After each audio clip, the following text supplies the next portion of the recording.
240. Chen Pinggan, who was enlightened by watching the waterfall, did not pull out the Huaiwood sword in the end. He did not use the same move that Mr. Qi used to confront the pink-robed big demon in the ancient temple.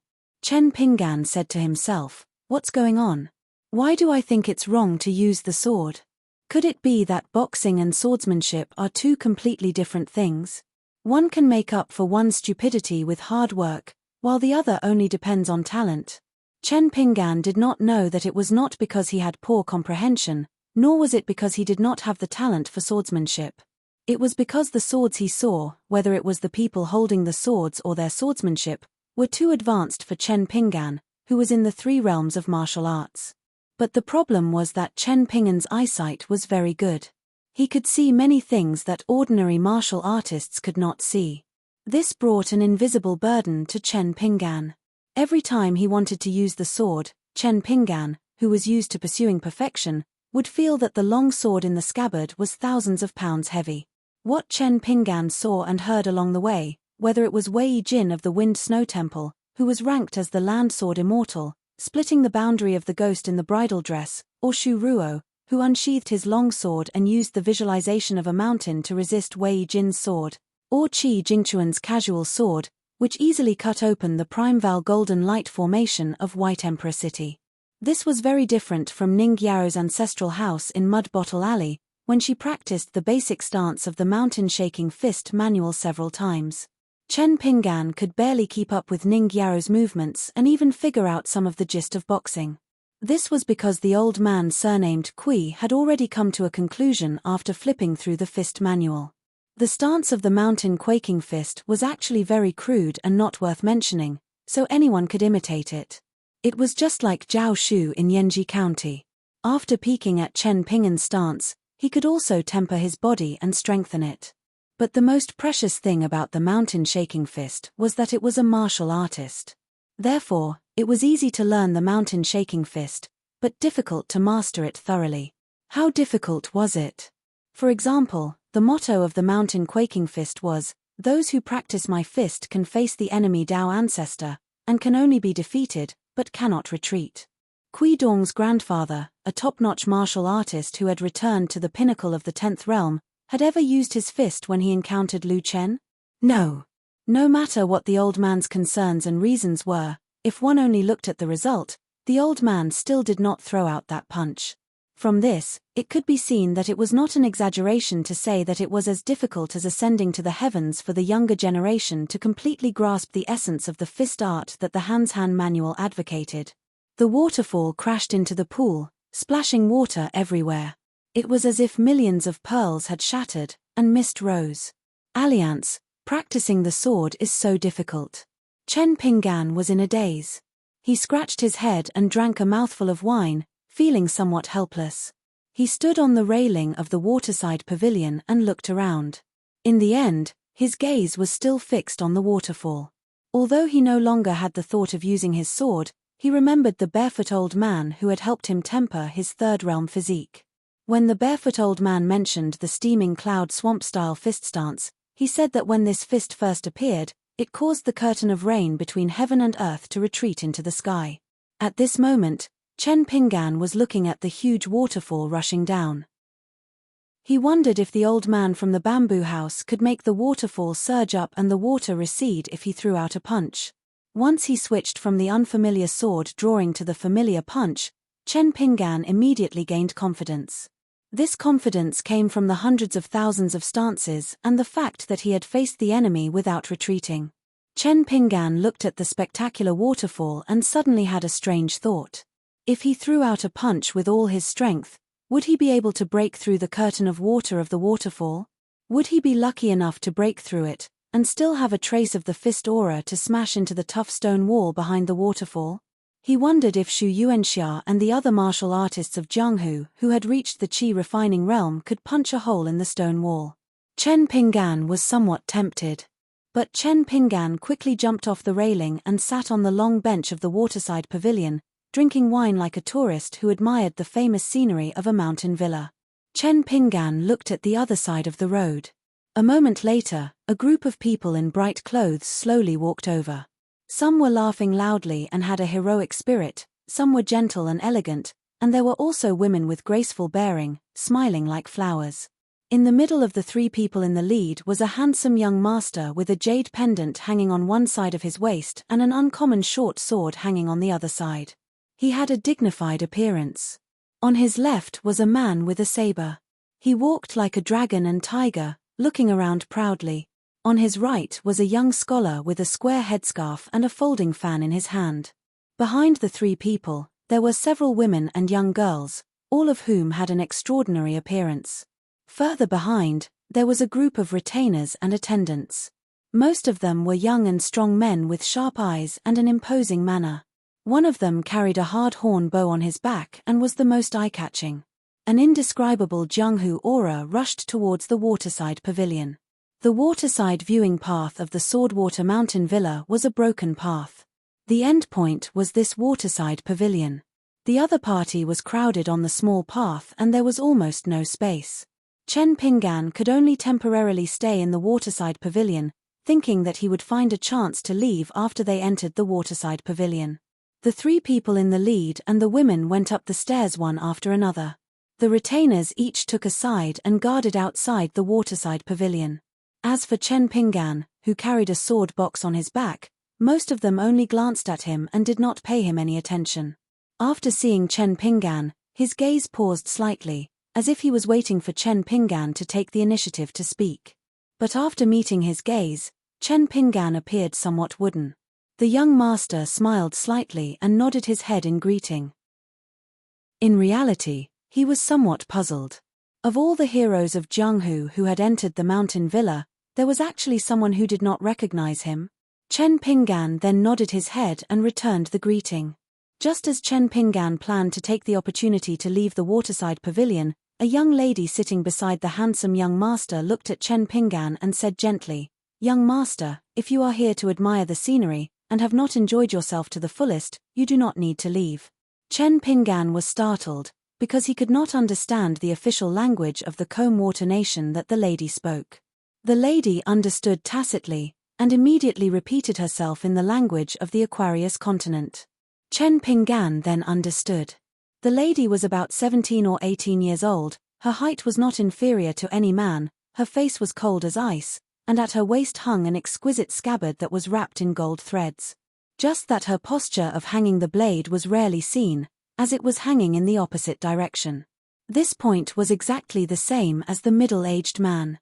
She glanced at the wooden sword sheath on Chen Pinggan's back, and then looked at the scarlet red wine pot on Chen Pinggan's waist. She did not see through his background and cultivation level, and thus lost interest. The man with the blade said generously, "Little brother, just sit down, if you want to drink then drink, if you want to admire the scenery, there is no need to be restrained, if we are talking about first come first serve, then we are the ones disturbing little brother's leisure. Of course, if you dislike us for being noisy, little brother can leave then." Ordinary people could only sit down, but Chen Pinggan cupped his fists and bade farewell. "I have already been here for half a day, and after seeing the waterfall, I will return." The man with the blade laughed heartily, and actually stood up and cupped his fists. No problem, little brother, please do as you wish." One of the youngest young ladies opened her eyes wide. She felt that the unfamiliar young man had poor eyesight, and was putting on airs. Did he really not know that the host in the waterside pavilion was Song Fengshan, the young Heightslord of the Swordwater Manor? Alas, it was said that a princess of the Swordwater Manor admired him so much that she almost eloped. Even if the guest did not recognize the host, would the big shot of the Swordwater Manor, who dared to carry a blade in the opposite direction, not recognize him? The man who cupped his fists and bade farewell, although he looked amiable and did not look like a big shot of the Jianghu, was actually the current Heightslord of the Swordwater Manor, which was as famous as the Swordwater Manor. He was a great master of blade techniques in the Swordwater Manor, and was famous throughout the Jianghu of dozens of countries. Even the old sword sage Song Yulon personally praised his blade techniques, saying that he was only a hair away from reaching the realm of perfection in martial arts. The young lady was secretly happy, thinking that this poor young man could not be a fledgling of the Jianghu, could he? Could it be that he was a little thief who dared to sneak into the Swordwater Manor, so he did not dare to stay? Ha ha, if that was the case, then it would be fun. Chen Ping'an walked out of the waterside pavilion and down the steps. Suddenly, a cold voice came from behind him. "Wait a moment." Chen Ping'an turned his head and saw that it was the young lady who carried a blade in the opposite direction. She walked to the top of the steps and looked down at him. "Who is your master? Is it a swordsmanship sect from the colorful robes kingdom or the ancient Yu kingdom?" Although the lady's words were slightly overbearing, Chen Ping'an turned around and shook his head. He tried to say something polite that did not hurt the atmosphere. "I come from a place further north. This time, I came to the Sword Water Manor with a friend. I heard that the young Heights Lord was elected as the chief of the Sword Water Manor, so I wanted to find an opportunity to congratulate you." The handsome young man smiled slightly. The young scholar who was waving his folding fan teased softly, "The immortals are here, but the predecessors did not recognize them." The man with the blade looked at the lady's back and laughed angrily. "You little martial arts fanatic, you are not allowed to be rude to the guests. What did I tell you before? You can't casually find someone to compare notes with outside of your own manor." The lady with the blade pressed her palm on the hilt and the top of the scabbard rose slightly, pointing at Chen Ping'an who was at the bottom of the steps. She turned a deaf ear to the man's words and stared at Chen Ping'an, asking, "Are you in the second or third realm of martial arts? How many years have you been practicing swordsmanship?" Chen Ping'an frowned, cupped his hands and turned to leave. He did not intend to pay attention to this young lady who came from a rich family in Jianghu. Chen Ping'an was easy to talk to, but it did not mean that he had no principles. On the contrary, Chen Ping'an had never provoked strangers, but he was not afraid of them either. Cai Qinqian, Fu Nanhua, the mountain-moving ape, the Chiduan mountain snake whose head had exploded, the official's bodyguard on the Xiuhua River ferry, the young man Kui Dong who did not dare to show his face at the bottom of the ancient well in Huangting country, and the female ghost who was strangled and had her divine soul smashed in the ancient temple not long ago. The lady with the blade sneered and said softly, "This kind of trash has the nerve to carry a sword in Jianghu and even dare to enter the Sword Water Manor. Presumably, the person who taught you swordsmanship only taught you to be timid and afraid of trouble, right?" The man with the blade was somewhat helpless. His daughter's bad temper, which had been brought out from her mother's womb, was really harmful. But complaints were complaints. The man had always been proud of his only daughter's martial arts talent. He did not hide his expectations and directly declared that his daughter would never marry outside of the manor in the future. The Horizontal Blade Manor would only marry into the family because his daughter was destined to succeed as the manor master. The man with the blade did not want to take advantage of his position to bully others. He stood up and was about to persuade his daughter to stop provoking the foreign youth. People who practiced martial arts should be the most important thing. The level of martial arts was secondary. But the man also knew that his daughter was not the only one who did not listen to these old words of Jianghu. In fact, the young geniuses of Jianghu today all heard them in one ear and out the other. Their faces were full of impatience, and they sneered behind the backs of the older generation. Wasn't the most outstanding young master of Combe Country in the past 10 years the young manor master sitting next to him? He had entered the 4 realms of martial arts at a young age and had won himself the reputation of the little sword fairy. Every time before Song Fengshan used his sword, whether he was challenged or took the initiative to find someone to test his sword, he would burn incense, take a bath, and change into a new set of clothes that he had never worn before. After he used his sword, he would not leave anyone alive. However, such a decisive sword genius was very likely to be the youngest level 5 Grandmaster in the history of the Combe Country. A 5th realm Grandmaster at the age of 30. When the time came and he defeated Green Bamboo Sword Fairy, Song Fengshan could rightfully occupy the title of Sword Fairy. At that time, his grandfather, the old sword sage Song Yufan, should still be alive. Now that the sword god of colorful clothes country was dead, who could contend against the Sword Water Villa in the territory of more than 10 countries? This was also the key reason why the Jianghu of Combe Country was willing to bow down to a junior. However, the old manor master Song Yufan rarely appeared in public for decades. It could be that he was disappointed in this new Jianghu. It was said that the relationship between grandfather and grandson was not very good. The old sword sage especially disliked his granddaughter-in-law who hid a needle in silk. Hearing the strange words of the woman with the blade, even the temperamental Chen Pinggan suddenly stopped and turned his head to look in the direction of the waterside pavilion. He did not know the so-called rules of the Jianghu, nor did he know the local customs of Combe country. However, Chen Pinggan felt that there were some truths in the world that could be applied everywhere. Some things were even more clearly distinguished between right and wrong. Fortunately, the man with the blade had already walked to his daughter's side. With a stern face, he lectured, "How can I let you walk the Jianghu alone with such arrogance and willfulness? Let's postpone it for a year." The woman flew into a rage. Her frosty expression became even colder. However, the person in front of her was her father after all. He was the master who had personally taught her the martial Dao blade technique. He was both a father and a teacher. Moreover, in front of so many outsiders, the woman with the blade had been exposed to the affairs of the Jianghu since she was young.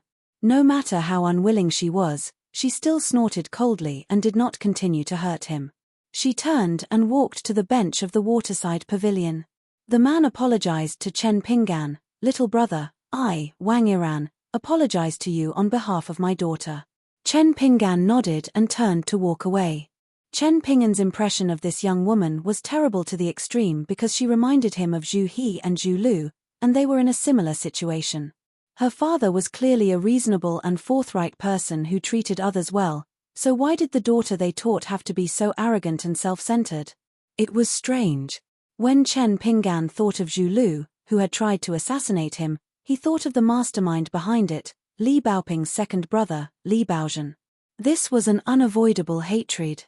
Chen Pinggan could not help but sigh. Chen Pinggan left without saying anything. This detail caused the woman with the saber, who was filled with anger, to be completely unable to tolerate it.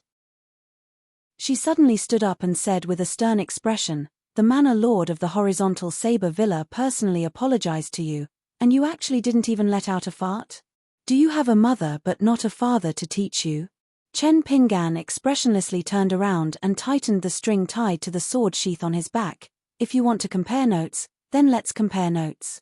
Chen Pinggan had been silent during the 700 miles journey from the ancient temple to the Sword Water Villa. He was not in a good mood. Xu Yuanxia and Zhong Shanfeng could also see that something was wrong. The bearded man had even restrained himself from drinking. He no longer spoke dirty words after drinking. Therefore, when Chen Pinggan said that he wanted to watch the waterfall, the two people who were tempted said that they did not want to move. They wanted to let Chen Pinggan relax by himself. The woman walked to the top of the stairs and sneered, "Good, I was waiting for you to say that." However, Chen Pinggan's next words made everyone inside and outside the waterside pavilion look at him in a new light.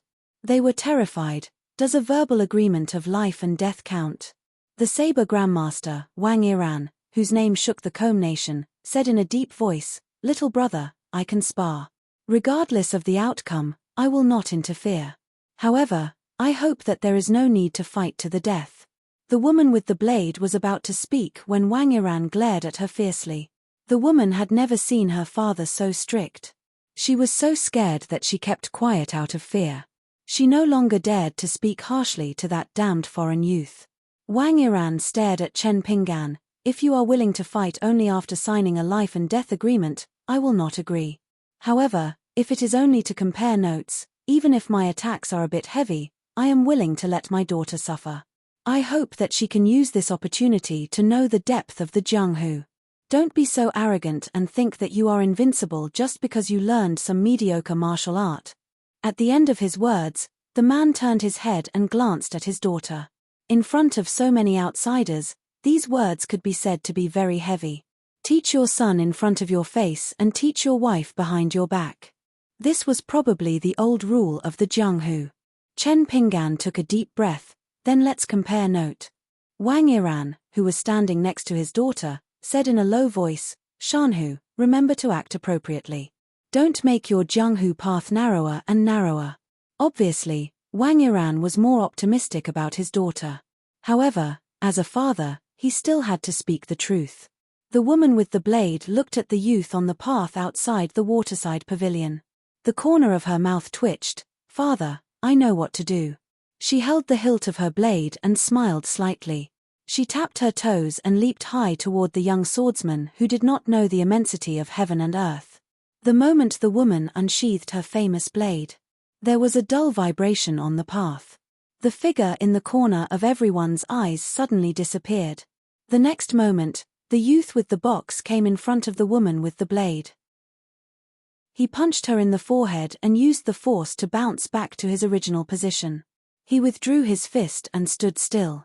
The woman was like a kite with a broken string. She was hit in the air and flew over the top of the waterside pavilion.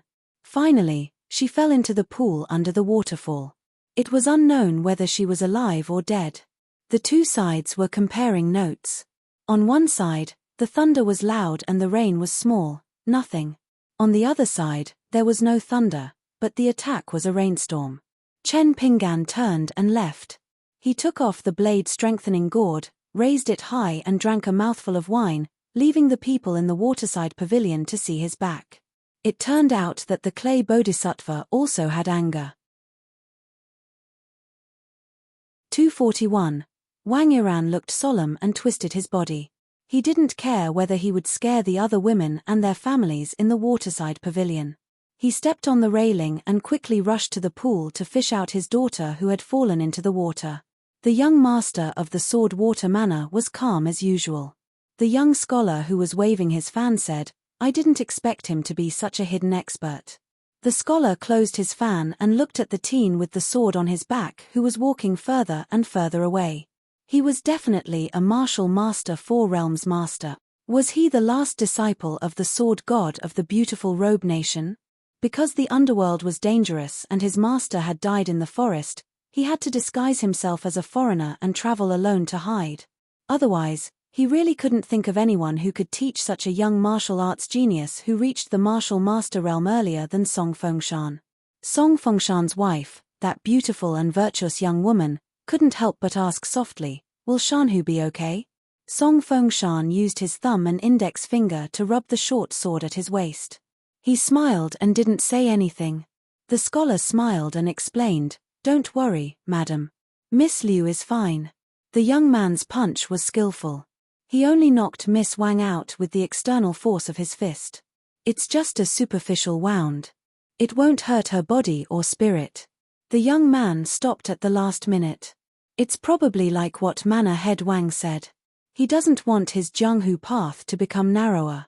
Sure enough, Wang Yiran carried his daughter back to the waterside pavilion. Moreover, with Wang Yiran's help, after several acupoints were sealed, the woman slowly regained consciousness. Apart from her battered and exhausted appearance, her clothes were soaked, and her spring scenery was faintly discernible. Although she had lost a great deal of face, her complexion and spirit were still fine. The woman with the reverse saber was struggling to stand in the waterside pavilion. Her forehead was red and swollen. She had her back to the crowd, with one hand supporting the pavilion pillar and the other covering her mouth. The slender woman's entire body was dripping wet, and her eyes were hazy with tears. Compared to her usual cold and elegant appearance, she had a delicate and pitiful charm. The girl who wanted to join in the fun stretched her neck and looked at the young man drinking on the path. She exclaimed, "Wow, he really is an expert." The scholar squinted his eyes and quickly sized up the woman's graceful back. The woman was like a drowned rat, and her figure was exquisite. The corner of the scholar's mouth curled up. What a pair of astonishingly long legs. Hot-headed youths probably wouldn't understand this kind of feeling.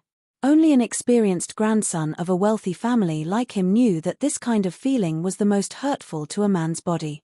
Before the first wave subsided, another wave came. In Jianghu, when the master was humiliated, the servant would die. Among the trusted retainers of each camp outside the waterside pavilion, the man with the ox-horn bow on his back seemed to have seen the hidden sneers of several of his retainers. For a moment, anger rose from his guts. With a loud shout, he took down the rare hard bow that had been forged by a craftsman for 10 years. From the quiver full of white feathers on his waist, he took out an eagle feather arrow and pulled the bow like a full moon. "Evil people dare to hurt my Miss Wang Yiran." The manor master of the horizontal blade villa had always been known for his steadiness and steadiness. He was a grandmaster of saber arts who had the aura of a mountain. However, Even he was somewhat annoyed and furiously shouted, "Ma Lu, don't stab people in the back." Chen Pinggan, who had already walked 100 steps away, was about to turn around. He was slightly stunned. Out of the corner of his eye, he saw someone standing on a high branch of a big tree with his hands behind his back. The mountain breeze blew. The black-clothed old man's body swayed along with the branch like water ripples. He was very elegant. The two people quickly looked at each other. The old man nodded. Chen Pinggan dismissed the idea of attacking. He just turned around and faced the waterside pavilion again. The old man's figure flashed and disappeared. In the next moment, he landed on the small path and brushed past Chen Pinggan like a wisp of smoke. He raised his arm and pointed a finger in front of him. An eagle plume arrow pierced through the air and was stopped by the black-clothed old man's finger. The powerful arrow shattered inch by inch in the air, while the old man's finger remained unscathed, without the slightest bit of abnormality. The old man stretched out another finger and gently grasped the tip of the arrow that was already at the end of its flight. He casually tossed it away, and the tip of the arrow shot out and pierced through one of the man's palms. The man was quite courageous, and he still didn't throw away the oxhorn bow. The bloody arm in his palm drooped down dejectedly. He held the bow with one hand and glared at the uninvited guest fiercely. The black-clothed old man's expression was cold. "In Jianghu, you are responsible for your own life and death. Didn't your elders teach you this principle? In Jianghu in Shushui country, there are no rules. You can do whatever you want. However, in Jianghu manor, you can't." The young woman stood up and bowed in a graceful manner. She respectfully greeted, "Ancestor." Wang Yiran's expression changed slightly. He hurriedly cupped his fist and bowed slightly. Wang Yiran of Hengdao Manor greets Sword Saint Song. The scholar followed closely behind. He patted the girl's head and motioned for her to stand up. Then, the scholar bowed and said loudly, "Han Yuanshan of the Han family of Xiaozhong Mountain greets Old Man ahead." The girl was lively and didn't have stage fright. She followed her brother's example and bowed without lowering her head. She looked straight at the old immortal of Jianghu and said in a childish voice, "Han Yuanxue of the Han family of Xiaozhong Mountain greets Old Man ahead." Old Sword Saint Song Yuan appeared. As the grandson of the old man, Song Fengshan was the last to stand up. He said slowly without any emotion, "Grandpa, you went out for a short time. I thought you would only be willing to come back when the manor is quiet and there are no more guests." The old man looked around and left with Chen Pinggan after saying "foul atmosphere." Then, he turned around and left with Chen Pinggan. He didn't care about the Han family of Mount Xiaozhong and the Hengdao Manor at all. It was as if he didn't care about them at all. He didn't even want to look at them. Song Yuan walked side by side with Chen Pinggan. He looked a little lonely with his back to the crowd. After walking for a mile, he said self-deprecatingly, "Our family tradition is so crooked that it can't even compare to a waterfall. Sorry for making you laugh." Chen Pinggan didn't know how to respond. He could only say some polite words. "The people in the manor are actually not so bad. They are not as bad as what you said. Every family had its own difficulties." No matter how generous the old man was, he didn't want to expose his family's dirty laundry in front of outsiders. He changed the topic and said, "Why did you change your mind and only use 30 to 40% of your strength in the punch outside the waterside pavilion?" The future manor master of the Hengdao Manor is stubborn. She is not easy to deal with. You showed mercy today, but she may not appreciate it. She may pester you endlessly. Nowadays, the young men of Jianghu only care about their own happiness. I don't like it. But you are too unhappy. I can't appreciate it. Chen Pinggan took a sip of wine and wiped the corner of his mouth with the back of his hand. He said with a smile, "You want to kill someone with one punch because you are unhappy. That's too overbearing. Besides, I will leave the Hengdao Manor soon. It won't be easy for the Hengdao Manor to make trouble for me. At most, the woman will curse me behind my back. I won't hear it." Song Yuan turned to look at the sincere young man. It was unexpected but reasonable. He said with a smile, "It's okay for an old man like me to say this. Half of my body is in the ground. Everything is over. What else can I do?" You are just a 15 or 16-year-old kid. It's boring to talk like an old man. Chen Pinggan didn't refute. After the punch, the lingering depression in his heart was reduced a lot. That was enough. He remembered something and reminded softly, the old woman who called herself the 4 evil spirits of the Hungdao Manor in the ancient temple entered your manor with a burly man. Senior, you should be careful. Song Yuan laughed and said, that's nothing. Together with the young master of the Han family in the waterside pavilion, the notorious 4 evil spirits of the Hungdao Manor are all here. Chen Pinggan was confused. The remaining devil? Song Yuan shook his head and smiled bitterly. Don't mention it. Chen Pinggan took a sip of wine and thought about something. The old man understood in his heart and spoke frankly. This time, I invited you all here as guests without any intention of scheming. I purely hope that such a manor won't be filled with a bunch of bastards who put on airs. After all, this Swordwater Manor is a place that this old man personally managed. I don't want it to be filled with dog shit. There are puddles here and puddles there, causing this old man to feel disgusted just walking in his own home. With all of you as my guests, this old man is much more pleasing to the eye.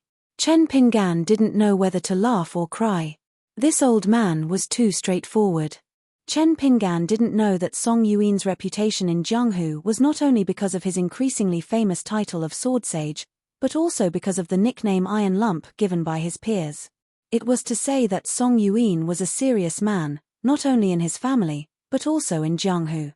If one were to say that Song Fengshan did not have the same personality as Song Yubern, then it would be an unfair accusation. It was just that Song Yubern was old-fashioned and pedantic. Song Fengshan, who pursued the pinnacle of swordsmanship, disdained to follow him. Song Yu was an old man in his 70s. He had seen too much of Jianghu and the evilness of people's hearts. He was more and more certain about one thing. Reason only needed to be spoken to by reasonable people.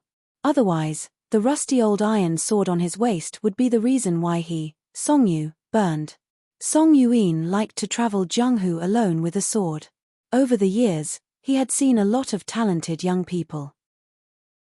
Although they were really talented, they didn't have good martial ethics. However, they were still successful. The Jianghu people who admired them were as numerous as the carps crossing the river. Song Yuan didn't understand. In 30 or 50 years, Jianghu would be handed over to these people. What was there to look forward to? However, no matter how good Song Yuan's swordsmanship was, he was only one person. His peers had passed away one by one with the old words and rules that the younger generation didn't like to hear. Now, even the old sword god of colorful clothes kingdom, who was both a friend, was dead. Song Yuan was a little dispirited. He felt that today's Jianghu was tasteless. There was no taste of alcohol at all. The old man and the young man took a leisurely stroll. Song Yuan suddenly said, "Those people at the waterfall pavilion were blind. They couldn't see the level of your fist intent. But I can see it clearly. So I'll say something. Your current state of mind has some problems. To break through the 4th realm from the 3rd realm is the first big threshold for martial artists of my generation. The more solid your foundation is, the easier it is to make mistakes when you break through the realm with a knot in your heart. The momentum of a big snow mountain's collapse is 1,000 times more terrible than a mudslide on a small mountain. Kid, you have to be careful at the moment." Chen Pinggan suddenly woke up. He wiped the sweat on his forehead and pondered for a moment. Then he turned his head and said, "Thank you for your advice, senior." Song Yuan thought for a while and said something that seemed to be out of topic. "You were kind when you withdrew your fist. But it's not good for you to break through the realm. According to the general way of Jianghu, if you used all your strength to punch that woman seriously injured or even killed her, and then provoked the public's anger, a bloody battle might be the opportunity for you to break through the realm. It's the so-called lucky chance of the immortals on the mountain." Chen Pinggan smiled and didn't regret it. He said something that was suspicious of his seniority. "It doesn't matter. If it's mine, it can't run away. If it's not mine, it can't be caught." In fact, Song Yuan had been carefully observing the young man's expression. Seeing that he looked calm and his eyes were clear, the old man nodded secretly. The young man in front of him and his grandson Song Fengshan believed in different swordsmanship.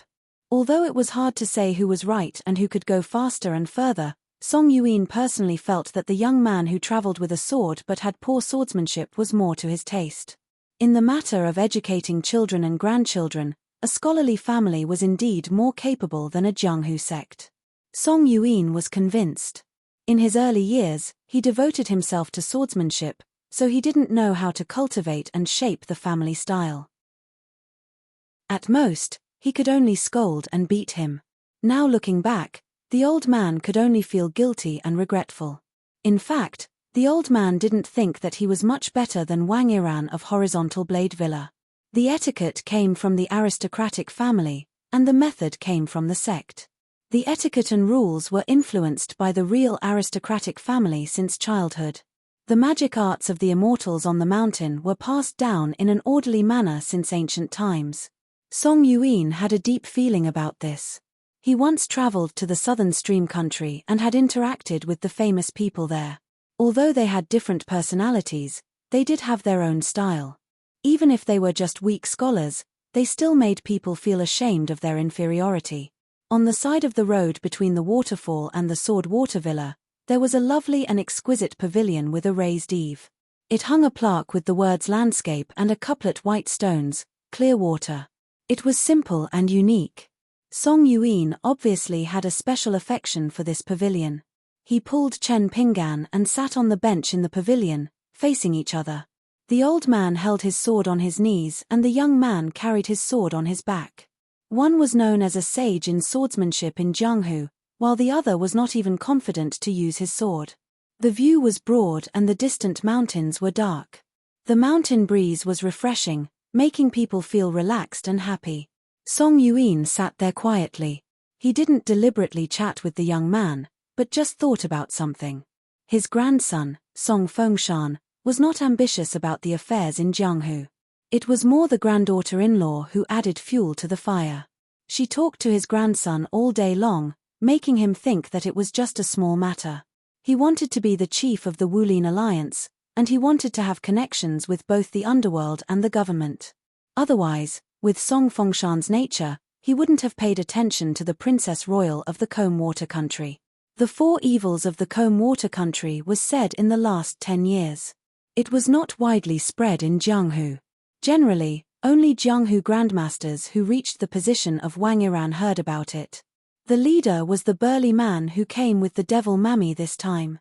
He had a silver halberd, a magic weapon of immortals, and founded a devil sect in the Comb Water Country. The second was the demon woman in the ancient temple, and then it was the disciple of the Han family of the Xiaozhong mountain in the waterside pavilion. He was born in a famous family, but he practiced devil arts and had won over and controlled many high-ranking officials of the Comb Water Country. The person at the bottom of the four evils was the granddaughter-in-law of Song Yushan. When Song Yushan went out for a long trip, she accidentally met Song Fengshan. The two of them became husband and wife behind Song Yushan's back and announced it to the world. When Song Yushan returned to the villa, what was done could not be undone. The most helpless one was Song Fengshan, who was obsessed with the devil, who confessed that he knew his wife's devil identity. At that time, Song Yushan attacked with his sword. He broke the sword of his eldest grandson's original sword and pierced the woman's abdomen. Song Fengshan went crazy and wanted to fight with his grandfather. Song Yushan was so angry that he wanted to cut off the tendons of this unfilial grandson's hand with his sword and completely cut off his sword's future, so that he would not cause trouble to the world. Unexpectedly, the woman stood in front of Song Fengshan and let the old man's sword pierce through her heart. Although she did not die on the spot, she really broke the longevity bridge. From then on, she became a sick person who could not even stand the cold of spring. Song Yushan tried to persuade her with reason and emotion, but it was useless. In the end, he attacked several times, but he still could not explain the reason clearly. It became a muddled account without any beginning or end. Song Yushan sighed deeply. The Shanshui pavilion was surrounded by rugged mountains and gurgling rivers. It was a beautiful scenery, but the world was like a storm, and it did not meet people's wishes. Chen Pinggan suddenly asked, "Senior Song, Can I practice boxing next to the waterfall? Song Yushin did not hesitate and said, why not? I'll spread the word now. From the Shanshui Pavilion to the waterfall is the forbidden area of the Sword Water Villa. Anyone who crosses the line will die. Chen Pinggan scratched his head, feeling a little apologetic. I'll just practice my boxing at night when there's no one to enjoy the scenery. You don't have to seal off the roads during the day. Otherwise, it would be too unreasonable. Song Yushin shook his head and laughed. Little boy, you are too rude. I have carved out a place in my own territory without dogshit. Do I need to reason with outsiders? Chen Pinggan had to say, if the villa needs my help, just tell me. The old man patted the iron sword on his knee and said angrily, my sword is different from the two on your back. Chen Pinggan looked embarrassed. He took off the sword-nourishing gourd and drank without saying anything. The old man held back his laughter, put away his sword and stood up. Just practice boxing. You can stay in the villa for as long as you want. By the way, your wine doesn't taste good. I'll ask someone to send you some jars of Huajia wine cellar. It's wine that has been buried for 20 years. That's wine. What are you drinking? It's not any better than water. The key is that you like to drink it regardless of whether there's anyone around. Even this old man feels embarrassed for you. The old man tapped the ground with the tip of his foot and his body swayed. In the blink of an eye, he appeared on a high branch in the distant forest. After a few graceful jumps, he disappeared. Chen Pinggan sat alone in the Shanshui Pavilion. After meeting this senior twice, Chen Pinggan couldn't help but think of city god Shun when from Yanji County in Tsai country. Although one was a pure martial artist who was famous in the pugilistic world, the other was a civil official god who enjoyed incense. Oh yes, there was also the Qi refinement warrior who took in Luan Luan as his disciple. He felt that the three of them were somewhat similar. However, Chen Pinggan couldn't pinpoint the specific similarities. Anyway, after interacting with them, Chen Pinggan felt that the wine in his gourd really couldn't be bought from the cheapest kind. Haha, it didn't matter. Wouldn't he be able to drink the best wine in the Swordwater Villa very soon? The key was that Chen Pinggan didn't have to spend any money. Therefore, when Chen Pinggan left the Shanshui Pavilion and returned to his residence, he was in an extremely good mood. When he reached the courtyard, Xu Yuanxia and Zhong Shanfeng saw Chen Pinggan, who was full of joy. They looked at each other. Looking at the waterfall was so useful. Chen Pinggan happily sat at the stone table and said with a smile, I'm going to the waterfall to practice martial arts tonight. Which one of you wants to accompany me? The bearded man laughed evilly and said, could it be that you peeked at a beauty coming out of the bath at the waterfall? If you can still see such a beautiful scene, count me in. Zhong Shanfeng blinked his eyes and said, I can help you keep a lookout. Chen Pinggan said helplessly, not at all. I had a conflict with someone at the waterfall and fought with them. They seemed to be people from the Hungdao Villa. Fortunately, Senior Song came out and helped me block an arrow from one of the retainers. Otherwise, I reckon that I would have to fight with them.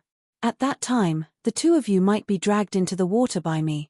The bearded man clicked his tongue and said, Chen Pinggan, you want to drag me into the water? I'm a big man, and you're drooling over my beauty. I think Zhong Shanfeng is quite good-looking. When I go back, I'll help him buy a set of women's clothes in the small town. When the time comes, I'll let him wander around the waterfall. Maybe he can be the matchmaker for the two of you and achieve a beautiful marriage. Chen Pinggan was drinking wine and almost spat it out. Zhong Shanfeng looked like he wanted to vomit. He quickly got up and distanced himself from the two of them. He said angrily, rabbits don't eat the grass near their burrows. You guys are good. You won't even let your own brother go.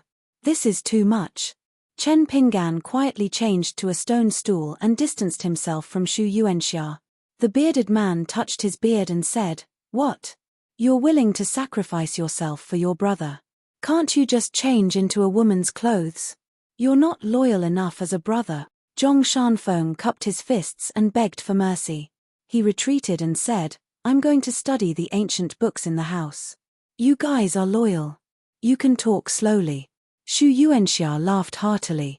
Chen Pinggan smiled knowingly. Coincidentally, There was an old steward surnamed Chu outside the courtyard. He personally brought in 4 jars of wine and left after putting them down. The old man became more and more amiable towards Chen Pinggan.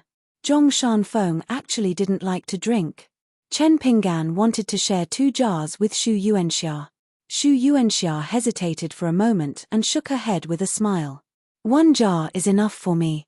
Chen Pinggan, you take 3 jars. Chen Pinggan was a little puzzled. Xu Yuanxia looked around and didn't notice anything strange.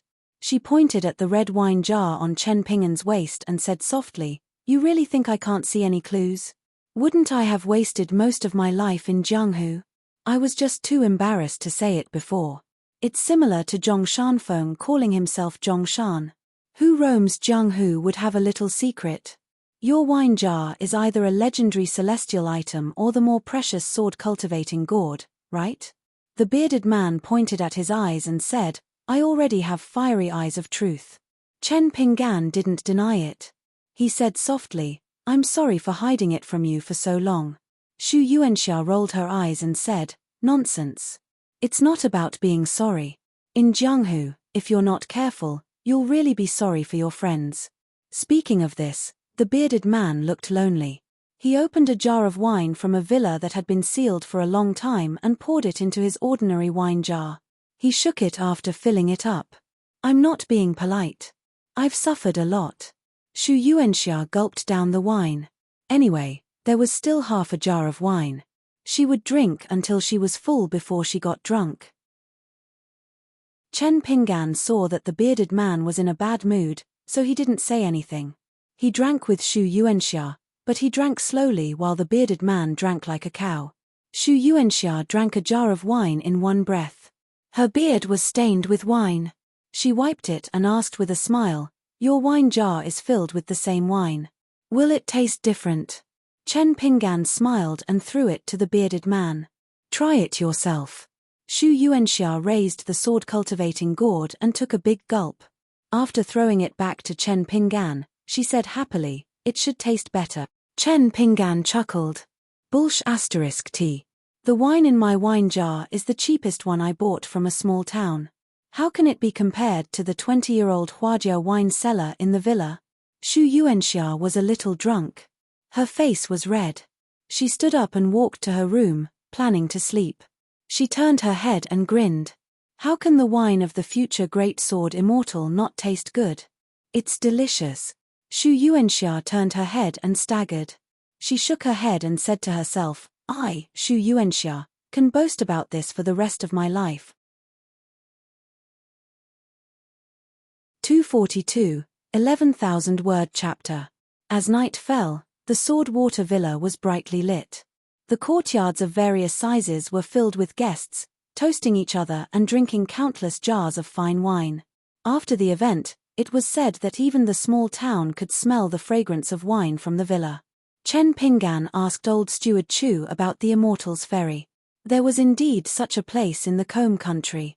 It was more than 600 miles away from the Sword Water Villa and was located at the border of the Combe country and Songxi country. It was said that qi cultivators often appeared on the mountain. However, the area within 300 miles had long been sealed off as a forbidden area by the royal family of the Combe country. If one did not have an official document issued by the provincial government, regardless of whether one was a civilian or a martial artist, they would be killed without mercy if they trespassed. The old steward was experienced and considerate. He took the initiative to laugh and say that the Sword Water Villa had a good relationship with the governor's mansion on the border. They were old friends and only needed to write a letter from the old steward to get an official document. There was no need for Chen Pinggan and the others to work hard. Zhong Shanfeng asked the old man if there were any shops opened by qi cultivators at the ferry to trade goods. The old steward said there were. After the young master Song Fengshan's original sword was damaged, he had personally gone to the ferry and brought back the short sword that was hanging at his waist. The old steward said everything he knew. Not only did he reveal the inside story of the Combe country, he even revealed that Song Fengshan had spent 900 mountain snow coins in order to buy the Immortal's divine weapon named Kang Shui. It was almost half of the villa's gold and silver savings. He told all these secrets to the 3 of them. Of course, this was not because the old steward was blinded by the Jianghu Code of Brotherhood and did not know the taboo of speaking too much. It was because Old Sword Saint Song had privately instructed him to treat the three of them, especially the young man with a sword, Chen Pinggan, as a good friend of his. The villa did not need to be wary of him. A promise was worth 1,000 gold. The word friend was as heavy as a mountain. This was the righteousness of Jianghu that the older generation of Song Yu praised. Old Steward Chu had been following the sword sage of the Combe Nation for 60 years. He had gone through fire and water for the villa, sharing honor and disgrace. He might have been influenced by Song Yu's Jianghu spirit, which was why he was so conscientious and had no regrets. Inside Zhong Shanfeng's house, the three of them ate a sumptuous dinner filled with delicacies. Just as Chen Pinggan was about to head to the waterfall to practice his martial arts, he was suddenly stopped by Zhong Shanfeng. Zhong Shanfeng asked Chen Pinggan to wait for a moment. The bearded man had one leg on the bench and was picking his teeth with a bamboo pick. He asked Zhong Shanfeng if he wanted to avoid anything. The young Daoist ran over to open his bag and said no. Zhong Shanfeng quickly took out a pair of bamboo chopsticks, placed it on the table, and pushed it towards Chen Pinggan. Chen Pinggan asked curiously, "Why? We've already finished eating. Why are you giving me chopsticks again?" The pair of bamboo chopsticks on the table was one of the spoils of war that Zhong Shanfeng had obtained in Yanji County. One was carved with the azure immortal mountain, while the other was carved with the divine cloud bamboo. Zhong Shanfeng smiled and said, "I'll give them to you. Just take it as the interest for the radiant armor of Moism. I'm most afraid of owing people money. Whenever I think about it, I can't sleep or eat well. What's more, I owe 500 snow coins. If it's real money, it's 500 taels of silver." According to Old Steward Chu, as the head of the Combe Nation's Jianghu, the entire Sword Water Villa's 100 years of wealth only amounts to 2 million taels of silver. "If I don't return you something, I won't be able to sleep tonight." Chen Pinggan said helplessly, "Are you stupid? If this pair of chopsticks is really made from the divine cloud bamboo of the Green Bamboo Cave, it might be able to sell for a few hundred snow coins. Even if it's not from the azure immortal mountain, the spiritual energy on the chopsticks hasn't dissipated for hundreds of years. It can't be faked. Since it's an acquired spiritual weapon, it can be sold for at least a few dozen snow coins." "Interest? Is there such a high interest? Zhong Shanfeng, do you think I'm an unscrupulous loan shark?" The more Chen Pinggan spoke, the angrier he got. He pushed the chopsticks back to the young Taoist. "Besides, we're about to go to the Immortals Ferry in the Combe Nation. Since there's a shop that trades heavy magic weapons, we'll talk about it after we confirm the price of the chopsticks. If it's only worth a dozen snow coins, I'll take it. If it's worth more than 50 snow coins, you can't return it to me as interest." Zhong Shanfeng shook his head and said firmly, "No. I can't rest my conscience. Taoists are most afraid of inner demons.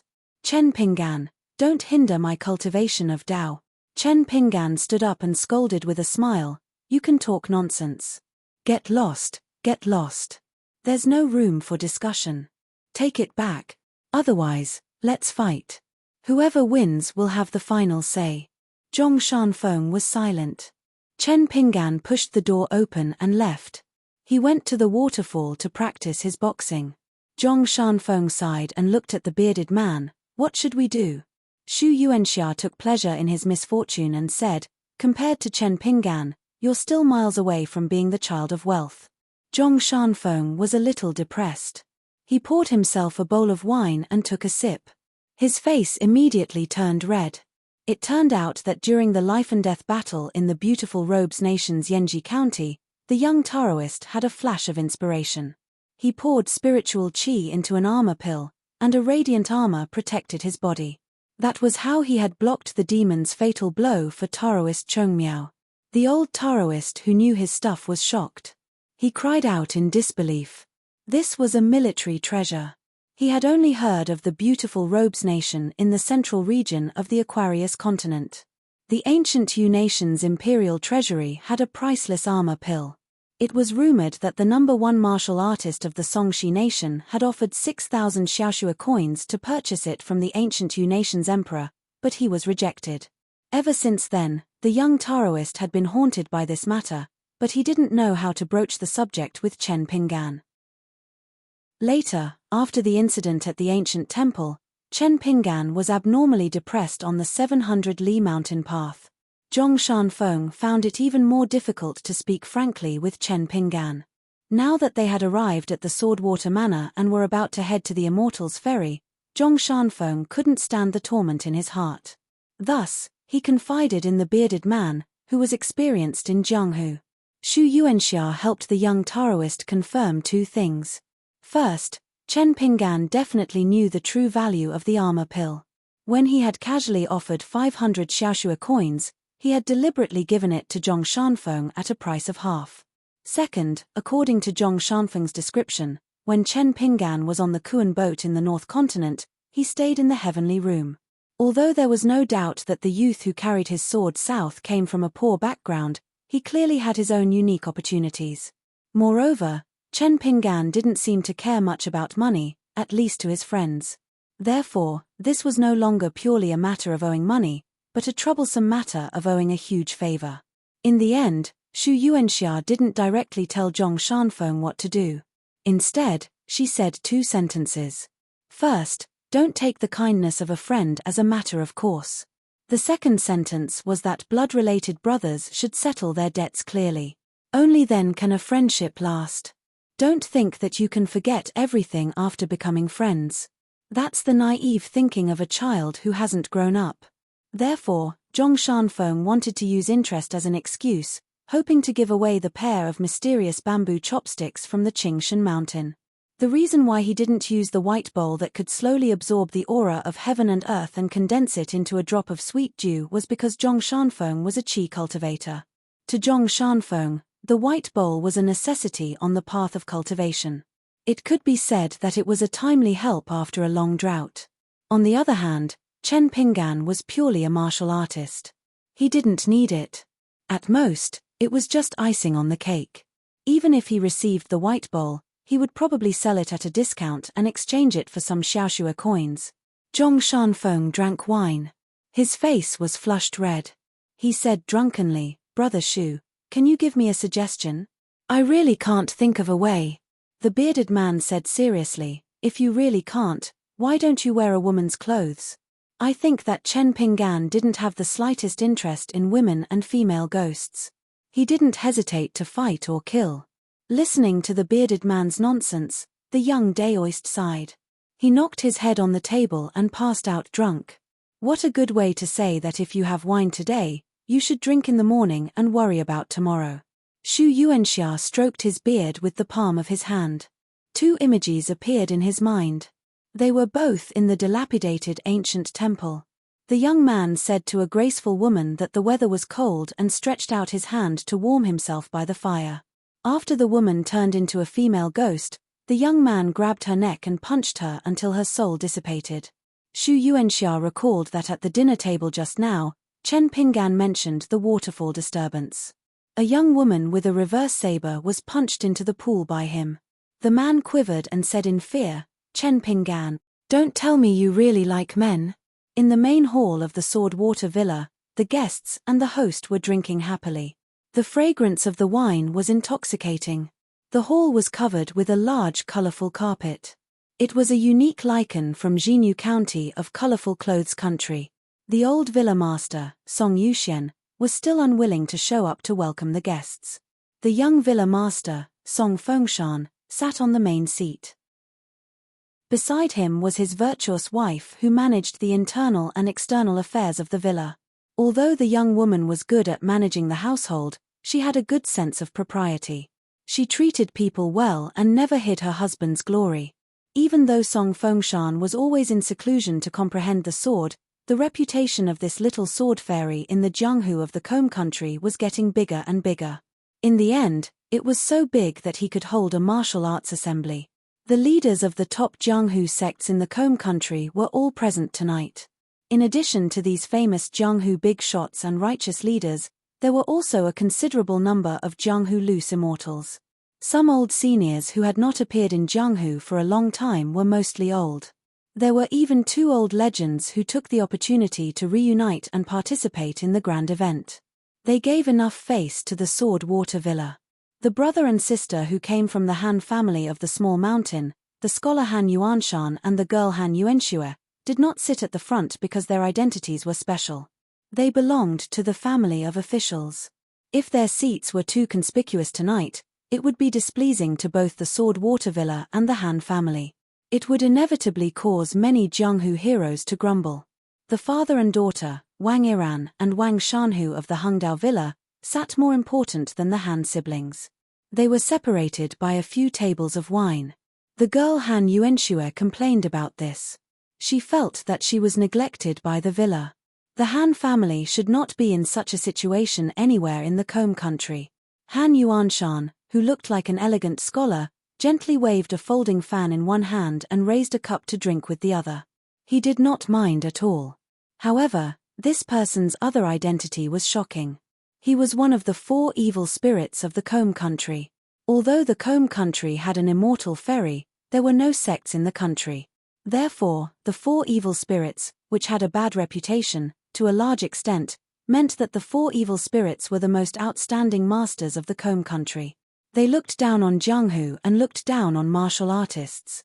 Han Yuanshan also had the clean identity of the Han family of the small mountain. He was in the center of the court and the local officialdom. He had many family friends and seniors. Therefore, wherever he went, he was unimpeded. The Sword Water Villa, which was famous in Jianghu, was no exception. A tall and sturdy man and a young girl sat at a lonely table. They sat in the middle position on the left-hand side. They were clearly a bit distant from the other 2 tables. This was because everyone in Jianghu knew of this person's illustrious identity. The number 1 underworld master of the Combe country was named Do Yang. He looked young and strong, but it was rumored that he was already 100 years old. He called himself the leader of the devil sect. He had more than a dozen devil protectors under his command. He was all-powerful in the south of the Combe country. Fortunately, his sect was located in a remote corner of the country, on the border between the Combe country and the Songxi country. In the past few decades, the Jianghu people of the older generation hated this person bitterly, but they also feared him. 50 years ago in the Combe country, the righteous path and the demonic path fought 3 bloody battles over the territory of Jianghu. The battles were so fierce that thousands of righteous path experts lost their lives. The fact that the Sword Water Villa dared to arrange seats like this and did not place Do Yang and his maidservant at the head of the table immediately made everyone present feel admiration. They also appreciated the young Song Fengshan a bit more. Although Song Fengshan was the host of this alliance meeting and sat high up in the main position, he spoke very little. He only drank slowly by himself and did not deliberately talk to anyone. Occasionally, there would be people who would bring up their old relationship with the old Sage of Sword to establish a relationship with this future alliance head of the Wulin world. Song Fengshan, who was dressed in a green robe and had a short sword at his waist, would at most return a toast. Most of the time, the young woman beside him would recite his Jianghu deeds like the back of her hand. In addition to some comments she had heard from her own ancestor, she was even clear about the Jianghu achievements of some of his outstanding juniors. This made him not feel the slightest bit neglected. Instead, he felt comfortable all over and was extremely respected. If people respect me, I will return the favor 10 times over. The young woman did it so well that no one could find the slightest flaw in the Sword Water Villa. The Murmur of Jiyu Temple, who was mistaken for the great devil Do Yang's personal maidservant, seemed to have a delicate and naive appearance, but her eyes were overflowing with color. Her eyes quietly scanned the guests all around. Occasionally, her gaze would meet Han Yuanshan's gaze, but it would also disappear as soon as they made contact. However, the corner of the young woman's mouth curled up and her eyes were charming. The scholar also understood tacitly and made some subtle movements to return the favor. The young woman's love sprouted even more. When she lowered her head to drink, she quietly stuck out her tongue and licked half the rim of the cup. Seeing this, Han Yuanshan narrowed his eyes and his mouth and tongue became dry. He had personally experienced this old witch's skill in bed. Every time, she would call several beautiful and charming ghosts. Even if his innate talent was extraordinary and he cultivated the Devil School's secret technique, it was still difficult for him not to admit defeat. Do Yang took all of this into his eyes. He sneered and said, "Coquettish woman, you really can be in heat at any time." The young woman laughed and said, "Yo, Do Da Jiaozhu is jealous." Do Yang picked up some salty and mild seasonal vegetables with his chopsticks, ignoring this fellow Daoist's teasing. The love between a man and a woman, the pleasure of fish and water, compared to the struggle for the great Tao, climbing to the peak alone, it was nothing. Wang Yiran clearly sensed his daughter's absent-mindedness, as well as the gaze she stole several glances at Song Fengshan, which contained unending affection and deep disappointment. Wang Yiran was well aware of this love between a man and a woman that was destined to have no good results, but as a man, he did not feel the need to interfere and break up the affectionate couple. First of all, Swordwater Manor's golden signboard was not something that Horizontal Saber Manor, which was a head lower than others, could make irresponsible remarks about. Second of all, if his daughter Wang Shanhu wanted to be a qualified future manor head, it was not a bad thing for her to suffer a little emotional injury, or to be knocked unconscious by a punch like today, making a fool of herself in front of everybody. It was better than making a big mistake in the future and suffering even more. Wang Yiran decided to turn a blind eye to this. In Jianghu, which grandmaster in the eyes of the common people did not have a few close female friends when they were young? In the end, how many people could help each other in difficult times, and how many people could forget each other in Jianghu? By the time they truly stood at the peak of Jianghu, they would discover that all of this was like passing clouds and smoke. For example, the shrewd and profound descendant of an aristocratic family, Han Yuanshan, was rumored to be the best at keeping women in a golden house. The key point was that he could make women follow him wholeheartedly. Daughters of border officials who held real power, female disciples of Jianghu grandmasters, cold and elegant young demonesses who were bloodthirsty, and fairies who enjoyed fame in Jianghu, were all taken in by him. If his daughter Wang Shanhu was infatuated with this person, Wang Yiran would interfere forcefully, absolutely not allowing his daughter to have any relationship with Han Yuanshan. Otherwise, perhaps when the time came, even Horizontal Saber Manor would become a dowry that he offered up with both hands. Obviously, Han Yuanshan's plan was big and far-reaching, and there must be a real expert behind him giving advice and advice. There was no problem doing business with this kind of person, and it would not be a small profit. However, one must not treat him as a close friend, as it was tantamount to courting death. As for his daughter's secret love for Song Fengshan, Wang Yiran did not care, because Song Fengshan was a true man of Jianghu. If one day, Song Fengshan was willing to marry his daughter as a co-wife, Wang Yiran did not mind merging Horizontal Saber Manor into Swordwater Manor. However, the new manor must have the word saber in it, and one of his children must have the surname Wang. Then, in the next 100 years of combing country's Jianghu, there would only be two surnames, Song and Wang. Someone raised his glass to toast, and Wang Yiran smiled and raised his glass to return the gesture. Although Wang Shanhu was absent-minded, she did not lack etiquette, and followed her father to return the toast. After putting down the wine glass, Wang Yiran looked forward and said softly, "Are you still thinking about that young man with a sword on his back? Do you think that if you don't kill him, you won't be able to vent your anger? Let me give you a word of advice. That young man is not an ordinary person, and even Song Fengshan has already regarded him as a potential opponent. It's just that old sword Saint Song seems to have a good relationship with that young man." Han Yuanshan guessed one thing right. That young man is most likely the proud disciple of the sword god of colorful clothes country. This time, he went out to travel because his master suddenly died, and his enemies are powerful, so the young man wanted to avoid the limelight. Old sword Saint Song and the sword god of colorful clothes country have a good relationship, so he took care of him and did not hesitate to personally teach Ma Lu a lesson.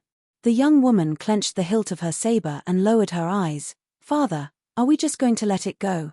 That hateful guy who hides his head and hides his tail, I admit that he killed me with one punch at the waterside pavilion.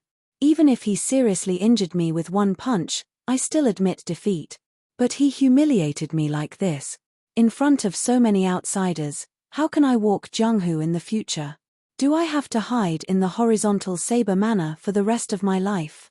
Wang Yiran slammed the wine cup in his hand on the table and sneered, "Face is something that is earned by winning battles that shake the Jungho. The Jungho is a place with the best memory, but also the worst memory. Decades later, when you, Wang Shanhu, become a saber master who is even more powerful than your father, and become a sixth realm great grandmaster like the legendary sword god and sword saint Song of the beautiful Robe Kingdom, do you think anyone will mention something as trivial as the waterside pavilion? They will only remember which sword Dao master you defeated, and how many underworld demons you killed. When you unsheathed your saber, the saber aura was like a waterfall. Who among the spectators would not clap and cheer? Who would dare?" The young woman's shoulders trembled slightly, she lowered her head and said sadly, "But I can't even defeat a swordsman younger than me, and I can't even take one punch from him. How can I stand shoulder to shoulder with you in the future? How can I talk about the legendary Great Grandmaster realm?" To the central region of the Aquarius continent, the 6 realms of martial Dao were the pinnacle of martial arts. Beyond that, for the past few hundred years, no one knew of the glory of that realm, and could be considered as the invincible great martial god. It was said that when the sword god of colorful clothes country was at his peak before he retired to the mountains, he once touched the threshold. But in the end, for unknown reasons, his realm fell greatly, he was disheartened and completely withdrew from Jianghu. And the old sword saint Song Yufan said bluntly that he had no hope of reaching the martial god realm in this life. If Chen Pinggan knew this, he might be dumbfounded again. After all, Zhu He, who was also a level 4 martial artist from Lizhu Cave Heaven, knew that the 9 realms were the limit of martial arts. Of course, Zhu He also did not see the whole picture of martial arts. In fact, not long after, Song Jianqiang and Li Er succeeded in reaching the 10 realms, and the 11 realms was the real peak of martial arts, the real martial god. And the old man surnamed Kui, who taught Chen Pinggan the strongest 3 realms, just missed the 11 realms. The depth of the water, the height of the mountain. Chen Pinggan's hometown, Lizhu Cave Heaven, which was now Dali Longquan County, was the place with the deepest water, the highest mountain, and the most chaotic situation in the entire Aquarius continent. In that place, the valiant little boy in green, who was a level 6 great demon who ran amok in Huangting country, was simply too embarrassed to greet people when he went out because he was afraid that he would be inexplicably killed with one punch. Now, his biggest dream was to cultivate well and strive to become a hero who could be killed with 2 punches. No wonder the little boy in green was confused and could not figure out one thing no matter how hard he racked his brain. How did my master live until today? In fact, Chen Pinggan himself did not know the answer. It was as if he had endured it bit by bit. In fact, at the beginning, there were people who did not want him to die. Later, when it was time for the birds to fly, some big shots who wanted him to die met a teacher one after another. He told Chen Pinggan not to lose hope in this world, and a man wearing a bamboo hat and carrying a saber. He told Chen Pinggan how to deal with this world. At the same time, Chen Pinggan grew up rapidly and finally left the chessboard early.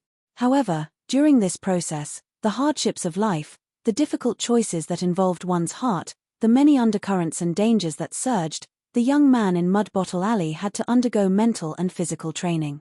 It was not something that outsiders could understand. This mud embryo of Mud Bottle Alley, who had a body of magic weapons and a precious sword-cultivating gourd, was now walking alone in Jianghu and was only willing to buy the cheapest wine.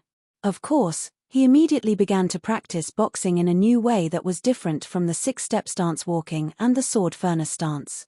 At the Waterfall Pavilion, Chen Pinggan did not carry the sword case on his back this time. He chose to stay in the courtyard because the bearded man and the young Daoist were there. However, the wine pot was still tied to his waist. When walking in the mountains and rivers of other places, do not cause trouble, do not be afraid of trouble, and be careful. Survival first. This was Chen Pinggan's Jianghu. Chen Pinggan once again stepped on the railing near the water. Just as he was about to borrow the momentum to jump towards the astonishing waterfall, he thought for a moment and took a step forward, stepping on the stone platform. He didn't want to accidentally break the wooden railing if he punched with all his strength. Even if Senior Song didn't want him to pay for it, it still couldn't be helped. Chen Pinggan took a deep breath. He rubbed the soles of his shoes on the ground and gently twisted his wrist a few times. The first punch was to test the strength of the falling waterfall. First, he used 70 to 80% of his strength. Chen Pinggan took a step forward, and a loud sound echoed from the ground. Fortunately, the sound of the waterfall was astonishing and was enough to cover the sound of his foot stepping on the ground. Chen Pinggan's figure was like an arrow that had been shot toward the waterfall. His momentum was like a rainbow as he punched forward. His fist went through the depths of the waterfall, but when his entire arm almost went through the waterfall curtain, his head and shoulders were hit by the waterfall. Chen Pinggan's whole body was forced to tilt, and he fell into the depths of the pool. He was pulled by the turbulent water and flipped a few times. Finally, his head emerged from the relatively stable water near the waterside pavilion. Chen Pinggan patted the surface of the deep pool and jumped toward the waterside pavilion. Standing on the base of the platform outside the railing, he felt dizzy. Especially the arm and shoulders that he punched out with, they were burning with pain. The key point was that the depths of the pool were rugged rocks, and Chen Pinggan's head was not light. Fortunately, Chen Pinggan's body was tempered in the bamboo house of Luo Po Mountain. Suffering was a common occurrence for Chen Pinggan.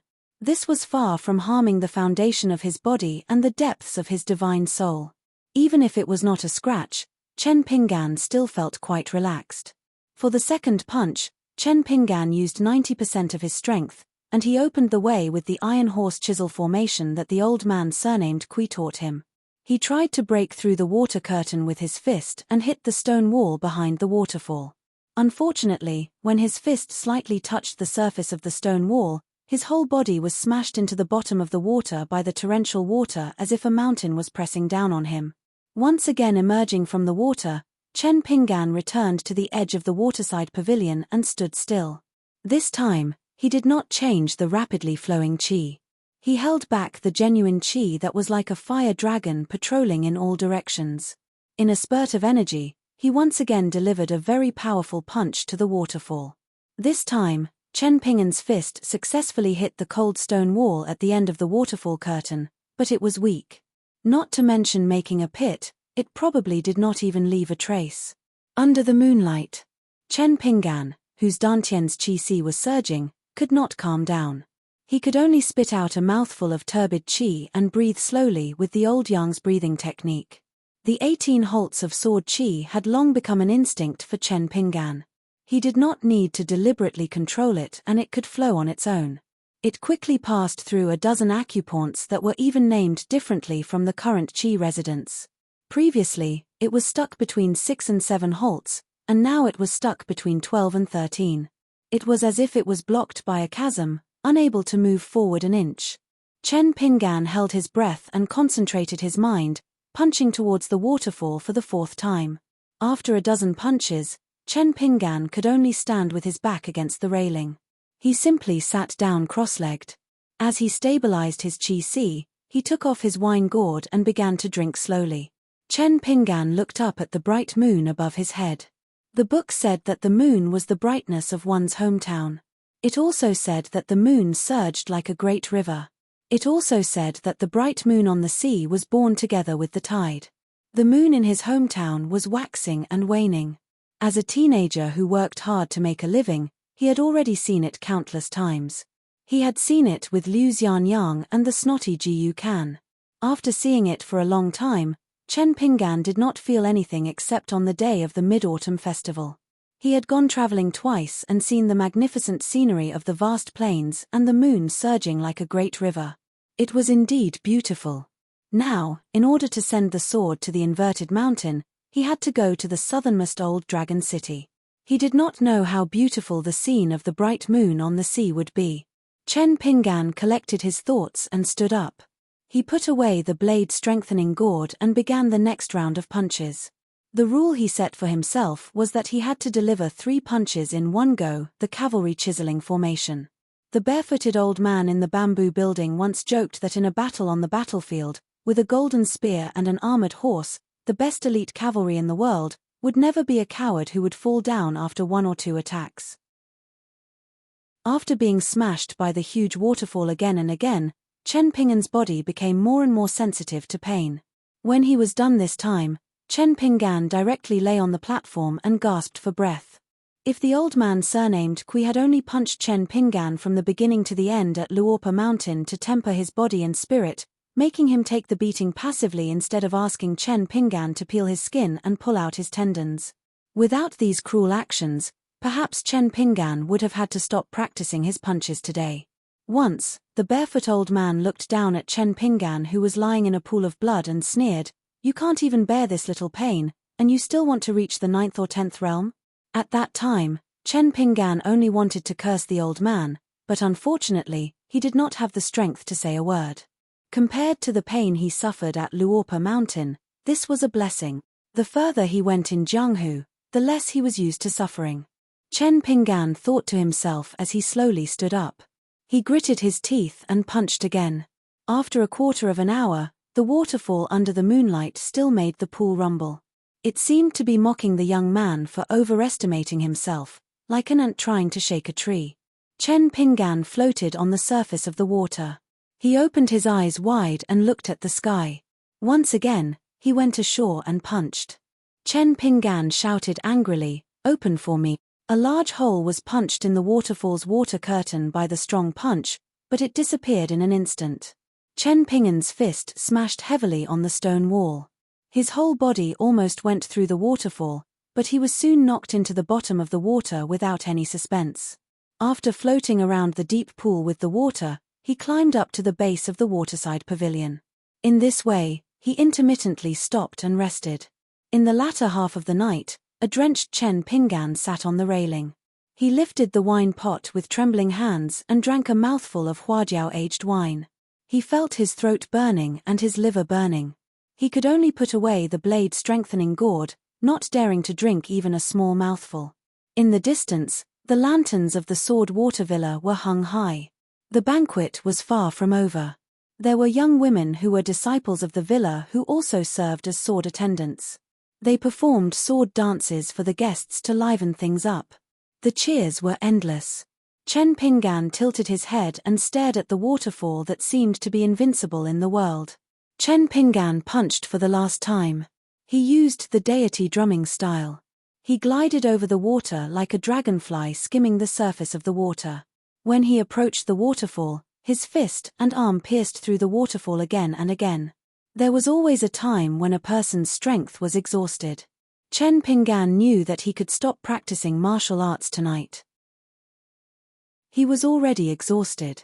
If he continued to hit the waterfall, he might be washed to the bottom of the pool one day and completely faint.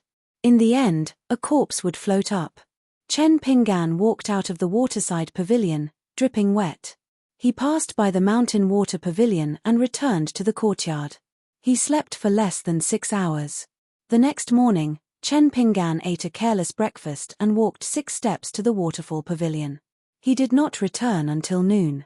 However, this time, Chen Ping'an had no choice but to let Zhong Shanfeng inform the Sword Water Villa that he needed a large bucket of water. When old steward Chu sent a trusted servant girl from the villa to bring the bucket over and fill it with hot water, Chen Ping'an closed the door and soaked in the hot water. The medicinal ingredients that Wei Pai bought from the Oxhorn Mountains Baofangzhai could only be used 3 times. He had used them once in Yanji County. After this time, he only had one last chance. Today, the Sword Water Villa was still welcoming the Jianghu people from all walks of life. Tomorrow was the auspicious day to elect the Wulin Alliance chief. This was even better. The heroes of the Jianghu and the Jianghu people were busy visiting each other. They either compared notes on martial arts with each other, asked their seniors for guidance on difficult problems, or went to the great grandmasters to get familiar with them. They came and went in groups. It was very lively. In the night, Chen Ping'an had dinner with Xu Yuanxia and Zhong Shanfeng. Then, he went to the waterfall alone. This time, other than using the fist moves taught by the old man surnamed Kui, Chen Ping'an also hit the waterfall because there was a towering stone pillar about 2 feet from the surface of the water. It was not in the middle of the waterfall. It was the size of a chessboard. For some reason, it had not been shaved off after being hit by the water for thousands of years. Chen Pinggan suddenly had an idea. He stood on the stone and used the sword furnace to stand still. He allowed the water from the waterfall to crash on his head. Chen Pinggan had no choice but to change from a standing position to a sitting position. In the end, he lost his balance and fell into the water. After several times, Chen Pinggan was able to use the sword furnace to stand still for less than half an incense stick's worth of time. Then, he used the sitting position with his head held high and his chest out for half an incense stick's worth of time. Finally, he lowered his head and stretched his neck out of the waterfall. He let his back bear the impact. Compared to punching the waterfall, Chen Pinggan was surprised to find that this kind of motionless like a mountain grinding skill was even more beneficial. Vaguely, the acupoints and qi mansion in his body felt as if a strong wind was blowing.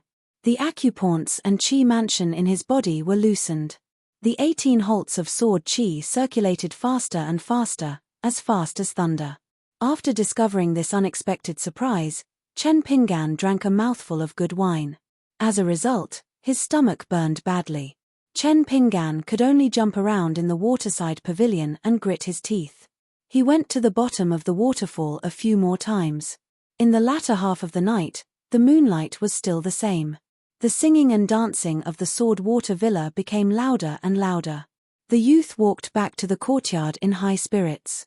There was a bucket in the room, as well as the 2 sword-bearing maids of the villa who waited outside the courtyard all day long. Chen Pinggan used up the last of the medicinal ingredients in the bundle. This time, Chen Pinggan slept in for the first time. He slept until the sun was high in the sky. After eating a full meal, he left the courtyard in high spirits. He smiled and nodded to the 2 sword-bearing maids of the villa. He slowly walked past the mountain water pavilion and arrived at the waterside pavilion that faced the waterfall for hundreds of years. It was said that the Sword Water Villa was only built 60 or 70 years ago. This nameless waterside pavilion had existed for a long time. It was just that as time passed, people were used to including the waterside pavilion in the Sword Water Villa. When Chen Pinggan walked away from the waterside pavilion, 2 sword-bearing maids who were bored to death gathered together and whispered to each other. One of the girls with an oval face said that the young master who came from outside the village was really a strange person. The other girl laughed and said that if he wasn't a strange person, how could our old villa lord like him? The girl with an oval face teased her partner and said that although this young master's appearance was not as good as the young villa lord, he was also delicate and pretty. Do you like him? The other girl sword-bearing maid said that she had seen the young villa lord's peerless demeanor and would not like other men. The 2 girls took advantage of the fact that there was no one around and laughed and played.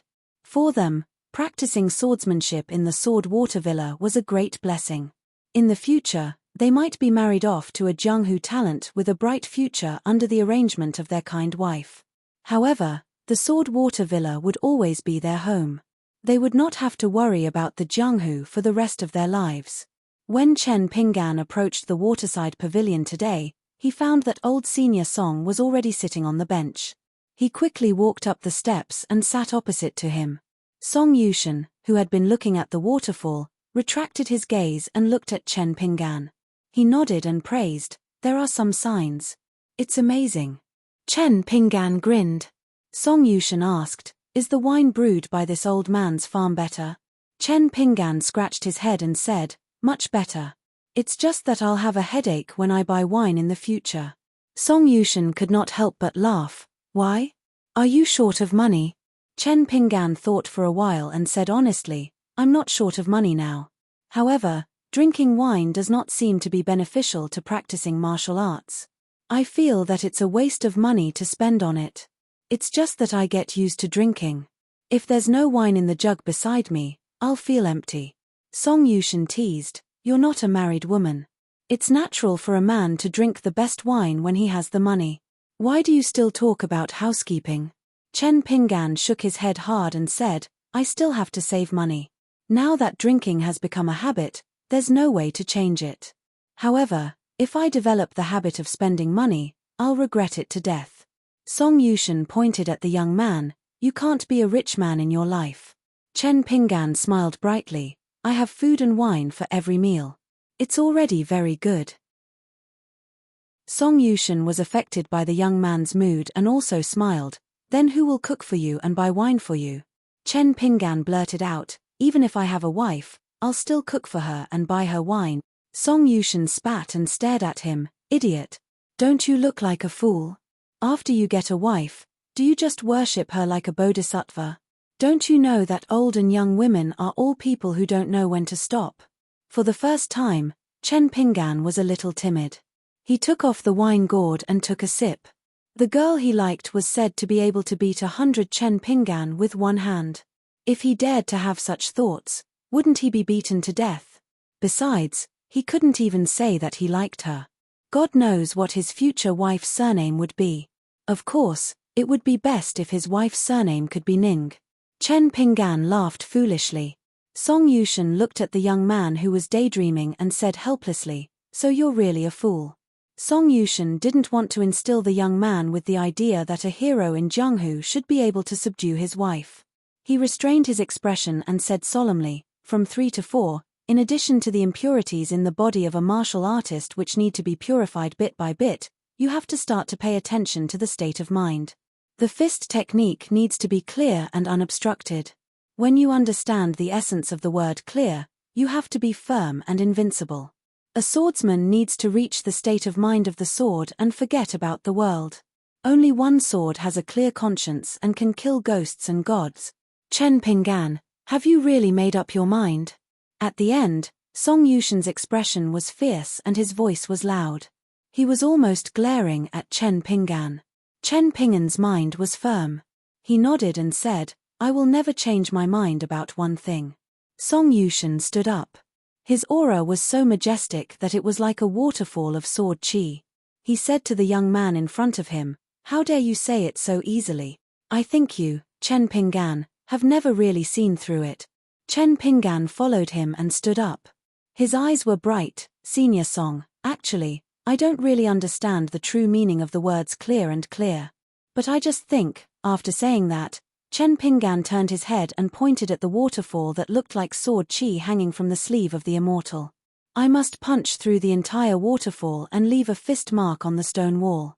I even feel that sooner or later, I will punch the waterfall backward and make the water explode so that it won't be able to press my head down anymore." Song Yushin suddenly shouted angrily, "If that's the case, when are you going to do it?" Almost out of pure instinct, Chen Pinggan turned his body sideways and faced the waterfall outside the waterside pavilion. He took a few steps back and stood at the top of the steps. He took an ancient boxing stance that the old man surnamed Kui had never mentioned before as his starting stance. Even though Song Yushin, the sword sage of Brush Country, was in the pavilion, Chen Pinggan didn't see Song Yushin in his eyes. He didn't even see the pavilion anymore. Between heaven and earth, there was only his opponent, the waterfall falling from the sky. When Chen Pinggan went down south, the 6-step pile walking was even slower. But this time, Chen Pinggan wanted to go faster. He was the fastest. His steps were so big that the last step of the 6-step pile walking smashed the railing of the pavilion. He stepped on the base of the platform. 6 footprints were left on the railing from the end of the stairs to the edge of the platform. Then he rushed forward. The power of his fist was so strong that it looked like a green dragon wrapped in his sleeve. Breaking the waterfall with one punch, Chen Pinggan rushed into the water curtain and punched the stone wall. The stone wall was instantly shattered. Countless broken stones bounced back and shattered the waterfall. That was not all. Chen Pinggan alternated left and right. He punched the stone wall again and again. This was the real scene of a deity beating a drum. Countless stones flew and the waterfall flowed chaotically. From the top of the pavilion to the top of the waterfall, a gorgeous rainbow appeared because of the dissipation of the water vapor. Song Yu stood in the waterside pavilion with his hands behind his back. The strong wind blew against his face, ruffling his hair and causing his sleeves to flutter. The old man looked up at the man-made rainbow and laughed heartily. How magnificent! 243. Seeing a pure martial artist break through the 4th state from the 3rd state, Song Yulon suddenly felt that it was not a loss to live a few more years even if the current Jianghu was not pleasing. Song Yulon gently patted the old sword on his waist. The long sword in the scabbard was attracted by the vigorous Qi on the other side of the waterfall and had a telepathic connection with the old man. Standing in the waterside pavilion, Song Yulon said sadly, "If Gaofeng were still alive, he might be standing here tonight." The second owner of Swordwater Mountain Villa, Song Gaofeng, who was the father of the young owner, Song Fengshan, was also a sword embryo with first-class aptitude in the world. Unfortunately, God was jealous of heroes and trapped by love, he went astray. This was also the biggest knot in Song Yulon's heart. To a large extent, that tragedy was caused by Song Yulon because Song Fengshan's mother was also a mountain spirit, a taboo existence that was not tolerated by the world. However, at that time, Song Yulon was so high-spirited that he did not care about the eyes of the world. With only one sword, he looked down on the court of Combe Water Country and thought that he was invincible in Jianghu, so he began to climb mountains alone to visit immortals. In the end, he saved a kind little girl who was a spirit of plants that turned into a human form. Song Yulon did not dislike her birth, but brought her back to the villa. She and the young Song Gaofeng fell in love with each other. Song Yulon still did not object to this.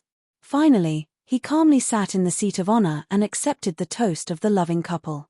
If it ended there, it could be considered a good marriage. However, the world was unpredictable. The flower garden that the charming woman carefully cultivated was full of spiritual energy, and the flowers and plants were in spring all year round. No one knew when it would bloom. The people in the Wulin world spread false rumors that the flower garden at the back of the mountain of the villa became the miracle medicine that countless martial artists in Jianghu dreamed of. Eating one plant could increase one's power by more than 10 years. After that, if someone stole 1 or 2 plants, the kind-hearted woman would turn a blind eye and let the thief take them. The villa had also made it clear that the plants in the flower garden did not have the magical effect of increasing one's power. They could only slightly prolong one's life. As time passed, the masters and masters in Jianghu who coveted the flower garden gradually extinguished their filthy thoughts. However, one day, more than half of the flower garden was stolen. The thief was still not satisfied and trampled the rest of the flowers and plants, leaving a mess on the ground. The flower garden did not help the martial artists in Jianghu improve their cultivation, but it was an opportunity for Song Gaofeng's wife. After this catastrophe, the woman was heartbroken and skinny. Following the clues, Song Gaofeng found the culprit. It turned out to be a Jianghu woman who hated him because of love. Song Gaofeng did not hesitate to attack, but he was stopped by the woman's father. It should be known that the man was the chief of the Wulin Alliance in Jianghu at that time. He was a famous boxing grandmaster in several countries and was born as a border general. His official connections were deeply rooted and he was highly valued and trusted by His Majesty. The so-called chief of the Wulin Alliance was just a way for His Majesty to control Jianghu. No matter how hard Song Gaofeng fought, he was no match for that man. After returning to the Swordwater Villa, the woman and her father also came to apologize. The old man, the chief of the Wulin Alliance, as a leader in Jianghu who was of the same generation as Song Yufan, was willing to cut off one of his arms on the spot and stand outside the villa dripping with blood, saying that it was an atonement for his daughter. Even if Song Yufan's swordsmanship was better than that man's martial cultivation, what could he do? Cut off the man's arm again? Then cut off the head of the troublemaker with one strike? He could only give up. Song Gaofeng did not say a word. He did not even show his face. He just stayed by his wife's sickbed. After the father and daughter left, Song Yufan turned around sadly and told his son the result. Song Gaofeng closed the door and refused to see him. He only said 3 words, "Got it."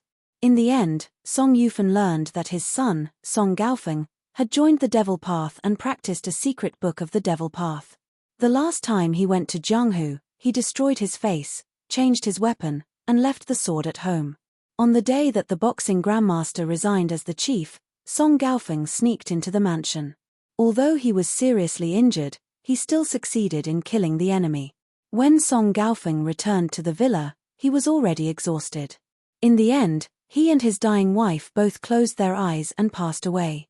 At that time, Song Yufan stood outside the door. His young grandson, Song Fengshan, silently stayed by his parents' bedside. He did not cry or say a word. In Jianghu, People not only had no choice but also had no choice. Song Yufan transferred his guilt to his grandson, Song Fengshan, especially when Song Fengshan insisted on marrying a charming woman. After that accident, Song Yufan was completely disheartened and regretted himself more and more. Therefore, even if Song Fengshan colluded with the other three evil spirits of the Combe country, Song Yufan was still unwilling to kill him.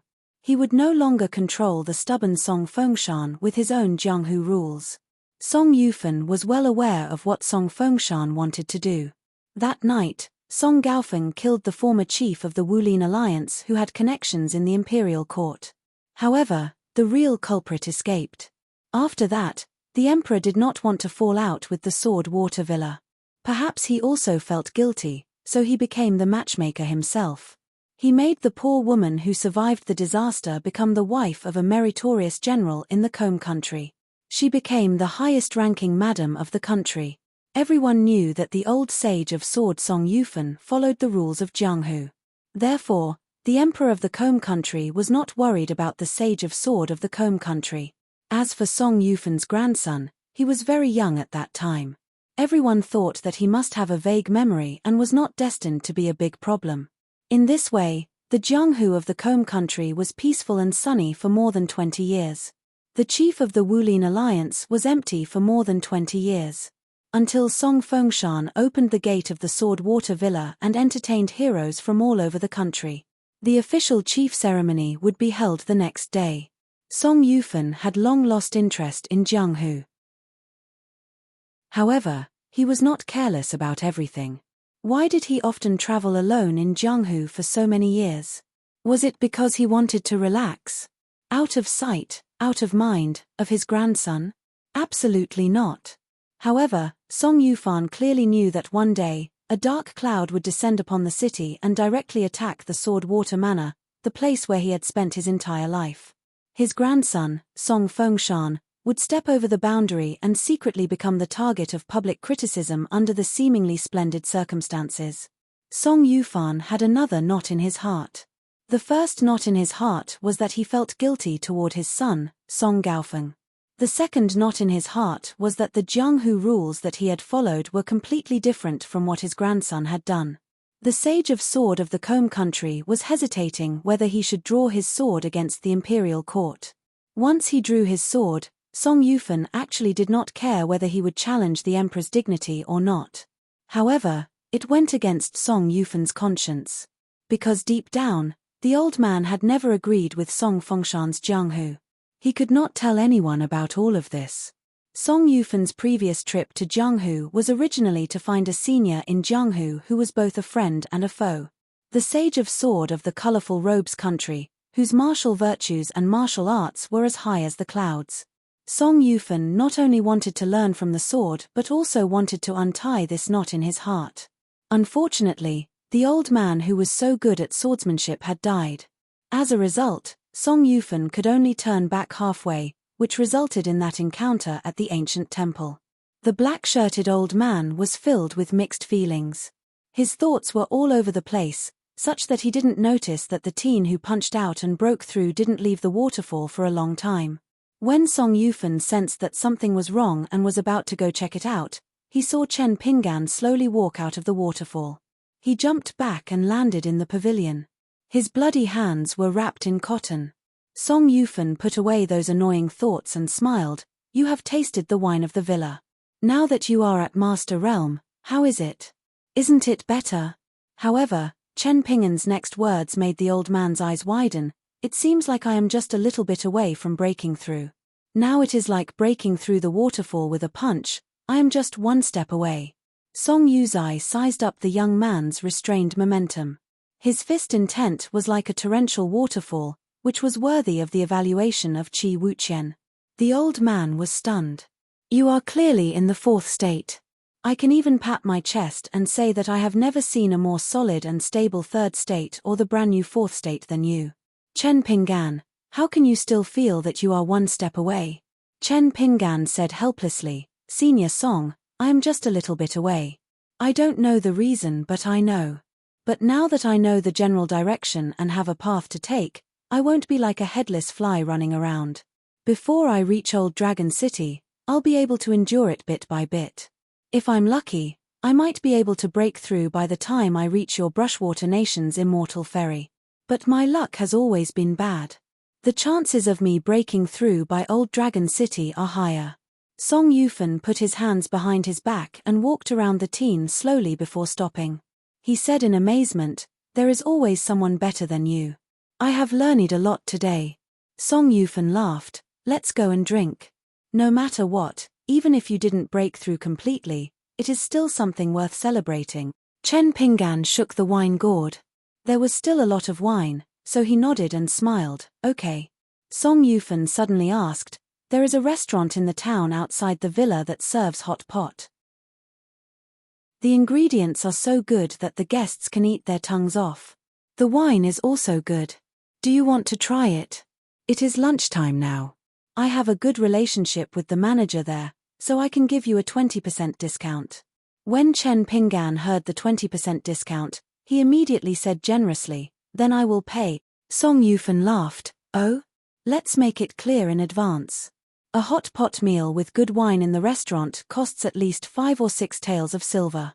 Chen Pinggan blinked and said without blushing, "The town is a little far from the villa. Why don't we drink in the yard?" Song Yufan gave him a thumbs up. "You are really a hero who spends a lot of money." Chen Pinggan suddenly laughed, "Let's go." "Why don't we go? We are having hot pot for lunch." Song Yufan was stunned. He didn't give Chen Pinggan a chance to regret. He laughed and said, "Follow me." Then he rushed out of the waterside pavilion, stepped on the branches of the trees, and rushed out of the villa. Chen Pinggan had to give up the idea of calling Shu Yuanxia and Zhong Shanfeng, and followed him.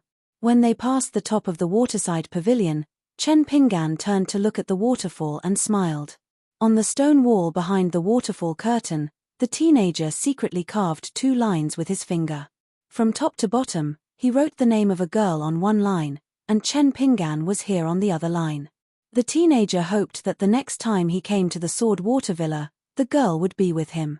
Of course, Chen Pinggan only dared to secretly think like this.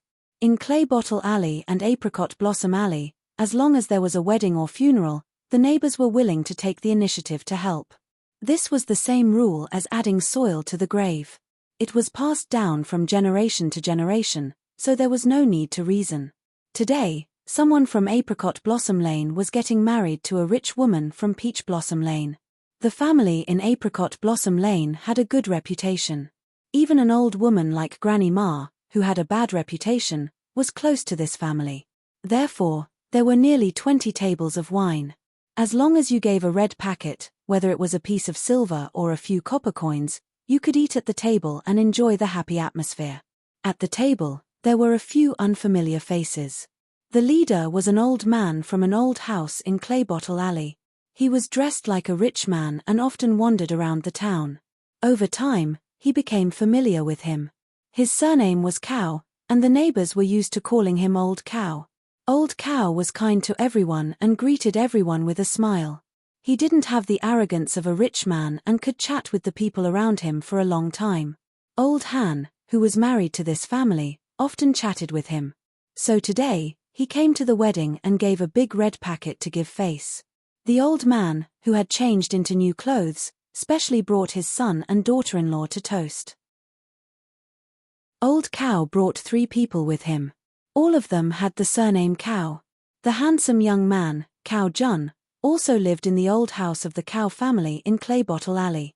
There was also a pair of grandfather and grandson who had rushed back to the town from other places. It was said that they were Old Cow's relatives in the capital. It seemed that they were doing well. They seemed to be scholars and had a bit of an official's aura. Of course, they could also be people in the capital. Old Cow was a lively person and often took the initiative to run around with a glass of wine to toast. The grandfather and grandson of the Cow family, who were from the capital, were obviously not used to this kind of noisy scene. They didn't move freely and sat where they were. Occasionally, they would pick up food with their chopsticks and drink a mouthful of medium-priced soju from the town's tavern. Cow Jun, on the other hand, was relatively more at ease. He stepped on the bench and drank by himself. He squinted at Old Cow and some old men calling each other brothers and smiled playfully. Although that old in-law's family in Peachleaf Alley had declined, they were still much more well-off than those in Apricot Blossom Alley, so they were a little more dignified. The neighbors of Apricot Blossom Alley and Clay Bottle Alley also found this to be normal. Fortune Street's Peachleaf Alley was no longer as glorious as it was in the past. Regular people were still unable to climb up to them. If it weren't for the fact that Old Hand's son had a promising future and was currently working in the Dragon Spring Commandery Manor, how could he have the fortune to marry a rich young lady from Peachleaf Alley? Old Cow went to another table to fool around. Cow Jun drank a mouthful of strong wine and took a deep breath. He quickly picked up a piece of pork hoof meat with his chopsticks and turned to look at the grandfather and grandson. He asked with a smile in Dallas official language, "What's wrong? You're not used to the food and drink. Why don't the three of us go somewhere else and have a good meal in a restaurant?" The old man in a plain green robe shook his head with a smile. "There's no need to be so particular. I'm just used to eating vegetarian food in the capital and am not used to eating meat at a wedding banquet. It's not that I'm looking down on the local customs here. Moreover, this Dragon Spring Commanderous Huaihuang County is the ancestral land of my cow clan. As descendants, how can we forget our roots?" The handsome Cow Jun nodded and said with a smile, "It's our clan's misfortune to have such an unreliable ancestor." The old man did not dare to reply at all.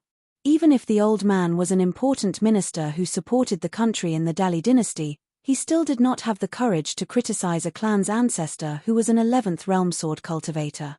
The young man who was elegant and graceful and had a bearing completely different from Cow Jun's was called Cow Mao. He was the newly appointed supervisor of kilns in Dragon Spring Commandery, an official directly under the jurisdiction of the Ministry of Rights. He was handsome and had the reputation of being the Cow clan's jade tree in Dallas officialdom. Back then, when he had received the Dali imperial tutor at the Huaihuang relay station, Cow Mao had been the only one on his horse.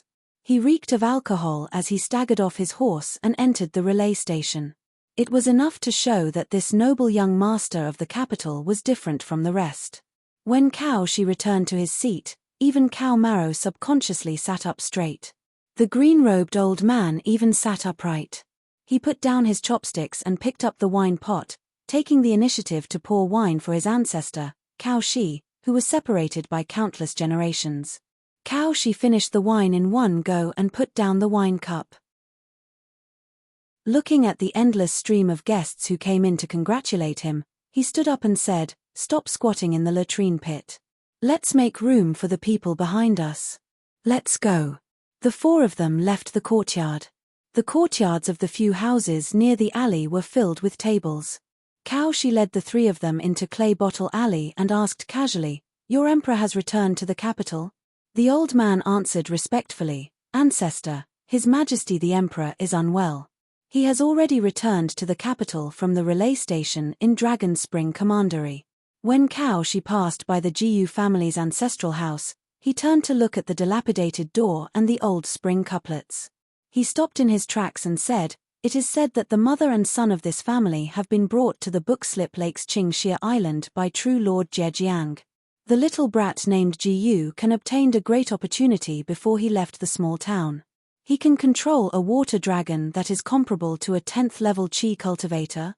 Moreover, that water dragon's realm is rising rapidly. It is very likely that it can break through the bottleneck of the 10th level in just a few decades."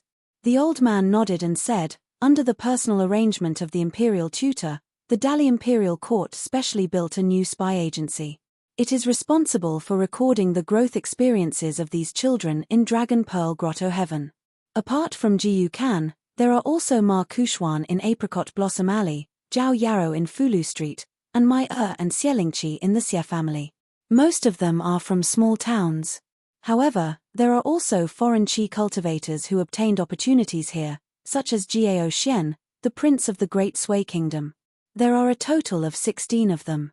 Cow Shi walked forward slowly and stopped again. "What about these two families?" The owners of the two neighboring houses, one of them was already recorded in the Song clan's genealogy as Song Mu. He had just returned to the capital with His Majesty the Emperor. The other one was named Chen Pingan.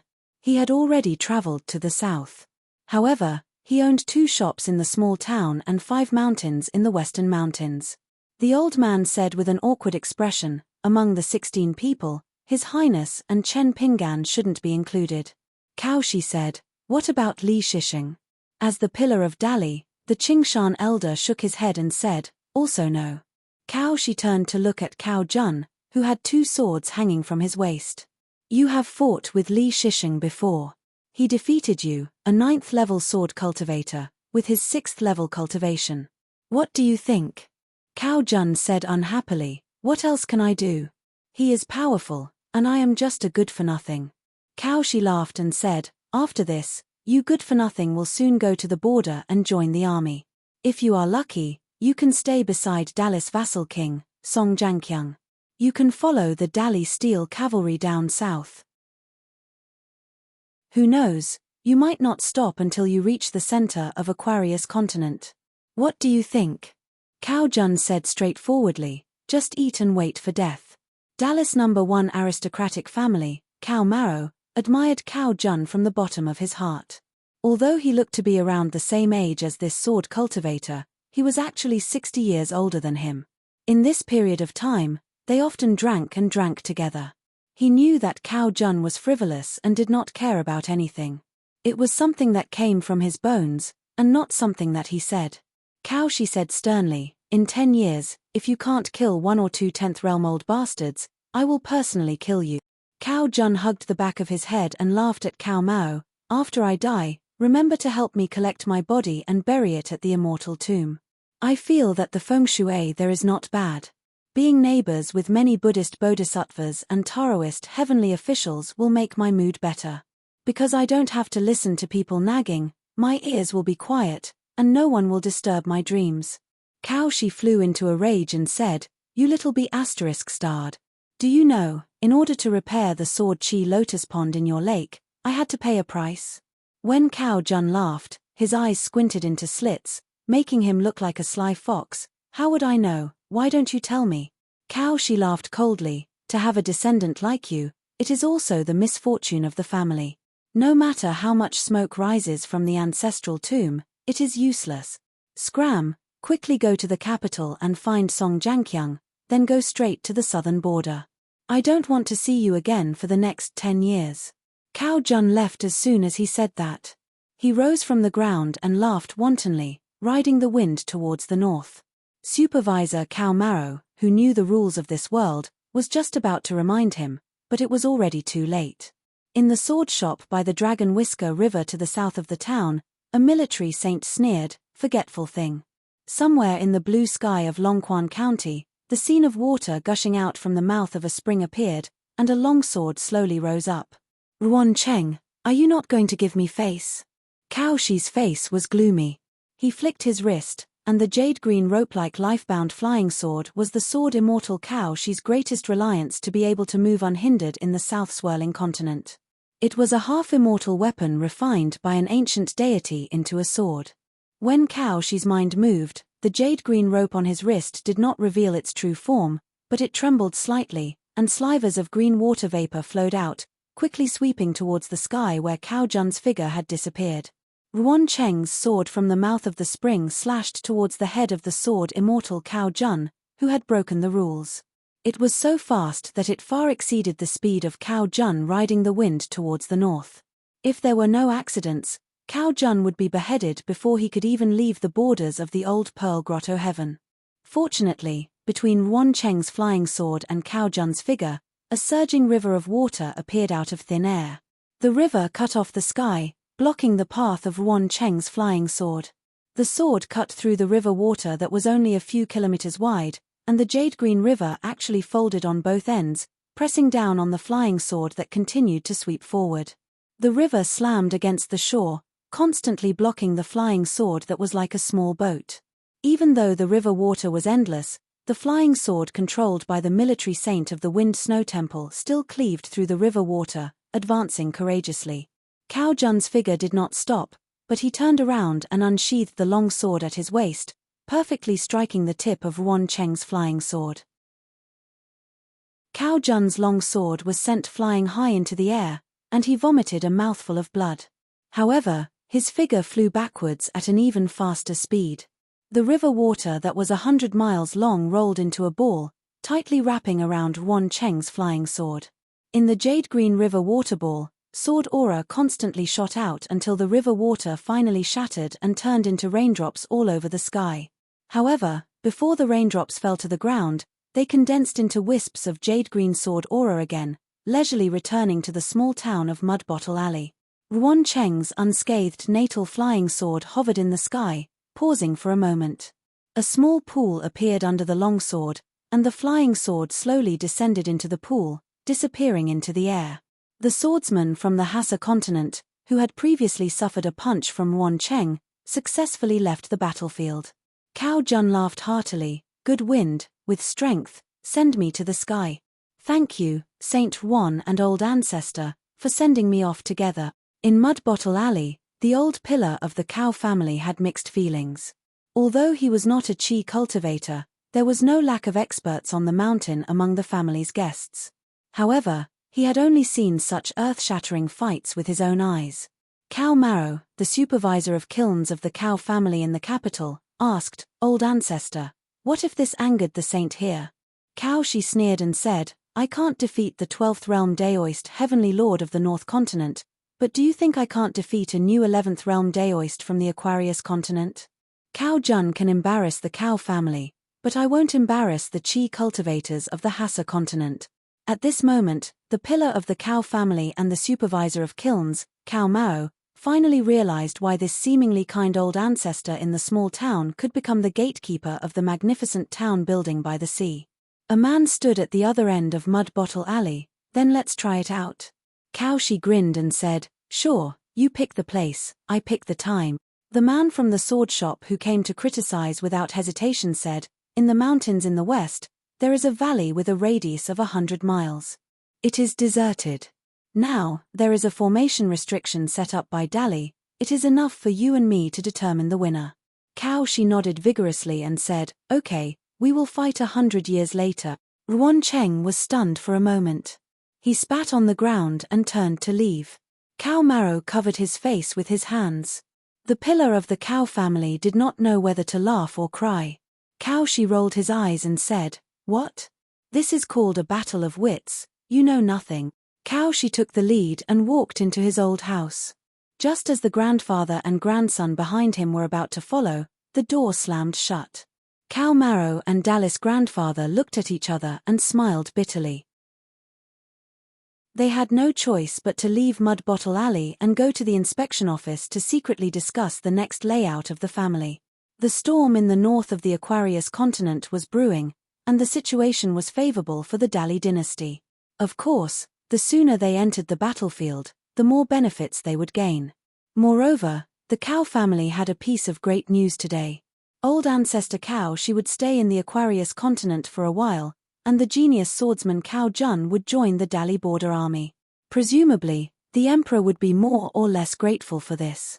In the next 100 years, the Cao family would be able to suppress their mortal enemy, the Yuan family. The old man surnamed Kui, who was used to wearing coarse hemp clothes and walking barefoot in the bamboo house of Luopo Mountain, changed his temperament after the lotus flower crown Daoist Lu Chen visited him.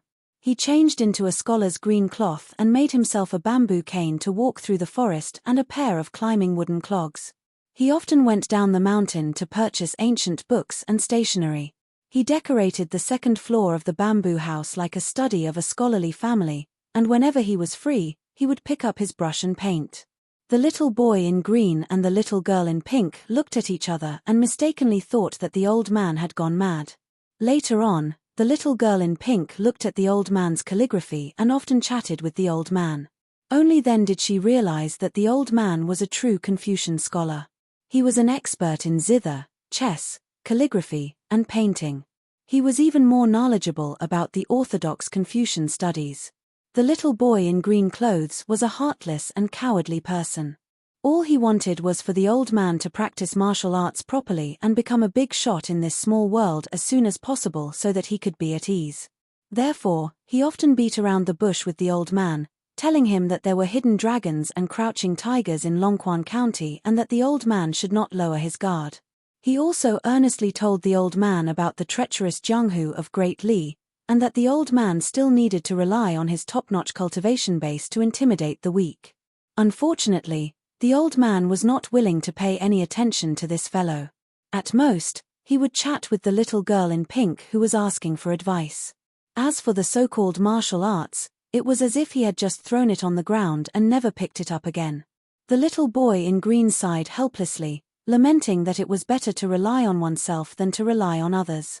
He could only continue to cultivate diligently, trying his best to digest the 2 high-grade snake gallstones that had entered his stomach. Recently, Wei Pai, who had been very busy welcoming and sending off the new North Mountain god, would still come to the bamboo building from time to visit the little pond where a purple gold lotus seed had been thrown in.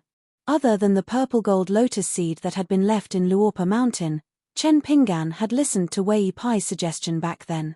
Since he was the owner of Luopa Mountain, he had left a piece of idol seal on the first floor of the bamboo building as an item to suppress the mountains and rivers. The seal was none other than the 11th Chen that Qi Jingchun had carved. There was nothing special about it. It was just a beautiful vision that Qi Jingchun had given to Chen Pinggan at that time. Above the 10th realm of martial arts was the martial god of the mortal world.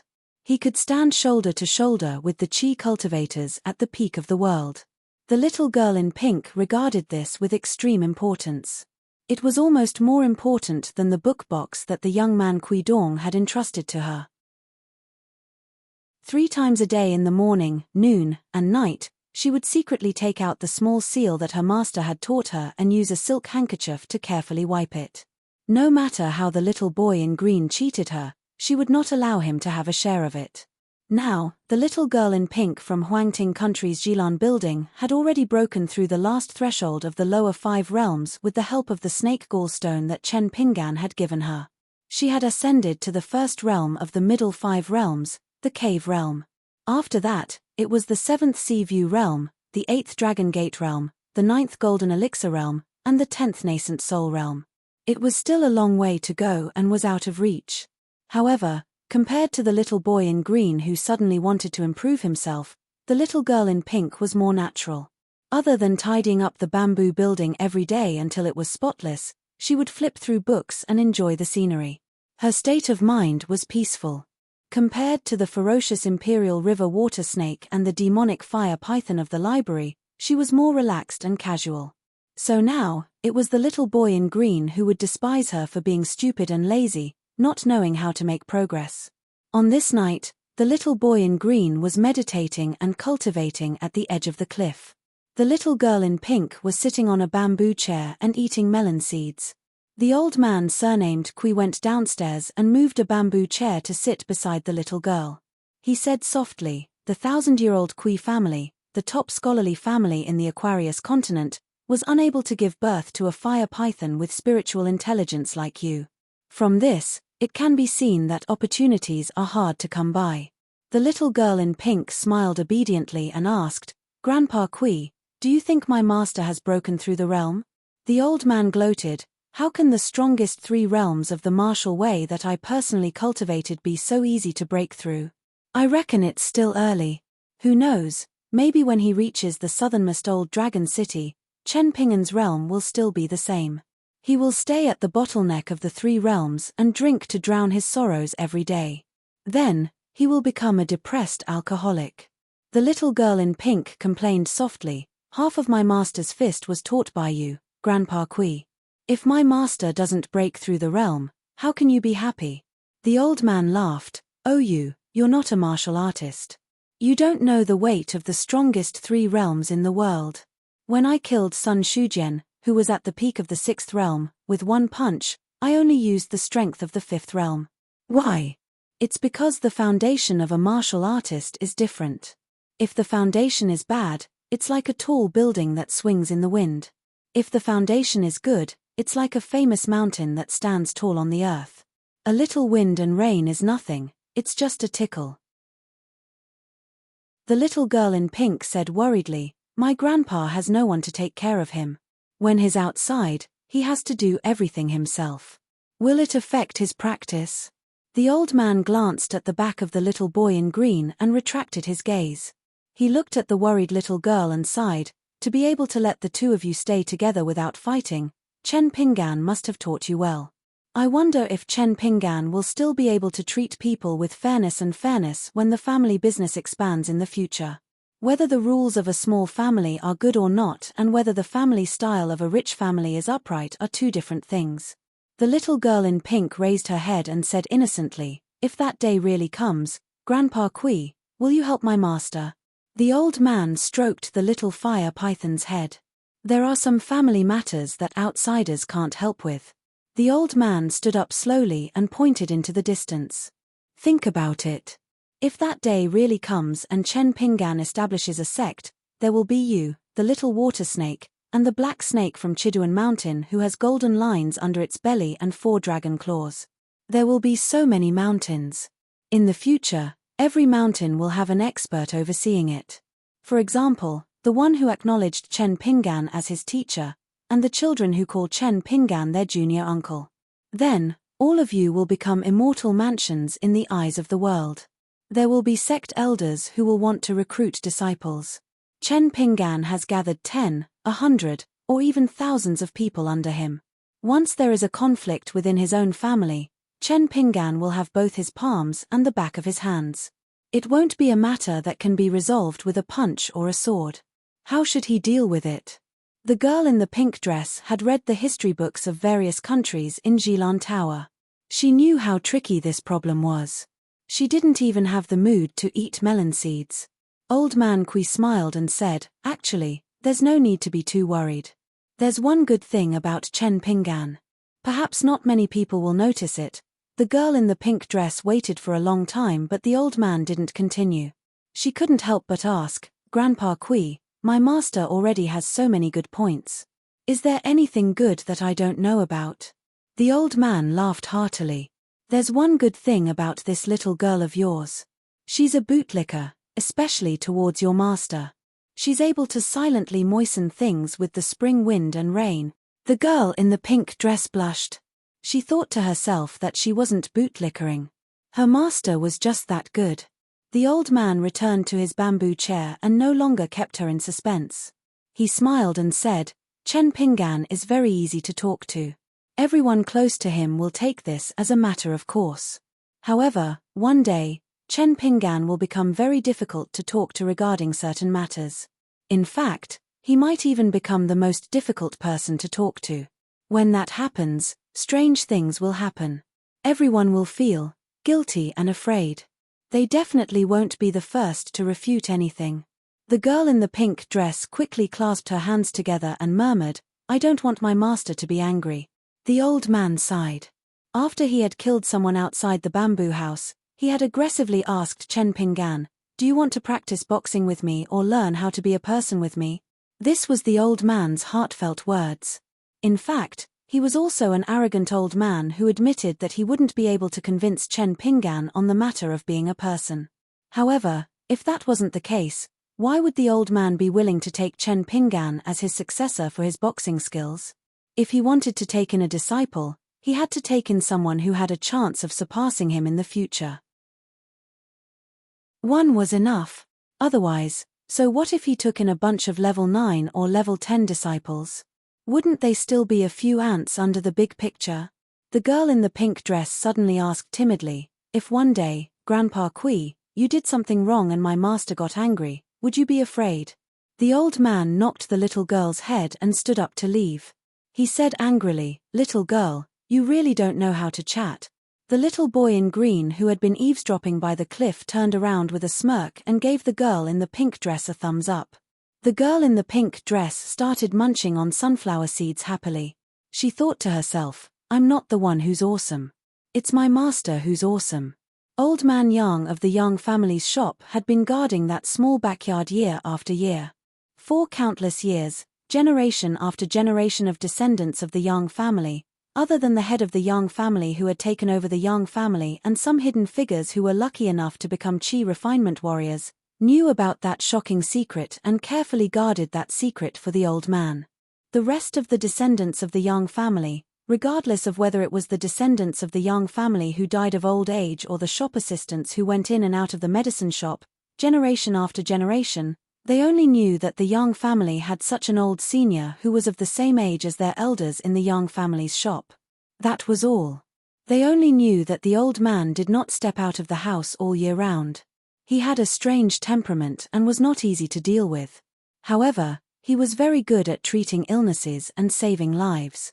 Old Yang was still smoking in the backyard today. However, there was a new book published by Dali Bookstore in his hand. It was from the School of Novels, which was once one of the top 10 schools in the world. However, as time passed, just like the School of Mo, one of the 4 prominent schools of learning, it was no longer a prominent school. The School of Novels had also become one of the most common schools of thought.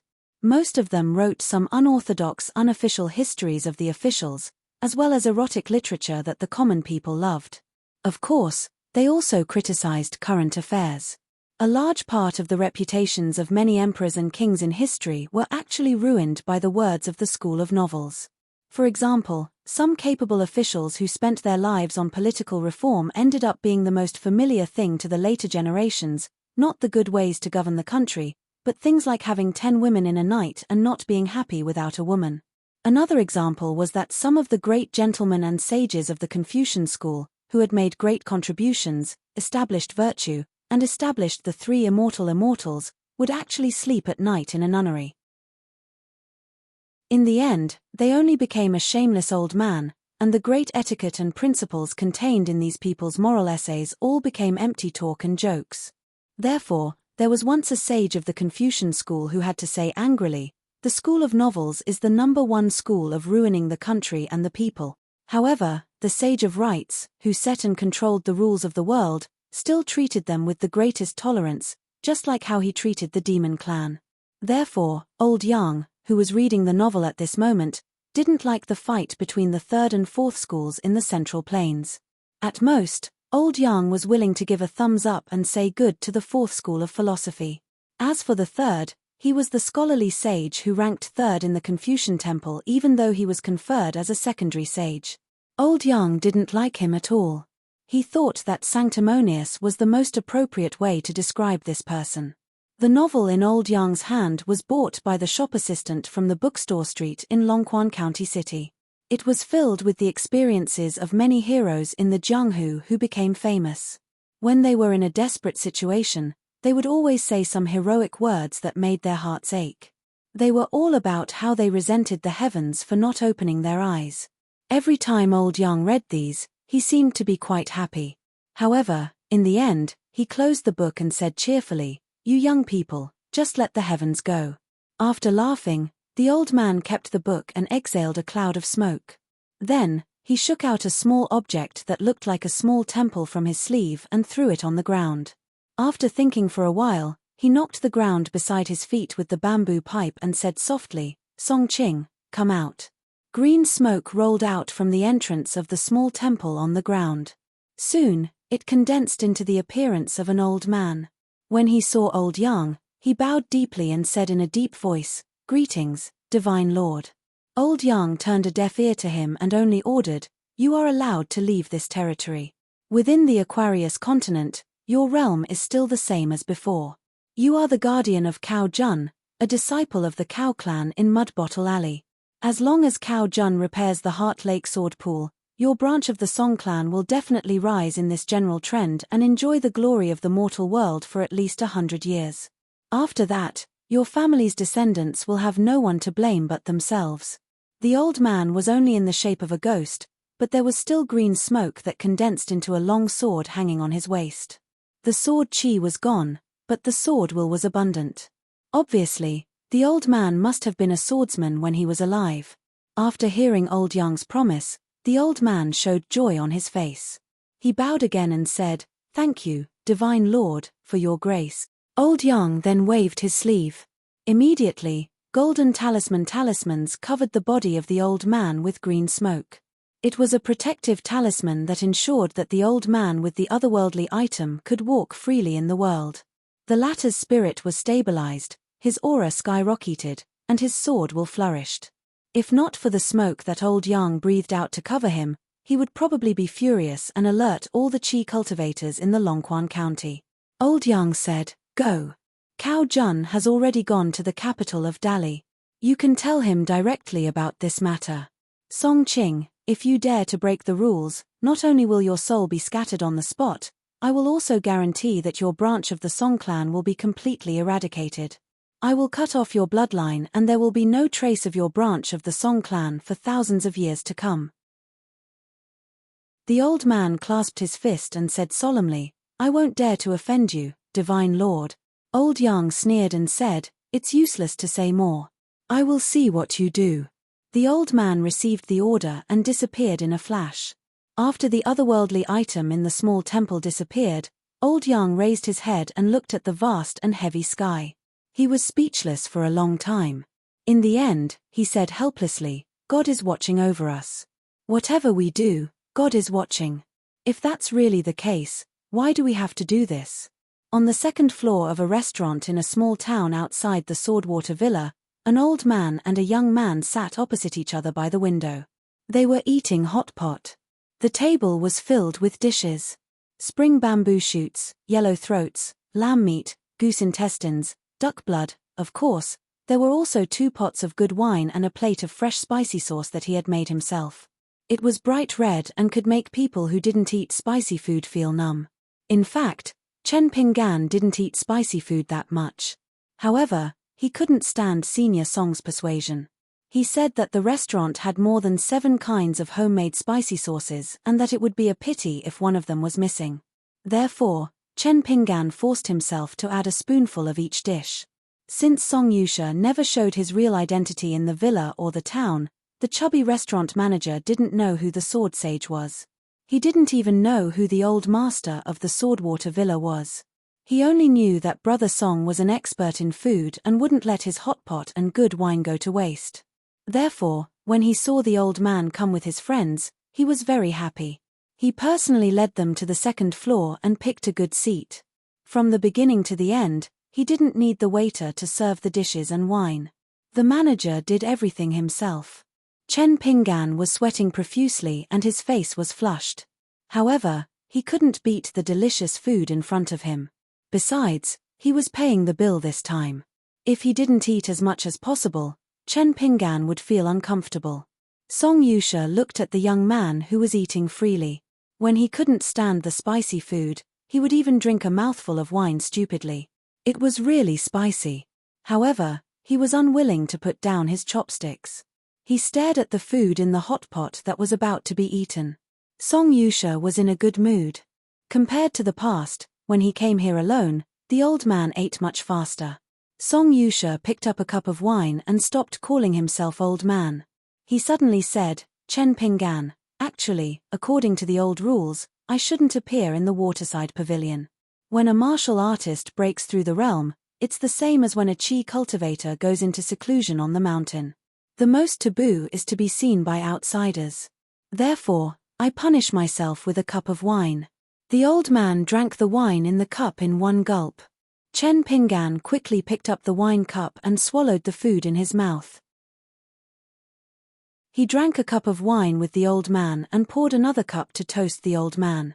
If it weren't for the old man, I definitely wouldn't have been able to cross the threshold of the 4th state today. I should toast the old man with a cup of wine. The old man also drank a cup of wine. Song Yusha looked out of the window at the scene of the endless stream of people on the street. Occasionally, his gaze would linger for a moment. Some people's expressions would change slightly and they would quickly lower their heads after making eye contact with him. Song Yusha smiled slightly and withdrew his gaze. The reason why I went to the waterside pavilion at that time was because I have something to tell you face to face. Whether you can break through the realm today or not, you have to leave the villa tonight. You can't attend the Wulin chief ceremony tomorrow. Chen Pinggan continued to pour wine. However, the speed at which he picked up the food slowed down a little. He asked softly, someone wants to harm the villa? Song Yusha didn't hide anything. He smiled calmly and said, they have a great background and great influence. But it has nothing to do with you, Chen Pinggan. The old man raised his cup and drank a mouthful of wine. I'm not looking down on you and your friends. It's just that some of the family affairs of Swordwater Villa are inconvenient for people of Jianghu to intervene. But no matter what, as the host, it's not very kind of me to ask the guest to leave. So I still need to punish myself with a cup of wine. Chen Pinggan, do as you please. Chen Pinggan really did do as he pleased. He just raised his cup and drank a mouthful of wine for Little Rice. The old man didn't care. He continued to pick up the fresh goose intestine with his chopsticks and dipped it in the hot pot for a little while. Then, he put it in a plate of spicy sauce. He gently stirred it in the spicy sauce and then put it in his mouth. Chen Pinggan wanted to say something but stopped. Song Yusha smiled. Let's just eat and not talk about other things. In this world, there are only beautiful scenery and food. These are the three things that can't be let down. Chen Pinggan buried his head in the food and occasionally drank. All good things must come to an end. No matter how delicious the hot pot was, there was also a time when the chopsticks had to be eaten. After eating and drinking to his heart's content, Chen Pinggan put down his chopsticks and finished the pot of wine. This was the first time that Chen Pinggan drank half a catty of wine in one breath. Not to mention his face, even his ears and neck were red. He said drunkenly, "The father and daughter of Hungdao Villa didn't seem to make trouble for me." Song Yusha chuckled softly. Green mountains and clear waters, the future is long. The grudges of Jianghu are also the same. You're not from the brushwater country and will soon leave. You may not come back in the future. Otherwise, there will be a lot of trouble. Song Yusha remembered something. You seemed to be full of anger after the incident at the waterside pavilion. I'm a bit curious. If I, Song Yusha, was just an ordinary Jianghu man, it's reasonable to say that Wang Yiran, the owner of Hungdao Villa, a renowned Jianghu grandmaster, treated you with respect without knowing your background. Not only did he not bully you with his power, he was even willing to apologize for his daughter. Why do you still seem to be a bit unconvinced? Chen Pinggan burped and took off the blade-strengthening gourd from his waist. However, he didn't drink. After thinking for a moment, he said seriously, "It's not that I have an opinion about Wang Yiran, but I think there's something wrong here." Song Yusha curiously asked, "What do you mean?" Chen Pinggan subconsciously took another sip of wine. With the help of dizziness, he slowly said, "I once heard an old gentleman talk about the order of right and wrong. I haven't read many books, so my understanding is very shallow. But when I have nothing to do, I'm willing to take out this knowledge and think more about it. I think there's a sequence of right and wrong. Of course, there's also a sequence of big and small. I can't use the right at the back to cover the wrong at the front. Even if the right at the back is big and the wrong at the front is small, I still have to break down the small mistakes at the front and explain the reason thoroughly. Only then can the right at the back really stand firm. It's like, a person can't walk by jumping. But what I've blindly figured out may not make much sense. Because I've read a lot of books during my trip to the south, and the books don't talk about this, so I'm not sure whether it's right or wrong. But according to my theory, if I apply it to what happened at the waterside pavilion, you, Wang Yiran, don't actually need to apologize to me. You only need to ask your daughter to stand up and say sorry to me. Otherwise, in the end, you, Wang Yiran, are the great guru of Jianghu, apologizing for others. Do you think I have to accept it? Even if I take a step back and am willing to accept it, then your daughter is not wrong, right? I don't think so. Wang Yiran, no matter how right you are, your daughter's words and deeds are wrong. It's like this today, and it's like this tomorrow. In the next 10 years, if it's someone else, that woman named Wang Shanhu with a saber, she may still be wrong. Chen Pinggan held the wine gourd in one hand and scratched his head with the other. Senior Song, I'm just talking nonsense. Sorry to make you laugh at me. Song Yulon was stunned at first, then at a loss, and finally in a trance. He only felt that the Jianghu he believed in was turned upside down. In the end, Song Yulon recalled his life, especially the unbearable memory of his son, Song Gaofeng. The old man originally didn't want to think about it again, and he didn't want to delve into the grievances. But today, at this moment, the old man found the knot in his heart. Where was it? Why did he feel so guilty and remorseful? But he didn't know why he couldn't get rid of the knot. The old man's eyes were red. He trembled as he picked up the chopsticks, picked up some food from the bottom of the hot pot, put it into his mouth and chewed slowly. Gradually, a smile appeared on his face. The old rules that were regarded as the guiding principles by the old generation of Jianghu were regarded as the golden rule. It turned out that there was something wrong with them. What did my son, Song Gaofeng, do wrong? Even if there was a mistake, it was this son of a B***tch Jianghu that was wrong first. It was that former chief of Wulin who was born as a general on the battlefield who was wrong. That grievance was not about that arm at all. It was your daughter who owed me, Song Yulon's son, and my daughter-in-law an apology. In front of a young man, Song Yulon, whose face was full of tears but didn't feel ashamed, slowly put down his chopsticks and stood up. He laughed at Chen Pinggan and said, "I, Song Yulon, invite you to this meal on behalf of my son and daughter-in-law, and on behalf of Jianshui Villa." The second floor of the restaurant was in an uproar. Because of Song Yulon and Jianshui Villa. Because this meant that half of the Jianghu of Combe country would have 100 years of romance. In the end, the old man cupped his fists and said to Chen Pinggan, "I have something to say to my grandson, so I'll go back to the villa first. I may not be able to say goodbye to you later. So, I'll repeat the old saying in Jianghu, green mountains don't change, and green rivers flow forever. I hope we'll meet again someday." Chen Pinggan stood up in confusion. He watched as the old man flew out of the window and flew all the way over the roof. Song Yulon had been carrying that rusty iron sword for many years. Today, under the watchful eyes of the crowd, the old man flew all the way to the gate of the villa and strode over the threshold. Ignoring all the flattery, he directly found the young man who was resting with his eyes closed in a small courtyard that had been empty for many years. His grandson, Song Fengshan, was standing in the distance. Song Fengshan opened his eyes and didn't say a word. Just like when he was young, he stayed by his parents' sickbed. Song Yulon took the iron sword from his waist and held it with one hand. He handed it to Song Fengshan, whose face was cold and indifferent.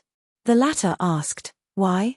Song Yulon said in a deep voice, "This is the sword of your father, Song Gaofeng. As a son inheriting his father's legacy, it should be handed to you, Song Fengshan." Song Fengshan didn't reach out to take the sword. He sneered and said, "Oh, another strange thing. First, Grandpa, you came in advance to celebrate my grandson's alliance chief ceremony, and now you give me a broken iron sword. What? Grandpa, do you finally want to put down the burden of being the sword saint of Combe country and the old master of Sword Water Villa and enjoy your grandson?" The young man put his hands behind his back. His eyes were sharp, but his face was full of smiles. He said, "I'm sorry, but I have to tell Grandpa a bad news. His Majesty has personally issued several secret orders. The Imperial Court's army of nearly 10,000 elites has already gathered outside the city. I think the army will come tomorrow and annihilate me, the rebellious new alliance chief of Jianghu. Grandpa, I don't expect you to help me. Really, these are my heartfelt words. I only ask Grandpa to just stand by and watch from the beginning to the end. I only ask that you don't give me another sword strike." Song Yulon stared at his grandson's face and laughed heartily. He took a step forward and slapped heavily on his shoulder. He didn't hide his smile and gratification at all. The old man said in a deep voice, "You are indeed the son of Song Gaofeng and Liu Qian. Grandpa knows that the person leading the army this time is that woman's husband, General Chu Hao." Song Fengshan was puzzled and frowned. Song Yulon smiled and said, "Since that vicious woman wants a yard after taking an inch, I can take this opportunity. I, Song Yulon, also have a reason. I want to make it clear to Jianghu and the Imperial Court." The old man's eyes were wet.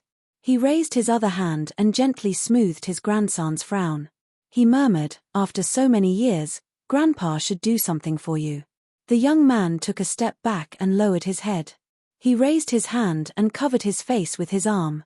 The old man said softly, "Fengshan, from now on, Grandpa won't nag you about those old rules. But I still hope that you will listen to me one last time. Although it's wrong to be a veteran in Jianghu, I hope that you won't deny all the things that are right and good in Jianghu." The old man put the old iron sword that his grandson was unwilling to take over on the stone table in the courtyard. He then walked to the door alone. During this time, The old man looked at the main room of the small courtyard. However, he didn't say anything. Song Fengshan asked with a hoarse voice, "Grandpa, where are you going?" The old man strode forward and smiled. "Grandpa's sword has been left in the pool under the waterfall for so many years. I'm going to retrieve it." Song Fengshan stood there motionlessly until the old man's figure was far away. The door in the courtyard slowly opened and a young woman walked out.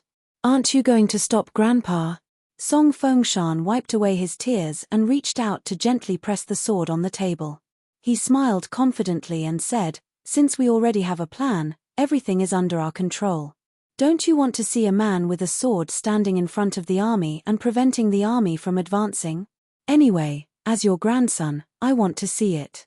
I've been secretly thinking about it for so many years." The young woman was baffled. How did old ancestor think it through? Following which, the woman became somewhat worried. In the future, the old ancestor might not like what we do in the villa. Song Fengshan snorted, "At most, I'll let Grandpa stab me a few more times. When the time comes, I'll take out my father's sword. Let's see if old master is willing to be ruthless." The young woman joked, "Oh, you haven't called me Grandpa for over 20 years. Today, the sun has risen from the west. Calling me Grandpa is so smooth." Song Fengshan turned and stared at her. The young woman smiled sweetly. She was actually a Dali death soldier. One day, when the Dali army stepped on the central territory of the Aquarius continent, she would be able to openly hang up the peace plate that the Dali imperial court had issued to the people on the mountain. Song Fengshan was well aware of this point. On the second day, the General Assembly to elect the new martial arts alliance leader was held at the Sword Water Villa. On the road from the Sword Water Villa to the Sword Water Villa, the cavalry galloped. Dust flew everywhere, covering the sky. In the army, there was a general in bright heavy armor, riding a tall horse. The man had a smile on his face as he looked into the distance. It could be said that he was very proud of his achievements. After he flattened that Bulsh*T Swordwater Villa, he would be the undisputed #1 person in the Shushui nation with the greatest military exploits.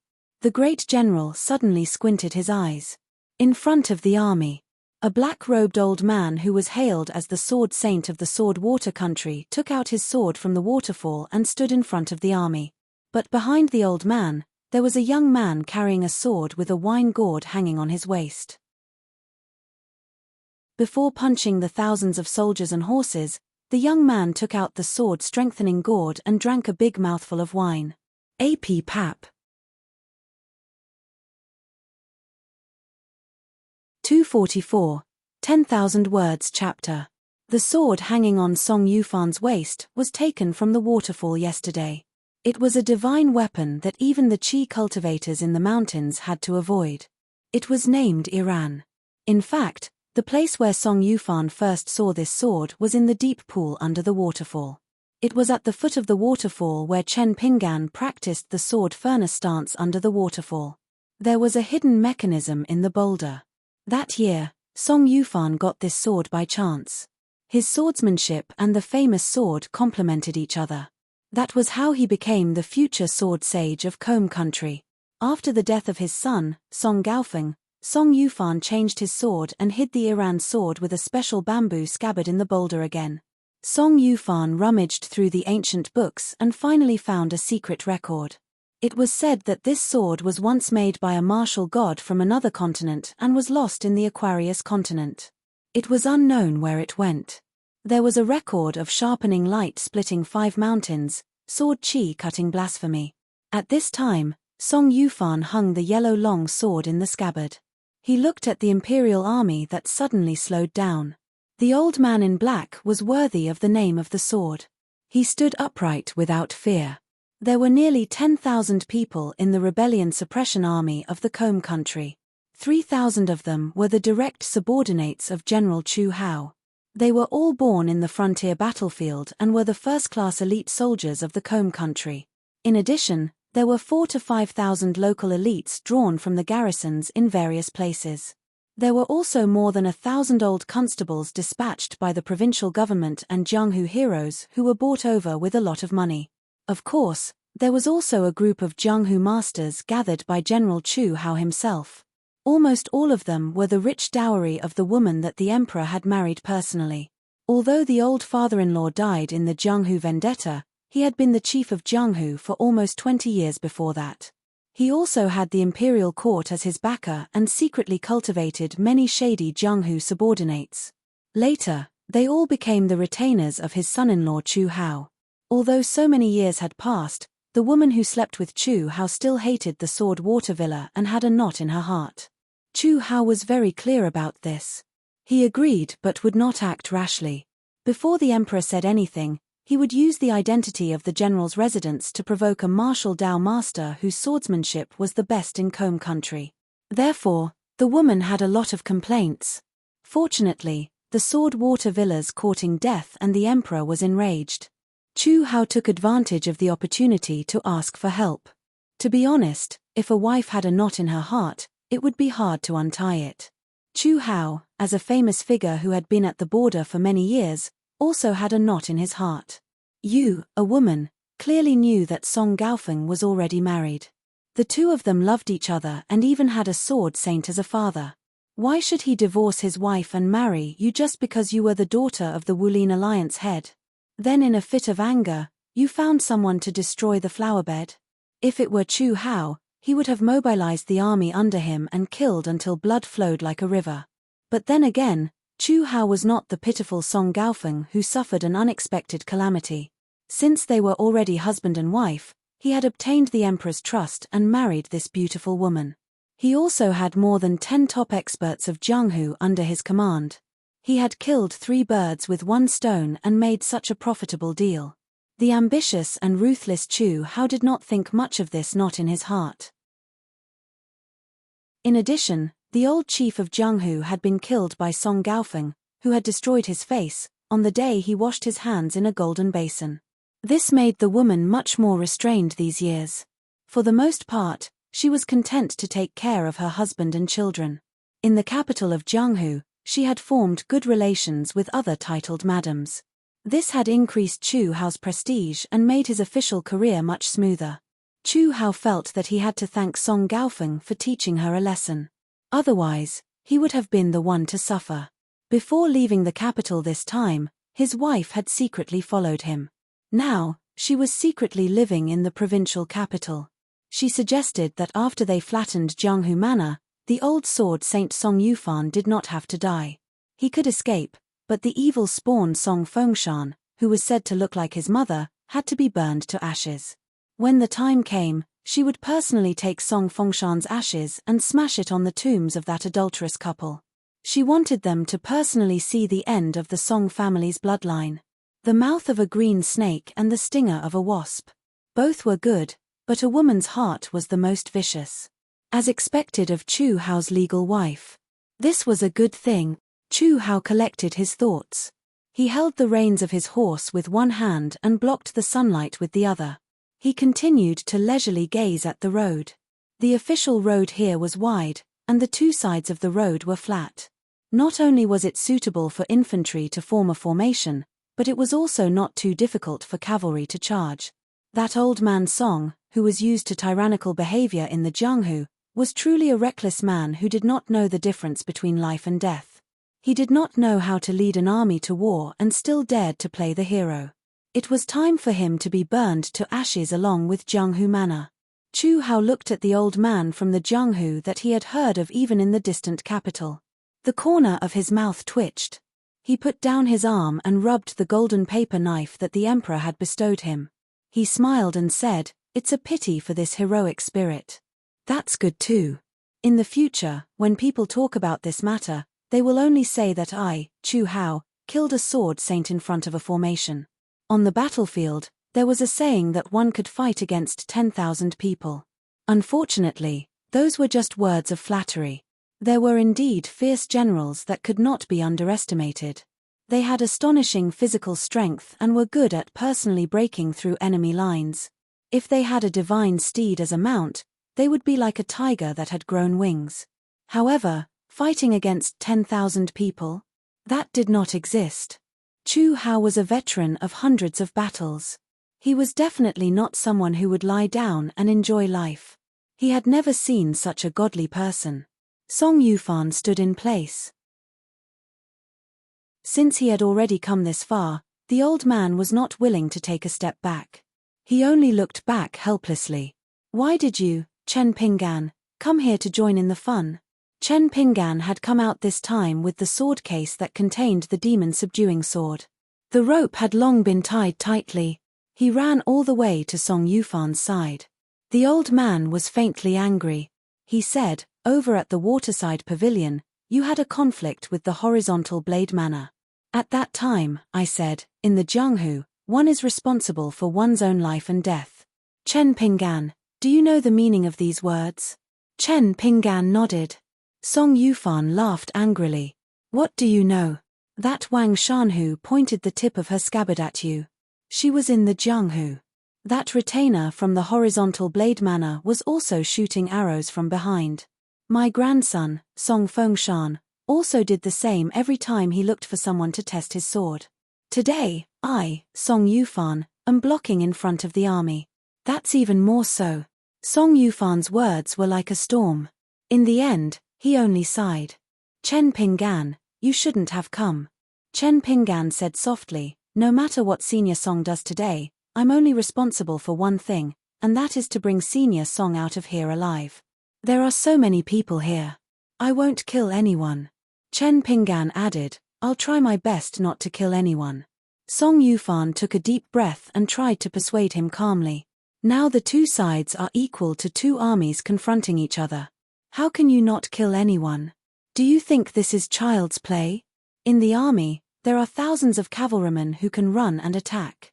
There are heavily armored infantrymen in formation. There are also thousands of strong bows aimed at you. Without a word, you will end up with heavy rain. Not to mention that there are dozens of Jianghu experts under Chu Hao's command, as well as some military officers who are armed with divine bows.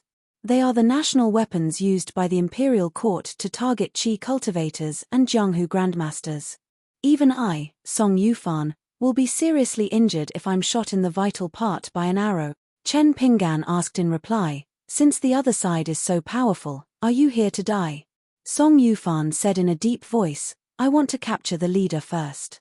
I'll try my best to take down the commander-in-chief Chu Hao so that the army will be leaderless. Then, I'll threaten Chu Hao to hand over the woman. If I act alone, I have 50% confidence. But if you follow me to charge and break through the enemy lines, you'll only be a burden to me once you're surrounded. So, listen to me and quickly return to the villa. Bring your two friends away from this troublesome place. Song Yufan raised his head. It was summer, but there was still such a sunny day that seemed like spring. It was really not bad. He turned his head and smiled at the northern teenager. Chen Pinggan, I appreciate your kindness. But whether I, Song Yufan, live or die, whether Sword Water Villa exists or perishes, I have a clear conscience. Isn't this enough for me to roam the Jianghu? It's very enough. Chen Pinggan patted the wine gourd at his waist and smiled brightly. I'm not bragging when I run. I'm definitely faster than a four-legged warhorse with two legs. Moreover, I have a trump card that can save my life. Senior, you don't have to worry about me. You just have to deal with that Chu Hao. If I didn't have this confidence, I wouldn't have shown up today. Song Yufan was so angry that he wanted to smash a chestnut on this blockhead's head. Idiot. Do you really think that your broken wine gourd is the sword-strengthening gourd at the waist of the mountain sword immortal? Besides, you're just a pure martial artist who refines his body. What's the use of the legendary sword-strengthening gourd? Chen Pinggan moved his feet and stood behind Song Yufan. They came to a place where the soldiers of the imperial court of Combe Water Country couldn't see them. He patted the sword-strengthening gourd heavily and said in a low voice, Chuyi, someone is looking down on you. Come out. Song Yufan was stunned. What's going on? The red wine gourd didn't move at all. Chen Pinggan was a bit embarrassed. 15. With a whoosh, a streak of shocking green sword light rushed out of the sword-strengthening gourd. It was so fast that it could be called lightning. The crystal-clear pocket-sized sword suddenly hovered in the air between the two of them and then slowly wandered, as if it was asking for a reward from its master, Chen Pinggan. Chen Pinggan had already known that there were two little ancestors in the sword-strengthening gourd. Flying Sword 15 was docile and obedient. Whenever Chen Pinggan wanted, 15 would follow the tip of the sword. It was simply his intimate little jacket. As for Chuyi, he was really arrogant. Unless it was in a life-or-death situation or it was interested in something, Chen Pinggan basically couldn't order it around. However, Chen Pinggan wouldn't force it. He didn't expect Chuyi to be like 15, who could do everything smoothly. At least in the few critical moments, Chuyi had never tricked him. Song Yufan was surprised. It's really the sword-strengthening gourd of a great sword immortal? Chen Pinggan grinned. However, Song Yufan's next choice and words were still full of old-fashioned pedantry. He patted Chen Pinggan's shoulder and said, "Chen Pinggan, remember, the son of a rich family doesn't sit under the awning table. Let's go. Since you've come to see me off, it can be considered that you've done your duty. Since your path of martial arts is already smooth and you possess precious treasures, you should cherish the present stability even more. Let's go, let's go. Don't be so wishy-washy. Believe it or not, I'll beat you to a pulp before fighting with the army," Song Yufan said sternly. "I, Song Yufan, am a man of my words." But there was still a but. The young man who just came out of the Jianghu was as straightforward as Song Yufan, who was experienced in Jianghu. The young man from the north, who wore straw sandals, carried a wooden box, and had a sword-strengthening gourd with a flying sword in it, said to the old man solemnly, "I, Chen Pinggan, come from Mud Bottle Alley in Huaihuan County, Longquan County, Dali in the north. I'm also traveling in Jianghu." The old man turned around and laughed. "Kid, don't you look like a kid?" Chen Pinggan stepped forward and stood side by side with the old man. "I'll treat you to a hot pot in return." The old man was still worried. Although he looked into the distance, he had to ask again, "The situation is not good. Can you really run away?" Chen Pinggan nodded. "Not only do I have the sword-strengthening gourd and the flying sword to protect me, but I also wrote 20 mind talismans last night. They can help me shrink the ground into an inch. If I really run away, I'll be so fast that even I can't help but give you a thumbs up." Although it sounded like a joke, the old man turned around and looked at the young man carefully. It didn't seem like a joke at all. The old man was relieved. Heroically, he reached out and pressed the hilt of the upright sword. "Good. Then I'll wait for you to treat me to a hot pot." Chen Pinggan suddenly asked softly, "Can I bring my own wine to eat hot pot in a restaurant?" Although he had the sword-strengthening gourd, the flying sword, and the mind talisman, he was still as stingy as before. The old man laughed and said, "It's not about being generous. It's very generous." Song Yufan rushed forward and pulled out his long sword from the bamboo scabbard. Sword chi lingered between heaven and earth. He laughed loudly. "Let me go first. Just bring up the rear for me." On one side, there were only 2 people. On the other side, there were 10,000 soldiers. However, the latter faced the old and young Jianghu people as if they were facing a formidable enemy. When the war drums sounded, some young soldiers from the local garrison swallowed subconsciously. Because the sword chi was close. When facing 2 Jianghu boorish people, it was enough to exhaust them. There was no need to pay attention to the arrangement of troops on the battlefield. It was nothing more than the cavalry in the vanguard charging, and then appropriately pulling the front line and supporting from the left and right to cover the path of the sword saint from the Combe country. Then, the infantrymen at the rear would set up the formation. With the swords and shields in the front, the spears pierced out and formed layers of iron walls. In addition to the standard infantry crossbows of the Combe country, there were also dozens of divine bows taken from the imperial treasury. They were meticulously made by the craftsmen of the Mohist school and had always been relied on by military generals. The tip of the arrow was engraved with cloud pattern talisman, the shaft was made of fine iron, and the arrow feather was made of golden eagle feathers. Each arrow was tough and heavy. Therefore, ordinary divine archers couldn't control it. Only soldiers with good martial arts attainments could pull the bowstring to the fullest. It was very powerful, and its speed, range, and accuracy were far better than ordinary strong bows. In the end, There were close to 20 lackeys of the Jianghu gathered around Great General Chu Hao. It was extremely difficult for Song Yulao to open the formation alone and kill his way to Chu Hao. However, Chu Hao knew that he had victory in his grasp. The 3,000 elite cavalry under his command didn't fear the title of Sword Saint and dared to charge head-on. However, it didn't mean that the rest of his troops were fearless of death. Chu Hao had been on the battlefield for a long time, and he was well aware of this.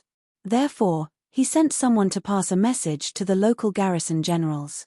For every soldier that died in the war, the imperial court would give a jaw-dropping 100 taels of silver as compensation.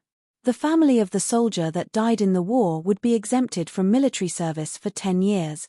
However, those who dared to back out would be executed immediately. Moreover, they would be punished according to the law of the border army, and their families would be exiled thousands of miles away. With the rewards and punishments, the entire army could only fight to the death.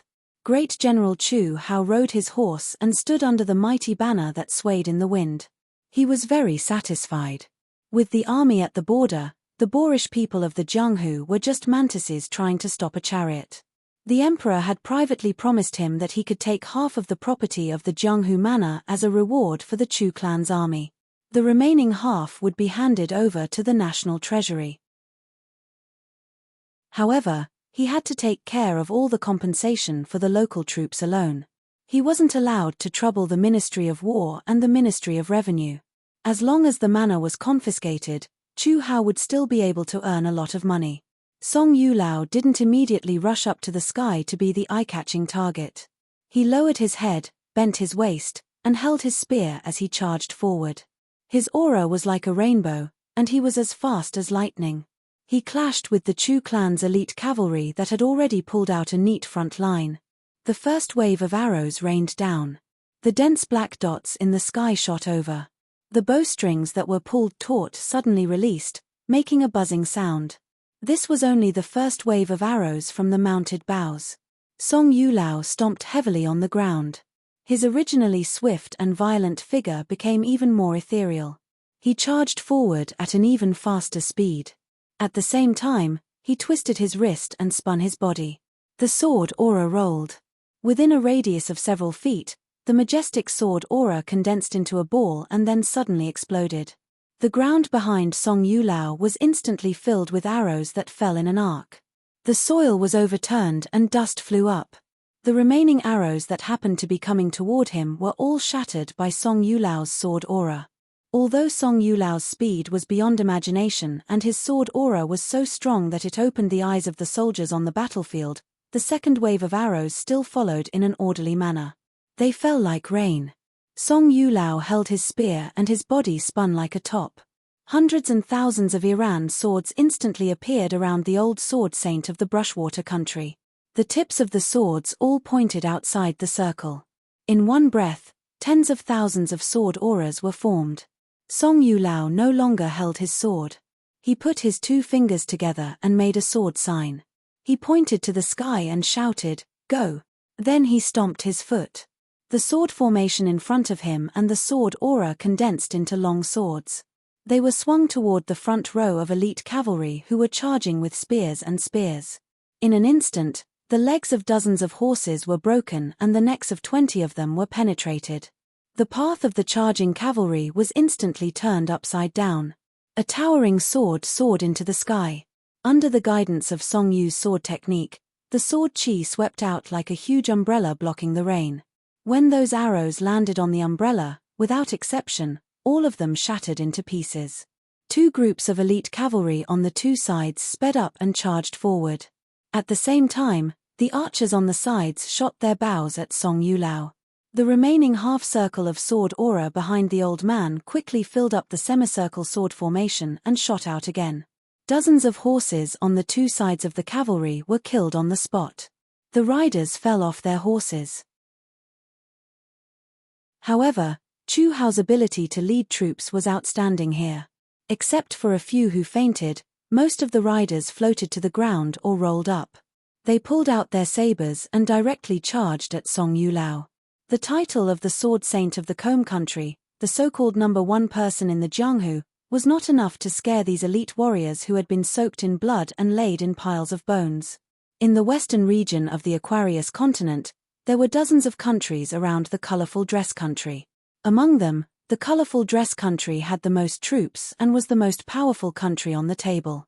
This was especially so for their number of cavalry troops.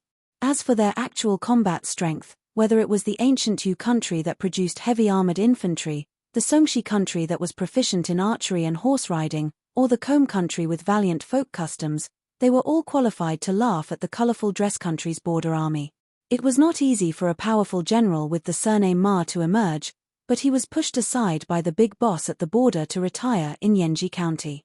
Such a big piece of greasy meat was enough for the 3 countries bordering the colorful dress country to have a full meal. Chu Hao personally led troops to intimidate the Jianghu not only because of his wife's personal grudge, but also because he wanted to fight for the position of the commander-in-chief of the punitive expedition against the colorful dress country. He wanted to gain more prestige for himself. Otherwise, even if His Majesty was more inclined to Chu Hao, it would inevitably attract criticism from some meritorious seniors and the influential members of the imperial family. The sword saint's head that he delivered was not lighter than the weight of a sword water manor. Chu Hao, who was under the heavy protection of the formation, couldn't help but laugh. The heavens are helping me. Song Yuburn, kill, just kill. When you are an arrow at the end of its flight, let's see how you can still show off. I, Chu Hao, will soon have hundreds of thousands of border troops and lead them to the north. When I get the first merit of destroying the colorful dress country, there might be a place for me in the Aquarius continent's decennial Lakeview Academy general evaluation. That Dali Song Jiangqiang in the north is just relying on his status as a relative of the imperial family. When it comes to commanding troops on the battlefield, a northern barbarian who drinks raw meat and drinks blood is nothing.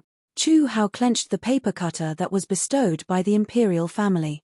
His smile grew wider and he couldn't help but repeat, "The heavens are helping me." On the road, Song Yuburn, who was facing the opposing cavalry, was already less than 50 steps away from the cavalry formation after successfully blocking 2 waves of arrows.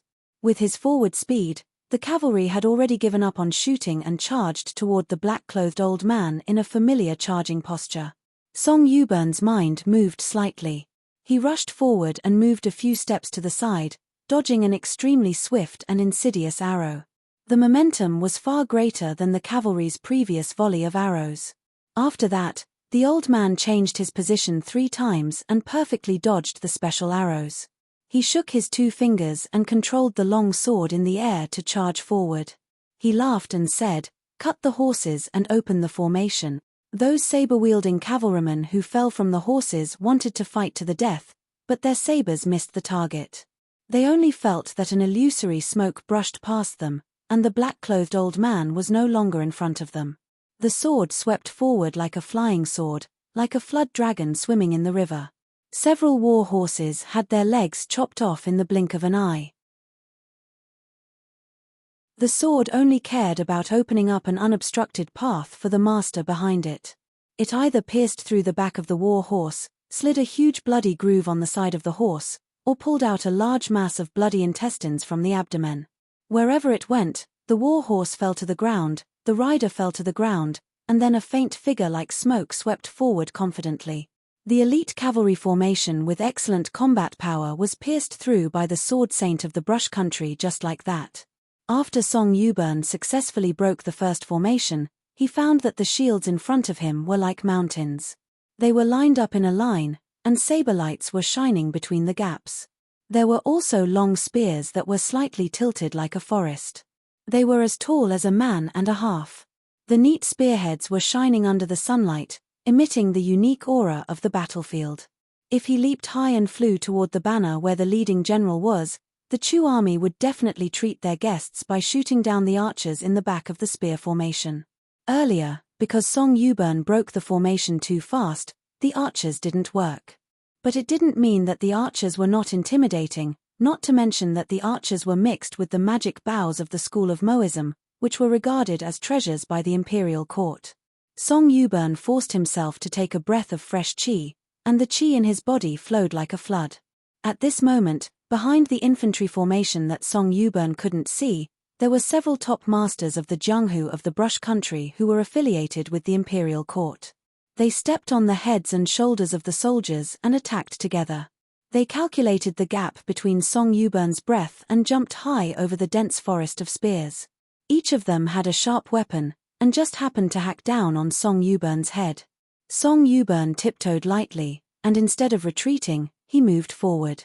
He held the long sword in one hand and swung it horizontally, slashing at the empty waist. He calculated that Song Yubern needed to take a breath, but because of the difference in martial arts realm, this Jianghu master in the eyes of the world didn't know how fast the chi flow of a 6th realm martial artist was. 3 4th realm martial artists with different weapons were cut in half by the half-arc sword chi on the spot. Born in the Jianghu, they died on the battlefield.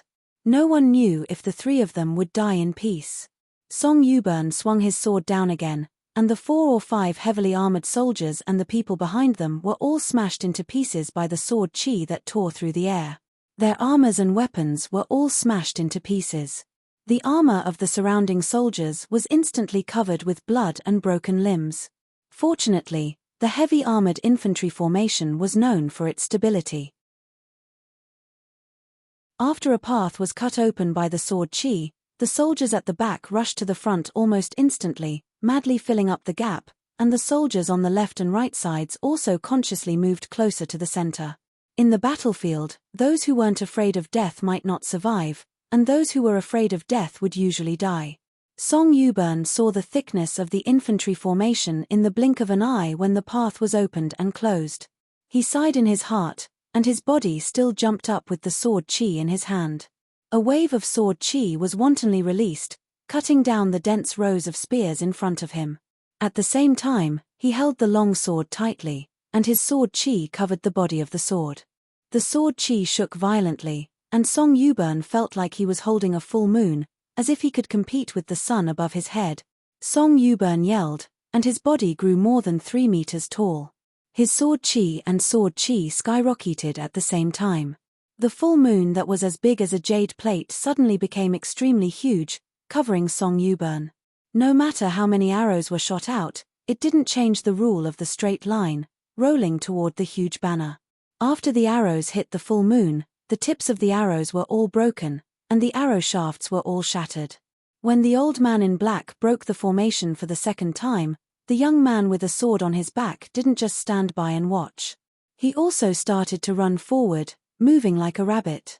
Of course, the cavalry of the Chu clan didn't need to turn their horses around, which would only disturb each other. So naturally, they vented their anger on the young man. However, no one expected that the sword sage of the Combe country, who had been famous in Jianghu for 60 years, could break the formation so brazenly, and a young man from Jianghu who came out of nowhere was also so difficult to deal with. The young man with a sword on his back was so fast that he could cover 2 or 3 meters with one step. He was so agile in the narrow space that he not only dodged 4 or 5 arrows of the school of Mo at tricky angles, but also rushed through a round of arrow rain. During the period, as long as there were arrows in his way that he couldn't dodge, the young man would simply use his hands to push away the heavy arrows. When the young man collided with the cavalry, he had the advantage with the momentum of the rushing war horse. However, the young man, who did not know his roots in Jianghu, was like a slippery loach, slipping through the gaps between the elite cavalry's charge. Occasionally, when they fought, he would punch the side of the war horse, sending the rider and the horse flying 2 to 3 feet away. Sometimes, he would hit the horse with his shoulder. Similarly, the horse's hooves flew into the air, and the rider and the horse were flipped over. In the end, he even jumped up lightly and stepped on the back of a horse like a dragonfly skimming the surface of the water. The heads of the horses or the backs of the war horses behind him flashed and disappeared, which made the cavalry feel like a breeze blowing on their faces. They chopped with their sabers and stabbed with their spears, but they couldn't even catch a corner of the young man's clothes. He was definitely a grandmaster at the peak of the 4th state, or even the 5th state. A cavalry general held an exquisite long spear and stabbed it accurately at the young man's neck. He roared, "Go to hell." Chen Pinggan tilted his neck and just happened to dodge the long spear. At the same time, he reached out and grabbed the horse spear that all cavalry generals on the battlefield dreamed of. Even though the cavalry general's palm was covered in blood, The beloved long spear passed down from his ancestors was still snatched away. Chen Pinggan switched to holding the long spear with both hands in midair and stabbed it heavily into the ground. The extremely resilient long spear was like a bowstring, and with a muffled bang, Chen Pinggan was thrown 7 or 8 meters into the air. His hand still held the end of the long spear, not abandoning it. The young man with a sword on his back, with a face full of determination, looked like an immortal flying through the wind and landed in the empty space in front of the foot formation behind the cavalry formation. The young man's sleeves fluttered, and after his feet landed, he didn't stop. He took a step back and raised his arm, throwing the horse spear high into the air with all his strength. Then, he made a gesture of patting the wine pot at his waist and jumped up, his figure instantly disappearing. It was as if an immortal had used the magical ability to shrink 1,000 li. Then, they saw the young man step on the long spear in an inconceivable manner, 1 foot in front and 1 foot behind, like the legendary sword immortal flying the sword, full of a carefree and relaxed feeling that was difficult for martial artists on the battlefield to understand. If the enemy camp wasn't mentioned, perhaps there would be people who couldn't help but cheer. Then, a scene that made people stomp their feet and curse occurred. That young man in the formation, not only did he fly forward on the long spear, he even picked up the wine gourd and raised his head to drink a mouthful of wine. Everyone gnashed their teeth in hatred, but in the depths of their hearts, weren't they also a little fascinated? The tragedy of the battlefield, the heroism of the Jianghu. Originally, the difference between the two was like heaven and earth. Just like how the sword saint from the Shushui nation broke the formation, especially when his sword energy cut through the foot formation, how tragic and bloody was it? However, this young man with a sword on his back didn't kill a single person as he moved forward. He just followed the old man in black to break the formation without saying a word. They were both breaking the formation, but they were both so elegant. Because the long spear swept forward too quickly and this action was too unbelievable, the foot archers in the square formation were somewhat confused. However, under the orders of the leading general, they specifically ordered the strongest elite soldiers in the army to intercept and kill this person with their strong bows. Of course, there was no need to mention the experts on the battlefield who were qualified to wield the Mohist divine bow. They had already drawn their bows like a full moon, and the treasures of the military school shot out one after another.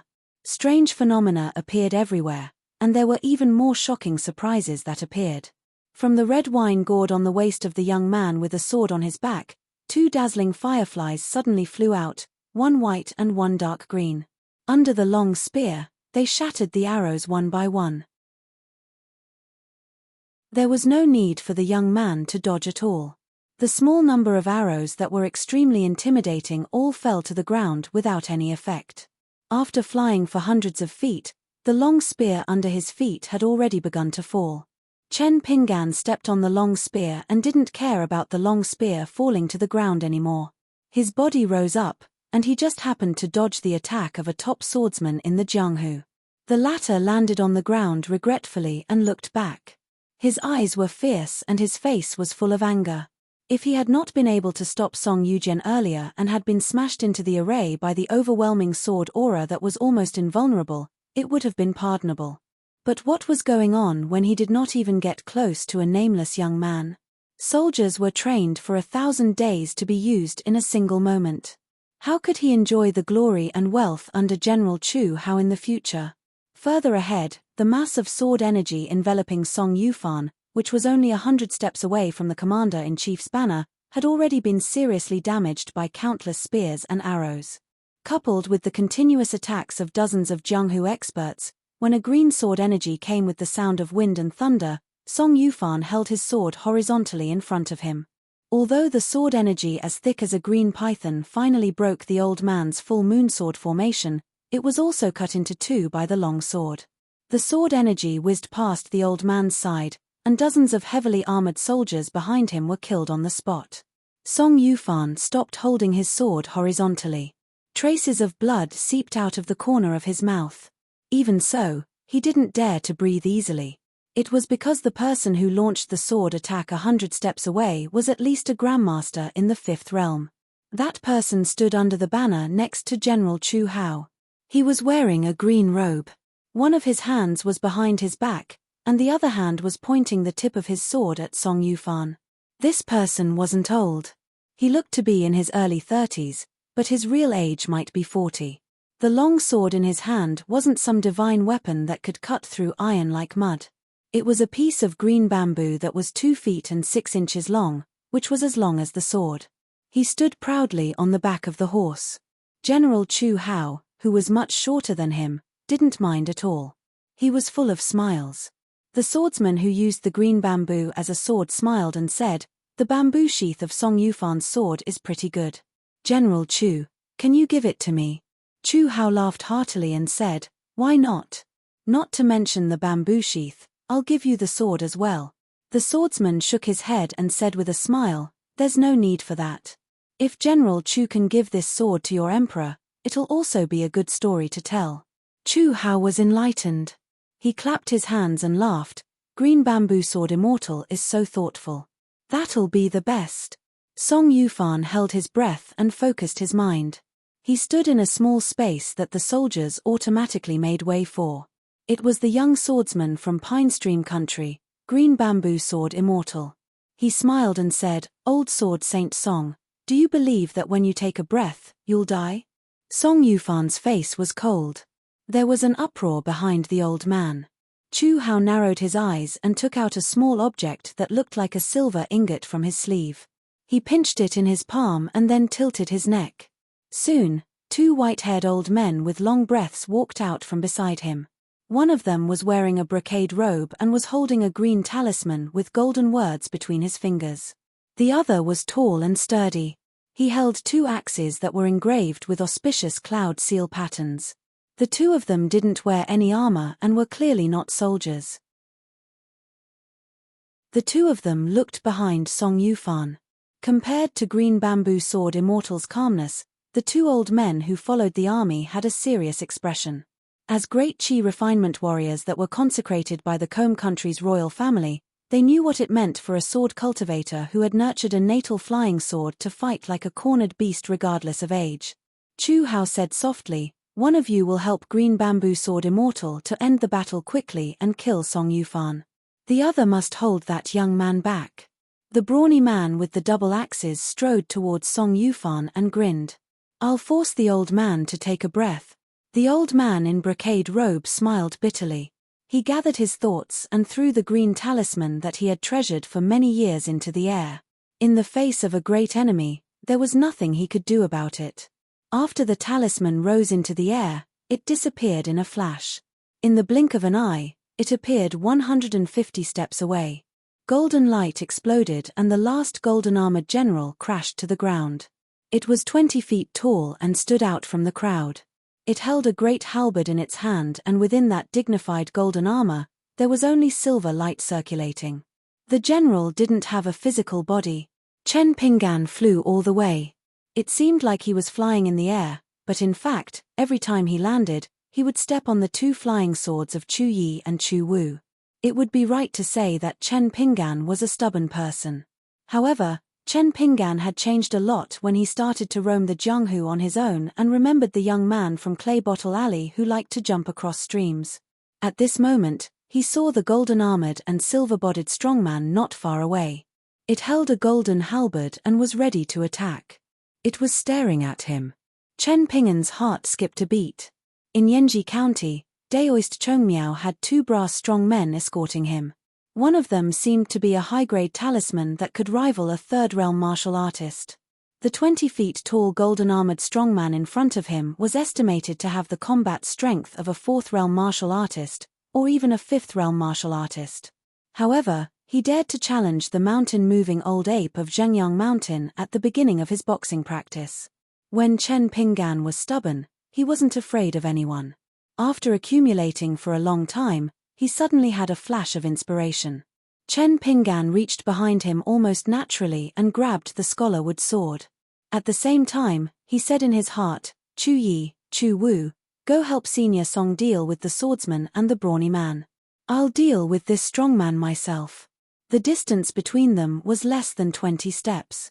The 2 sword lights under Chen Pinggan's feet, one on the left and one on the right, drew an arc around the golden-armored strongman, who began to stomp on the ground and run forward with the halberd. Chen Ping'an, who still had his hand behind him and held the hilt of the wooden sword, leaped forward and shouted, "Senior Song, don't worry about it." In the face of a great enemy, the brawny man's double axes were about to chop down, and Green Bamboo Sword Immortal was eyeing him covetously. Song Yu smiled knowingly and actually took a breath. Green Bamboo Sword Immortal, who was standing on the horse's back, struck with his sword. Chen Ping'an, who was in the air, mumbled something that no one could hear. Then, he fell into a state of emptiness that he had never experienced before. He forgot about everything, and his sword heart was clear. There was once an ancient temple scholar wood sword that easily split open the pink-robed great demon's golden light formation. Since I'm not strong enough, I'll use the sword today like I'm learning boxing. One punch at a time, I'll take it slow. There will be a day when I can throw out 1,000,000 punches. First, I'll take the meaning, not the form. I'll just throw out the sword. If there is a mountain, it will split the mountain. If there is a river, it will break the river. The 18 holts of sword chi in his body was no longer restrained. Like a flood breaking through a dam, it rushed through the deserted chi residences that had long been regarded as useless by modern sword cultivators. Chen Ping'an suddenly pulled out the scholar wood sword in an instant. With a dazzling sword chi that he couldn't see, he slashed at the 2-foot-tall golden-armored strongman. Along with the giant halberd, the golden-armored strongman was slashed apart. Chen Ping'an, who had landed on both feet, raised his head. A huge crack appeared on the golden-armored strongman's body. Silver light burst out, and the golden armor shattered. It fell to the ground in front of him and then shattered with a loud bang. Golden light and silver radiance filled the sky. Chen Ping'an, who was sweating and kneeling, was dazed for a moment. However, he quickly came back to his senses. He straightened his back and gripped the scholar wood sword in his hand. In the Jianghu, I have a sword. The young man had never felt so hearty before. He wanted to vent the pent-up frustrations in his heart so much. In the midst of the army of 10,000, he held the scholar tree sword that had been completed in one strike. He shouted loudly, "Great Li's Chen Ping'an is here." 2:45. There was a deathly silence on the battlefield. After a moment of astonishment, the large military formation with the youth as the center set off the uniform clanging of iron armors. The army was not here to watch a show. In an instant, spears and bows were raised, all of them aimed at the young sword immortal who claimed to be from the Great Li. Then, Chen Ping'an made a very inappropriate move. He put the locust wood sword back into the wooden box with his left hand and skillfully took off the wine gourd with his right hand. Then, he suddenly raised his left hand high, as if he was saying to the army of Shu Shui, "Everyone, please wait a moment. It won't be too late to fight after I drink some wine." Immediately, it caused a tidal wave of uproar. Even some of the captains who were good at fighting looked at each other. Could it be that this young sword immortal who killed the golden-armored person with a single sword strike was really someone who could fight against 10,000 people? Could he be so leisurely from the beginning to the end, charging straight ahead and ignoring the army of 10,000 people as if they were nothing? How could they fight this aggrieved battle? They couldn't let their brothers fill a bottomless pit with their lives, could they? The compensation of 100 taels of silver was very high, but among the soldiers on the battlefield, who would be willing to watch the familiar lives around them turn into a pile of dead silver? The two natal flying swords, Chu Yi and 15, had made great contributions in the battle. Imperceptibly, they helped Chen Ping'an increase the illusion of invincibility. Green Bamboo Sword Immortal's sword slashed at Song Yufan's sword aura. It surged forward like a tidal wave, but Chu Yi, who was flying recklessly, shuttled back and forth between the waves, nibbling away at it bit by bit. The military cultivator of Shu Shui who was holding the giant axes in his hands was pointed at between his eyebrows by 15, who was so fast that the burly man had to withdraw his attack. He didn't want to exchange his life with Song Yufan, so he kept using the axes to block around his body. There was a series of crisp and pleasant clanking sounds, and the axes even sent sparks everywhere. Song Yufan took the opportunity to take a breath of fresh air. He stretched out his arm horizontally, holding the sword radiance and the bamboo scabbard at his waist. His whole body's sword intent skyrocketed, and his black clothes fluttered without wind. He was extremely happy to be able to fight with all his might again. After Chen Pinggan raised his arm in a deliberately mystifying manner, he raised his head to drink and silently said in his heart, "Chuyi, Chuwu, continue to entangle your opponents. It doesn't matter if your moves are a little fancy." Flying Sword number 1 was like a scoundrel who would not give up. He stared at Green Bamboo Sword Fairy, the little girl. 15 even gnawed on the heavy weapon double axes until they were unrecognizable. They were full of holes, which made the burly man's heart ache. The Green Bamboo Sword Wiz, whose eyesight and cultivation were much better than everyone else's, was a grandmaster of swordsmanship who wanted to take the head of the old sword saint of Shui Kingdom. While defending against Chu Yi's attacks, he furiously shouted with a murderous look on his face. His words hit the nail on the head. The 2 times that the young man drank wine were fake. The change of breath was real. The battle between the martial Dao grandmasters was a once-in-a-lifetime opportunity. Chen Pinggan had already lowered his arm and pinned the blade-strengthening gourd to his waist. He leaped over the army formation and grinned at Green Bamboo Sword Immortal. Song Yuburn, who had changed into a new outfit, added fuel to the fire. He laughed and said, "Idiot." After losing his trump card, the old man in the brocade robe who used the talisman to invite out a golden-armored strongman smiled bitterly. He took out 3 green talismans, but the runes were no longer golden. 1 was silver and 2 were red. He threw them out again. Another 3 strong men from the Daoist talisman sect landed on the ground. They stood side by side in front of the main general, Da Wu. There was 1 silver-armored strongman and 2 bronze-armored strongmen. When Song Yuburn and the young sword immortal arrived in front of Da Wu, the 2 sides had unknowingly switched offense and defense. Without the latter, Song Yuburn would have died in the battle. However, with the addition of an inexplicable troublemaker, Song Yuburn had a slight advantage. Chu Hao's judgment of the situation on the battlefield was very clear. He had been in the military for half of his life and had never been defeated in more than 30 battles. He still had this ability. As a result, this general with a gloomy expression quietly poured his martial zhenqi into the silver ingot-shaped military treasure in his hand. This was the most precious armor pill from his wife's generous dowry back then. In an instant, it flowed on the outside of Chu Hao's armor like mercury. The originally pitch-black military heavy armor turned into a set of snow-white armor covered in ancient cloud patterns. It was called the deity's dew armor, commonly known on the mountain as the dew armor. Although it was the lowest grade of the jiao pill of the military school, in the dozens of countries including the Shui country, there was not a single general who could own this item. Of course, it was not that these pillars of the country had no money in their pockets, but that there was a price but no market. Otherwise, even if the price was doubled, the generals would be willing to sell their pots and pans to buy one. 3,000 jiao pills of mountain snow, 300,000 taels of silver, in exchange for the best life-saving talisman. Who would not be willing to fork out this amount of money? It was just that they couldn't buy it at all. The military cultivators on the mountain had almost monopolized the armor pellet. The chi cultivators other than sword cultivators couldn't compare with the former 2 in terms of physique tempering. Therefore, they wanted to buy the armor pellet as a protective talisman. How could the warriors at the foot of the mountain touch it? Wasn't that a waste of God's gift? Song Yuburn began to move forward. He no longer had any worries about the rear. 1 man with 1 sword, he moved forward with an indomitable will. This was because Chen Pinggan was helping to bring up the rear. Chen Pinggan laughed. He took a step forward and moved more than 20 feet away. "Come back." Chu Yi reluctantly let go of Green Bamboo Sword Fairy and moved back slowly. Obviously, he was a little angry. In the blink of an eye, Flying Sword 15 had circled around Chen Pinggan, blocking the spear tips and arrows that were swarming towards him.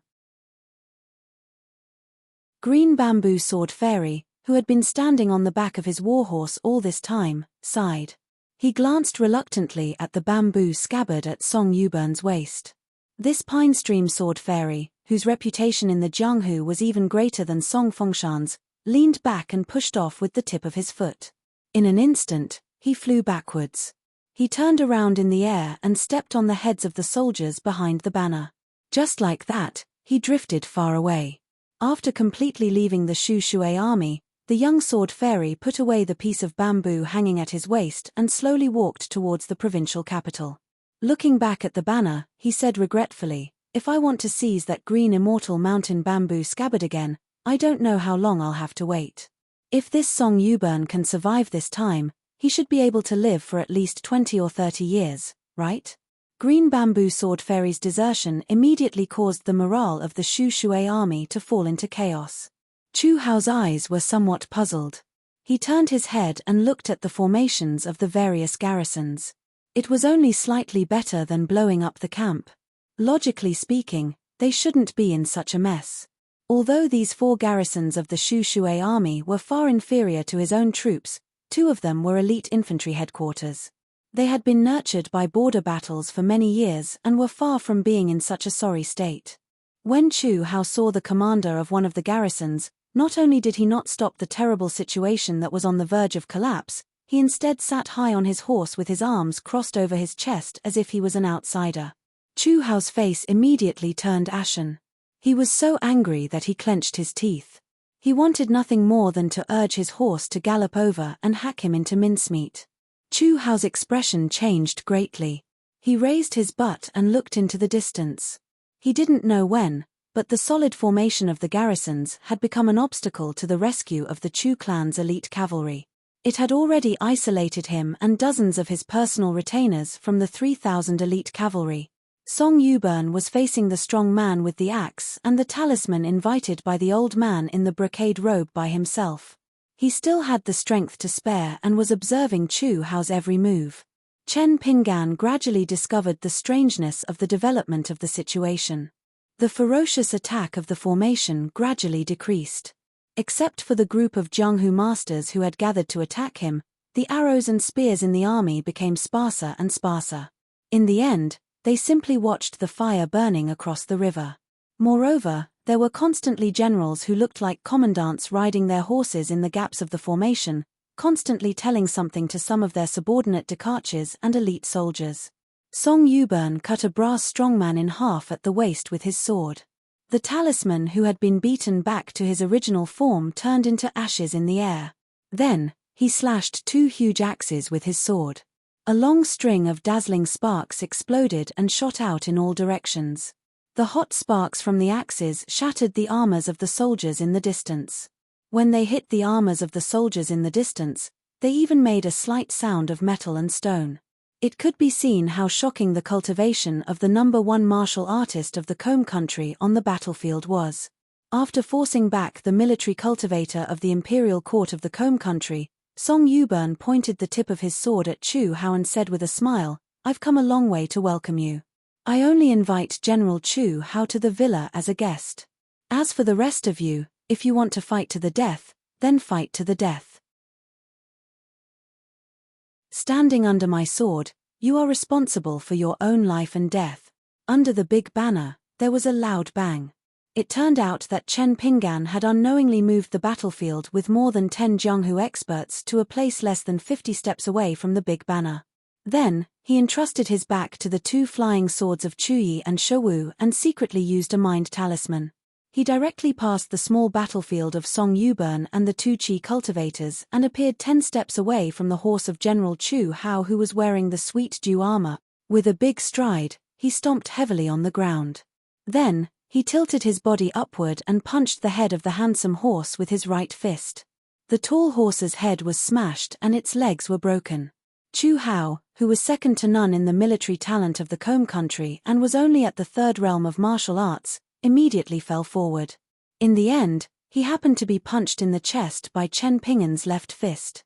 Although the anima energy contained in the sweet dew armor condensed at the area where Chen Pinggan's fist hit almost at the same time, Chu Hao was still smashed into the sky by the punch. He fell heavily on the ground 30 feet away, stirring up a cloud of dust on the official road. Chen Pinggan continued to run forward. A squire of the Chu clan's elite cavalry rode forward angrily. The squire, who was skilled in horsemanship, tightened the reins and drove the horse to raise its 2 hooves high, stomping heavily on the head of the young sword immortal. Chen Pinggan accelerated and dashed forward. He bent his back and appeared at the belly of the horse. Then, he straightened his back in an instant and slammed his shoulder into the horse, causing it to fly backward with its hooves in the air. Chen Pinggan went straight forward, exerting strength in his legs. It was exactly the same as the scene of the young eagle crossing the stream in his hometown. Chu Hao, who had just struggled to get up, was punched in the head. The sweet dew armor of the military school emitted a dazzling spiritual light. Chu Hao fell backward dizzily again. His eyes rolled and he completely fainted. Chen Pinggan had also come to the side of this guy who vowed to be one of the top 10 generals of the continent. He squatted down and stretched out his hand to grab Chu Hao's neck. Then, he stood up and lifted the neck of the Combe country's great general, who was suspended in the air, to the height of his shoulder. He shook it and turned to smile at Song Yusha. "Senior Song, I have caught him." The situation was already over. The two Qi refinement warriors of the royal family exchanged glances and saw the helplessness in each other's eyes. Song Yusha was not aggressive. He kept his Iran sword and put it back into the bamboo sheath. He cupped his fists and said to the two top Qi refinement warriors of the Combe country, "Sorry for the offense. Please pass a message to His Majesty.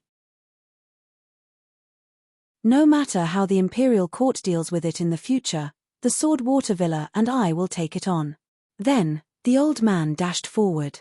Sword auras fell like rain. The dozens of retainers and elite cavalrymen of the Chu clan who were desperately charging towards Chen Pinggan were all chopped off. The old man landed beside Chen Pinggan. "Let's go. As long as we leave the battle formation and return to the villa, we will be safe. The soldiers of the imperial court are disunited. They are no longer a threat for the time being." The entire Combe country's infantry fell into silence. The elite cavalrymen of the Chu clan who were blocked outside the infantry formation in the distance probably realized that something was amiss at Da Wu's side. After communicating with the infantry formation to no avail, they began to charge towards the formation under the lead of a cavalry general. The infantry formation in front, which did not dare to fight against the elite cavalrymen with swords and spears, and did not dare to disperse without permission, slowly dispersed to the sides, trying to make a path for the cavalry to gallop. Chen Pinggan said in a low voice, "I can still use the mind talisman one more time." Song Yusha laughed. "Then I will cover your rear this time. Remember not to turn around and cut through the formation.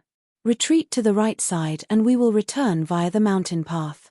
Otherwise, the 3,000 elite cavalrymen of the Chu clan will be a little difficult to deal with." Chen Pinggan nodded. He took a deep breath and grabbed Chu Hao's neck, activating the mind talisman. Only now did everyone know why the young sword immortal was able to disappear on the spot several times. The young man's figure disappeared without a trace, but Great General Chu Hao's figure was almost floating horizontally, like a woman's long sleeves dragging in the air. When the young sword immortal finally revealed himself, he began to display the graceful bearing of a celestial being who rode the wind. But for some reason, the young man with the sword on his back staggered at the beginning, and only after that did he seem to be walking on flat ground. Song Yusha dashed forward and followed Chen Pinggan away from the battlefield. After several ups and downs, he and Chen Pinggan soon turned into two black dots and finally entered the mountain forest on both sides of the official road. Once they entered the mountain forest, the outcome was already decided. Song Yusha thought of Chen Pinggan's stagger and asked worriedly, "Did you suffer from internal injuries?" Chen Pinggan smiled and shook his head. "There is a little ancestor who is throwing a tantrum with me. I'm fine." The first time he rode the wind above the army, he actually stepped on Chu Yi and 15. The second time, Chu Yi was unhappy and purposely let Chen Pinggan step on empty air. Then, it returned to the blade-strengthening gourd to sleep. Fortunately, 15's flying speed was extremely fast and could keep up with Chen Pinggan's pace. Song Yusha sighed. Legend has it that there is a martial arts master who successfully reached the martial god realm in the north. Not only can he hover in the void at will, but he can also ride the wind and fly, just like a sword immortal riding a sword. Remembering what Zhu He said at Chessblock Mountain, Chen Pinggan nodded and blurted out, "That is the 8th realm of martial arts, called the Ascendant Realm. Because it can ride the wind, It is also called the distance travel realm. It is very cool. Song Yusha was confused. Isn't the realm above the sixth realm called the martial god realm? Chen Pinggan was also confused. He shook his head and said, I heard that is not the case.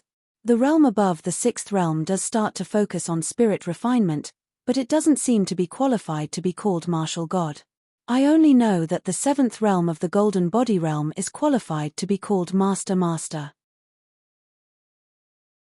The eighth realm is the ascendant realm, the ninth realm is the peak realm, and then there is the 10th realm. Now, there is one in Dali, Song Jianqiang. He is the uncle of the guy next door to me in Mud Bottle Alley. I have seen Song Jianqiang once in the alley. He is very powerful and looks like a master. The sword saint of Combe Country felt like he was listening to a book from heaven. Chen Pinggan saw the expression on the senior's face and quickly swallowed back the words that were about to come out of his mouth. For example, the barefoot old man who taught him the fist art and the third realm of martial arts was a 10th realm martial artist. Moreover, the old man with the surname Kui was the first 10th realm master in the Aquarius continent after hundreds of years. Song Yufan quickly understood and smiled. You are just a frog at the bottom of the well. No worries, no worries. As long as there is a great scene above the sixth realm of martial arts, then it is a great thing. Otherwise, if all the beautiful scenes in the world are seen by the gods on the mountain, then wouldn't us martial artists have no face at all? It shouldn't be like this. Chen Pinggan, who was still holding Chu Hao in one hand, nodded his head. He thought that if old Song could go to his hometown, he would definitely have the same taste as that fellow in the bamboo house. In the end, there were still some people who wouldn't sit at the same table and drink just because of the difference in martial arts realms. This old Song beside him was really amazing in Chen Pinggan's eyes. So no matter where this old man went or who he met, he would be respected.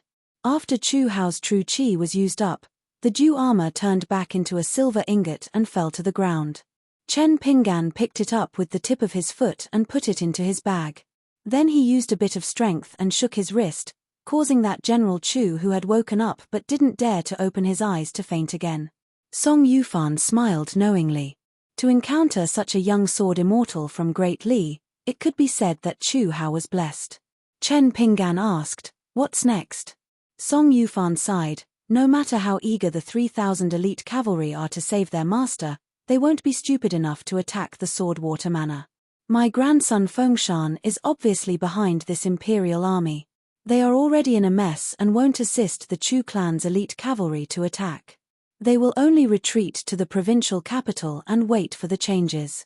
Song Yufan's face was a bit gloomy, but the sudden death of the sword immortal of the Tsai kingdom, the appearance of a demon in Yenji County, and our Sword Water Manor. I think the academy will make a move. Chen Pinggan asked, Academy? Is it the Lakeview Academy, one of the 72 Confucian academies? Song Yufan sighed, yes.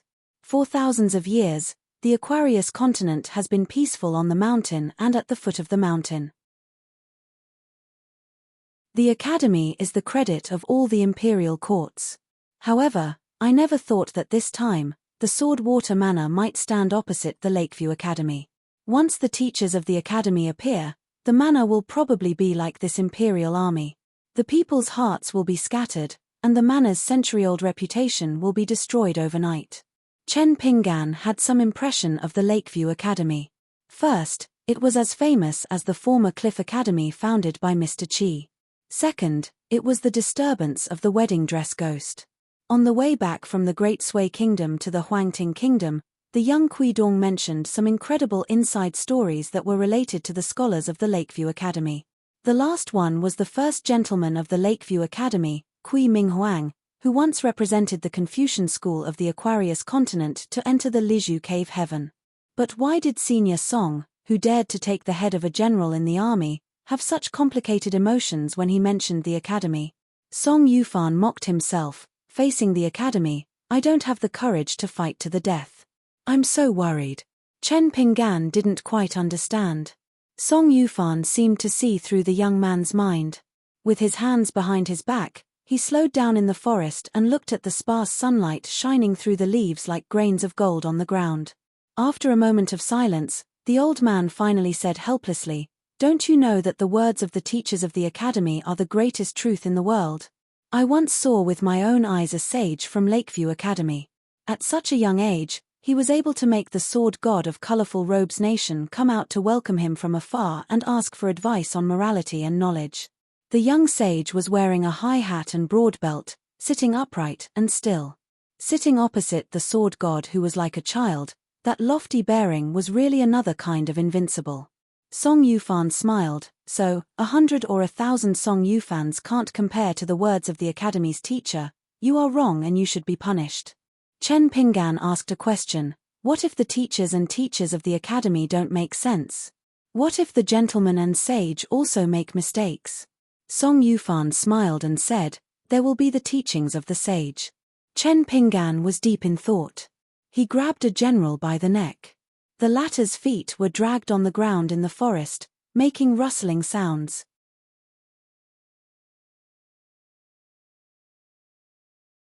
(246) It was common sense that one needed to rest after a battle. Since the army of the imperial court was no longer a threat and Song Fengshan was guarding the manor, Song Yufan wasn't in a hurry to return. He was waiting for Chu Hao to wake up so that he could ask him some questions. As long as a martial artist didn't harm his body, soul, and vitality, he could recover to his peak after a period of rest. The duration differed from person to person. Song Yufan originally thought that the martial god realm was Chen Pinggan's so-called golden body, ascension, and mountain peak realms. It was said that the transformation of the old and new true qi could be completed in an instant. Outsiders wouldn't be able to see the truth, so there were no flaws. Green bamboo sword deity wouldn't appear when he was waiting on the battlefield. Therefore, there was a domineering saying in the underworld of the Aquarius continent, martial gods are at the peak before they die in battle. However, Song Yufan only heard about it from rumors and Chen Pinggan only knew about the realms. As for the martial path mountain peak, the three realms of spirit refinement were still shrouded in fog. Song Yufan saw that Chen Pinggan didn't look too good and felt that it was abnormal. Logically speaking, after a martial artist left the battlefield, his aura should be stable. However, Chen Pinggan showed signs of fatigue and stopped walking. He couldn't help but ask, what happened? Did you suffer an internal injury? Chen Pinggan first checked on Chu Hao. Chu Hao's breathing was slow and steady and there didn't seem to be any signs of him waking up. However, Chen Pinggan didn't say anything. It was as if he had followed Liu Xianyang around the mountains when he was young and caught a snake. He only needed to shake the snake's body to loosen its tendons and scatter its bones. Then, he shook his wrist and completely knocked out the general of the Combe River Nation. Chu Hao, who thought that he had concealed himself well, cried out in grief. His vision turned black and he lost consciousness. With such a T sword immortal who didn't care about the rules of the pugilistic world, he was really at his wits' end this time. Chen Pinggan then explained to Song Yushao, because I am not a sword cultivator from the mountain, it takes me a lot of effort to control the two flying swords. Although they can kill enemies on their own after leaving the blade strengthening gourd, I still need to divide some of my spirit into the flying swords, like their scabbards. Otherwise, they would not stay outside the Qi Palace or the blade-strengthening gourd for too long. Also, I have used the mind talisman a bit too much, and the 2 breaths were a bit rushed. I feel a bit uncomfortable now, but it doesn't matter. As long as there are no major battles in the near future, I can make up for it by breathing in and out. Song Yufan felt relieved as he walked in the forest. The shade of the trees and the sunlight complemented each other. The old man felt relaxed and happy. It was not only because the knot in his heart had been untied, but also because he had met a young friend whom he could entrust his life to. His hope for Jianghu had been rekindled. Even if people's hearts were no longer what they used to be, Jianghu still existed. The old man suddenly laughed. Chen Pinggan, although you have a blade-strengthening gourd and don't need to spend a lot of heavenly materials and earthly treasures to repair the flaws of your natal flying swords, that's another matter. Chu Hao actually invited the green bamboo sword immortal from Songshi country to help him. This time, without your help, I would definitely have died under the siege of the army. Therefore, when I return to the villa, I will take all the light snow money as a reward. It's not a lot, Less than 2,000 pieces after so many years. Fengshan went to the Immortals Ferry to buy Kang water and used half of it, so I can only give you 800 to 900 pieces of light snow money. Speaking of this, the old man was a bit embarrassed and mocked himself. I never thought that the life of sword sage Song Yushao from Brushing Water Country was worth less than 1,000 pieces of light snow money. Chen Pinggan thought for a moment and nodded. Senior Song, I only need 300 to 400 pieces of light snow money. You don't have to give me all of it. Song Fengshan will definitely need it in the future. Although in the square-inch item of the Flying Sword 15, there was a pile of light snow money that the green-clothed child had used to buy the ordinary snake gallstone, as well as 8 pieces of even more precious light snow money, so it wasn't a small amount. However, under Wei Pai's recommendation, Chen Pinggan had seen with his own eyes the scene of Oxhorn Mountain's Kuizhai. He was worried that when he arrived at the Immortals Ferry, he would miss out on the mountain item that he liked. As for Senior Song and the Swordwater Villa, Chen Pinggan believed in the old man's words. The green hills did not change, and the green waters flowed forever. Chen Pinggan's choice to accept the money, but not all of it, was beyond Song Yushao's expectations. The old man couldn't help but laugh. You're so polite. You're not polite at all. Xiao, do you not know what the older generation of Jianghu people would say? Would they pat their chest and say, between brothers, talking about money hurts feelings. If you treat me as a brother, don't talk about this anymore. Otherwise, we won't be brothers anymore. Chen Pinggan shook his head. It's even more uncomfortable to owe people money. At least, I'm like this. Song Yushao had a deep understanding of this and nodded. That's true. The old man finally added, that's how it should be. In the mountain forest, the mountain breeze blew, the green leaves swayed, and the tree shade was cool and refreshing. Because of Chen Pinggan's physical condition, Song Yushao couldn't walk fast. However, since there was no trouble in his heart, the old man took it as he enjoyed the scenery along the way. Song Yushao only reminded Chen Pinggan that the next time Chu Hao woke up, he wouldn't knock him out. He had something to ask. Chen Pinggan didn't have anything to say. After determining Chu Hao's martial arts cultivation, the cautious Chen Pinggan also felt relieved. He didn't want to carry Chu Hao on his back in the mountains, but he couldn't carry Chu Hao by his neck. After thinking about it, Chen Pinggan simply dragged one of Chu Hao's legs, like a mountain king patrolling his territory, and used a broom to sweep the dead branches and leaves in his courtyard. Green Bamboo Sword Deity wasn't afraid of being chased by Song Yushao and the young man. He followed the official road back to the provincial capital leisurely. Suddenly, he turned his head to look at the forest by the road in the distance. After he stood still, he reached out to grab the green bamboo hanging by his waist. From the forest, an acquaintance of Green Bamboo Sword Deity slowly walked out. He was 70 years old and had a chiseled face. At first glance, he didn't look like a Jianghu person who was easy to get along with. There was a sword hanging by his waist. The scabbard was wrapped with green threads made of unknown material. It was much longer than the long sword of an ordinary swordsman and was extremely eye-catching. Green Bamboo Sword Deity walked out of the official road and walked towards the swordsman of ancient Yu Kingdom whom he had met several times. The two stopped at the same time, with a distance of 20 steps between them. The old swordsman smiled. Su Lang, it's been 5 or 6 years since we parted at the riverside, right? Green Bamboo Sword Deity said indifferently. Lin Gus Han, why are you looking for me? If you have something to say, just say it. I'm not in a good mood now. The old swordsman was not bothered by the arrogance of a junior from the Jianghu. He went straight to the point. I've been entrusted by the imperial tutor this time to kill Chen Pinggan. We've fought before and a Qi refinement warrior from the royal family and Madam Snake and Scorpion died in the hands of Chen Pinggan. Now, only the owner of Mai Tower and I are left. We're unwilling to stop here. Previously, I've witnessed an exciting show of immortals chiseling the formation. I was wondering if I could join forces with you to hunt down Chen Pinggan and Song Yushao. After we succeed, regardless of whether Song Yushao is dead or alive, you can do whatever you want with him. Chen Pinggan will be brought back to ancient Yu Kingdom by us. Su Lang glanced at the dense forest in the mountains and asked 2 questions. Can we make it in time? Do we have a chance of winning?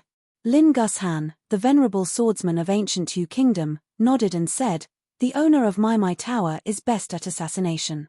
He will make the first move and launch a sneak attack to delay the two of them. As for the chances of success, I can only say that it depends on the effort. Even if the three of us join forces, I can't guarantee how many of us will survive in the end."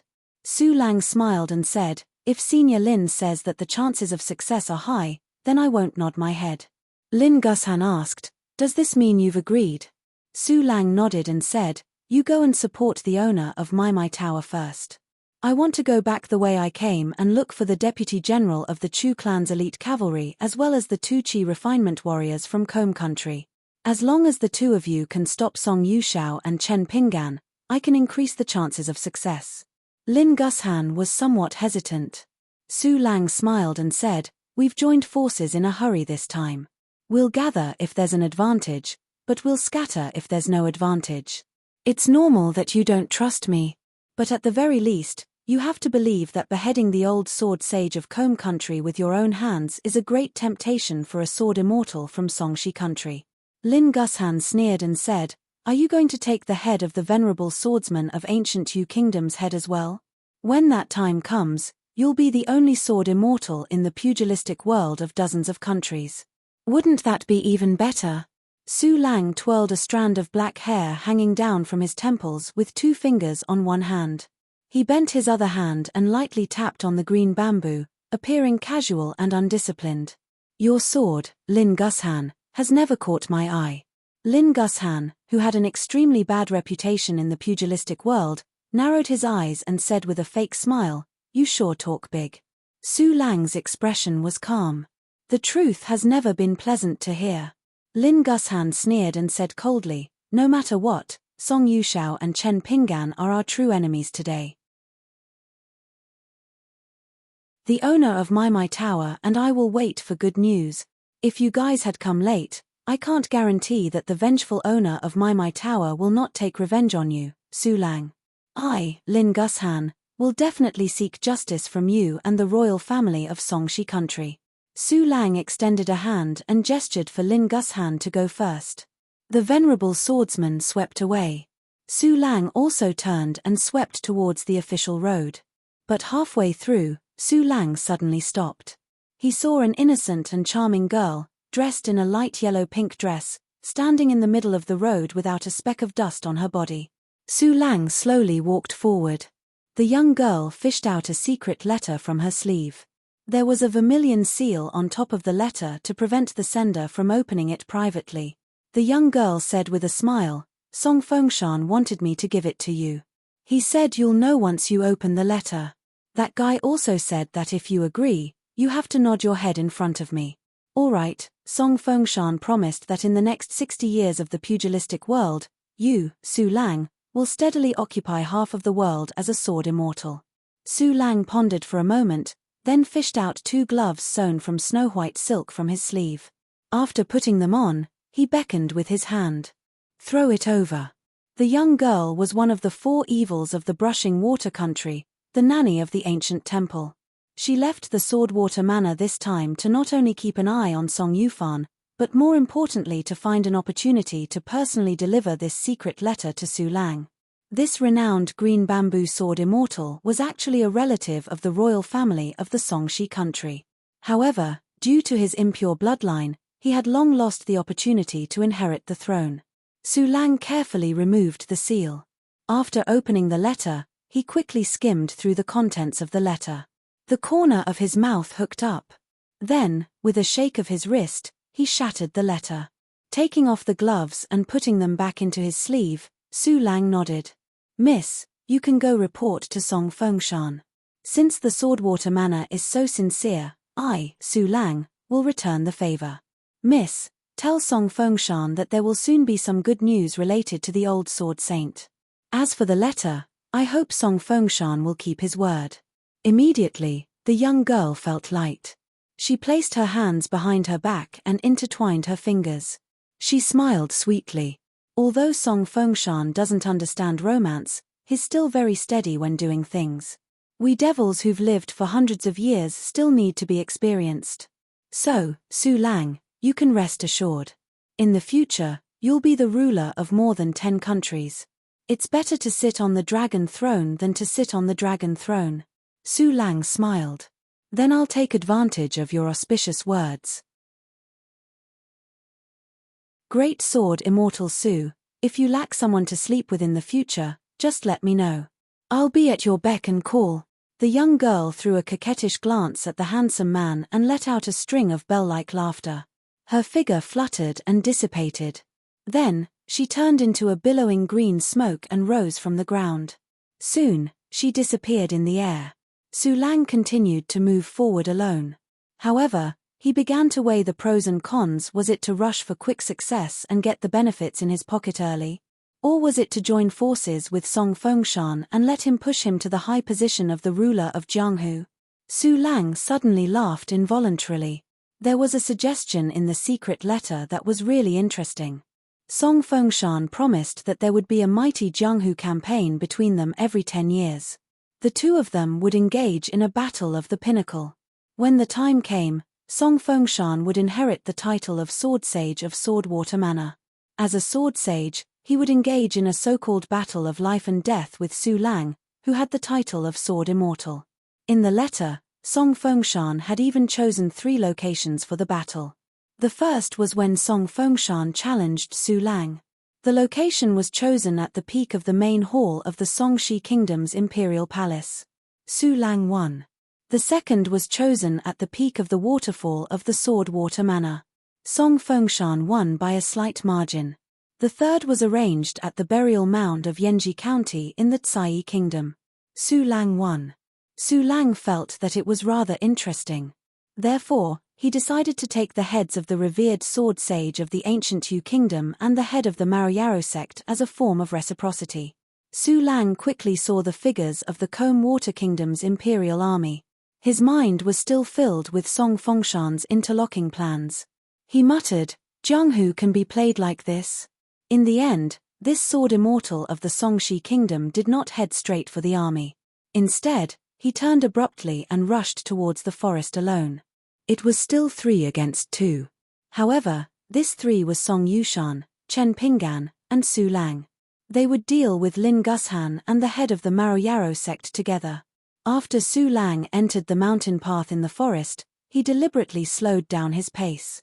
He smiled and said, "The Jianghu is dangerous." In the provincial capital, there was an inconspicuous and secluded residence. Esteemed guests from the capital were staying here. Although the residence could not be said to be extravagant, it was unusually clean inside. There were various decorations and it was filled with the simple elegance of a scholarly family. Furthermore, the location was quiet and noisy. Clearly, a great deal of thought had been put into it. There was a woman who lived like a prince standing in the courtyard. Although she was not young, she maintained herself well and still retained her charm. If one did not look closely at the wrinkles at the corners of her eyes, she seemed like a young woman in her 30s. At this moment, she was bending over and tossing food into a large vat to feed the fish. There were a dozen or so goldfish with exquisite bodies raised inside. There were also numerous lush green water lotuses. The 2 colors of gold and green complemented each other beautifully. Other than this woman with a luxurious bearing from the capital, there was only a sturdy maidservant with a saber in the courtyard. There was no one else. However, there were mysteries hidden in the alleys and streets around the residence. Not only were there elite guards, there were also several martial arts experts hidden in the marketplace. There were some capable old bailiffs in the provincial governor's residence who had long arrived here to secretly guard the place. From this, it could be seen that this guest from the capital must have a great background. However, under the heavy protection, the maidservant with a saber in her hand who was even more burly than a man collapsed to the ground without any warning. Behind the maidservant, a handsome young master holding a folding fan appeared. He fanned himself with a cool breeze, causing the hair on his temples to flutter slightly. He smiled at the woman who was still bending over to feed him. The plump woman's figure was fully displayed. She was charming and gentle. The young master only felt that this scene at this moment was too beautiful to behold. It was not a wasted trip. The woman stood up, turned her head, and silently looked at the young man. The young man smiled and said, "Madam, we have met before in the capital." The woman's expression was calm as she mocked, "When did the children of the Han family of Xiaozhong Mountain have the guts to arm wrestle with a great general?"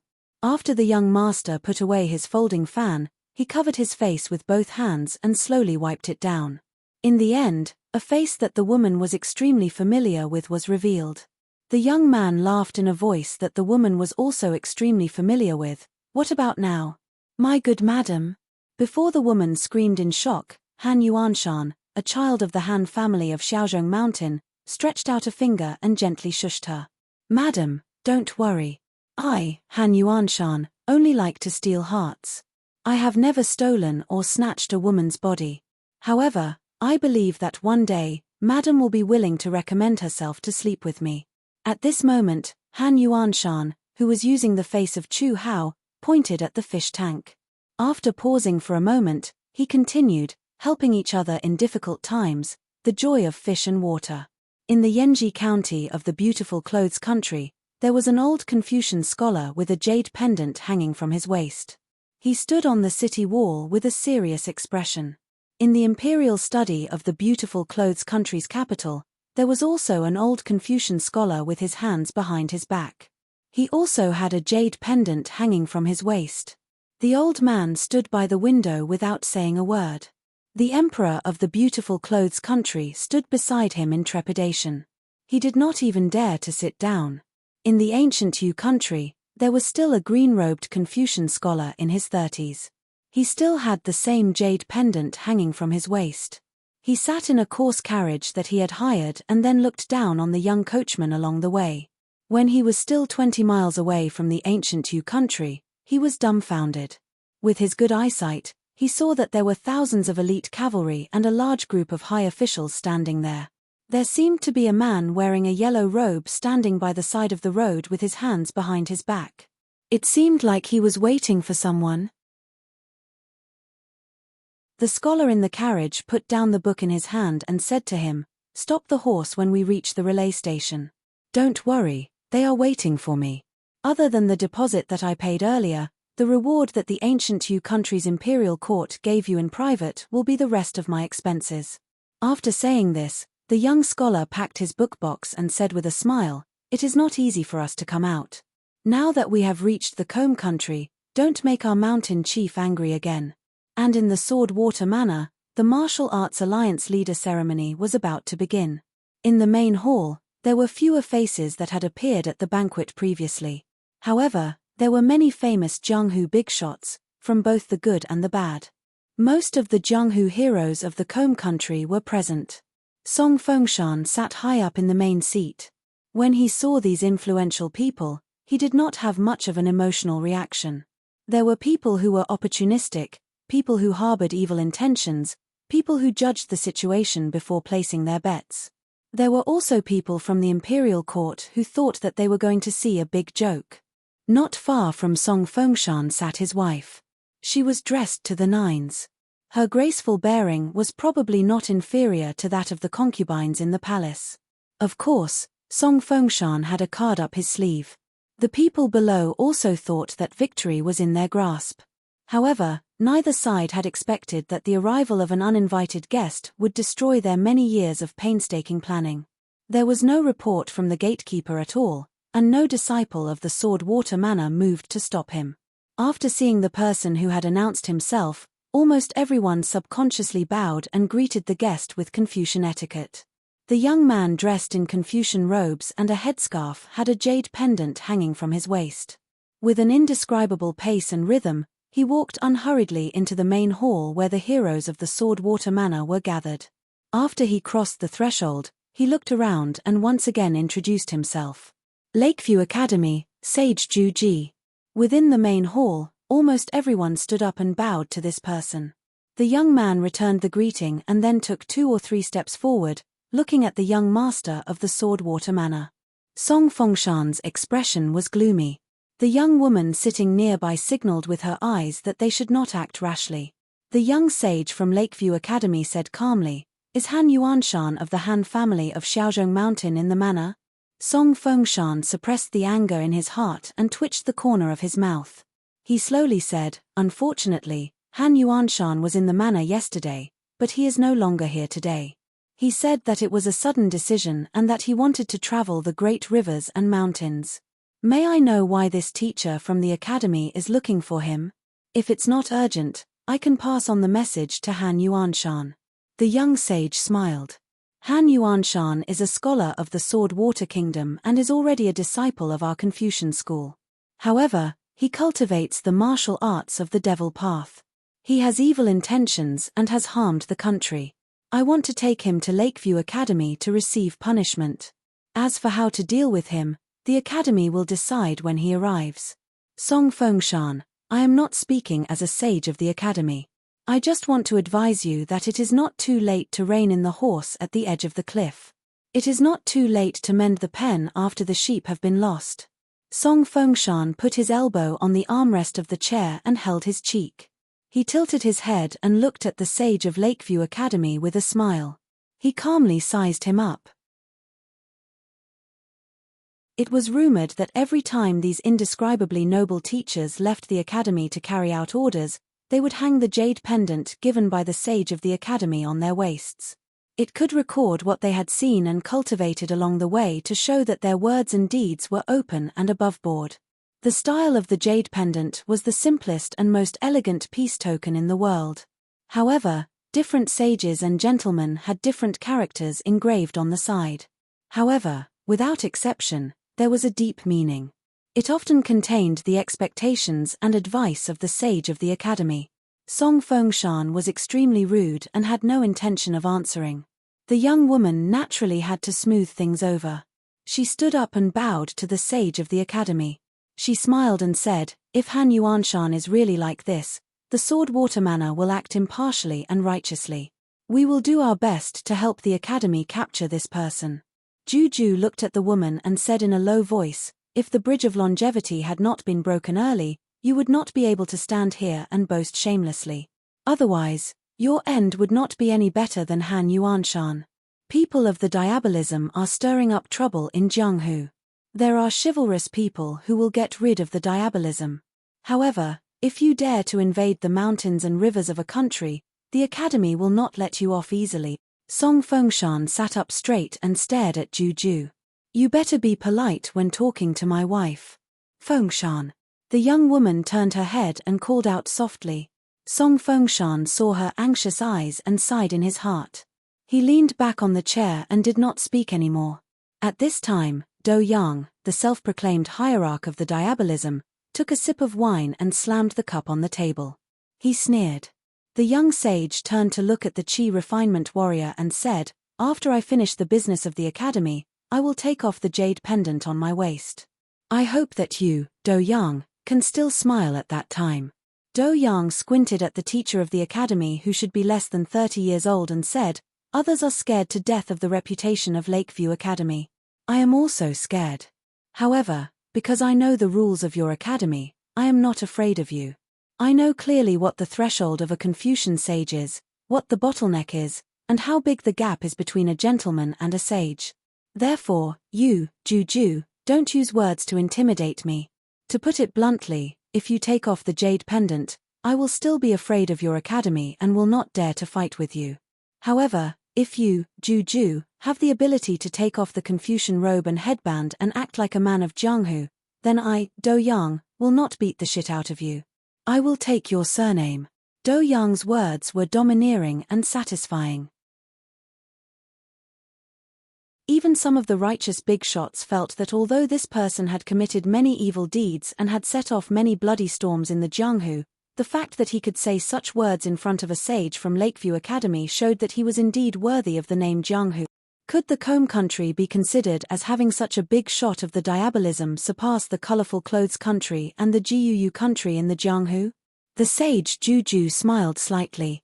He lowered his head and whispered to the jade pendant, "Teacher, listen to this.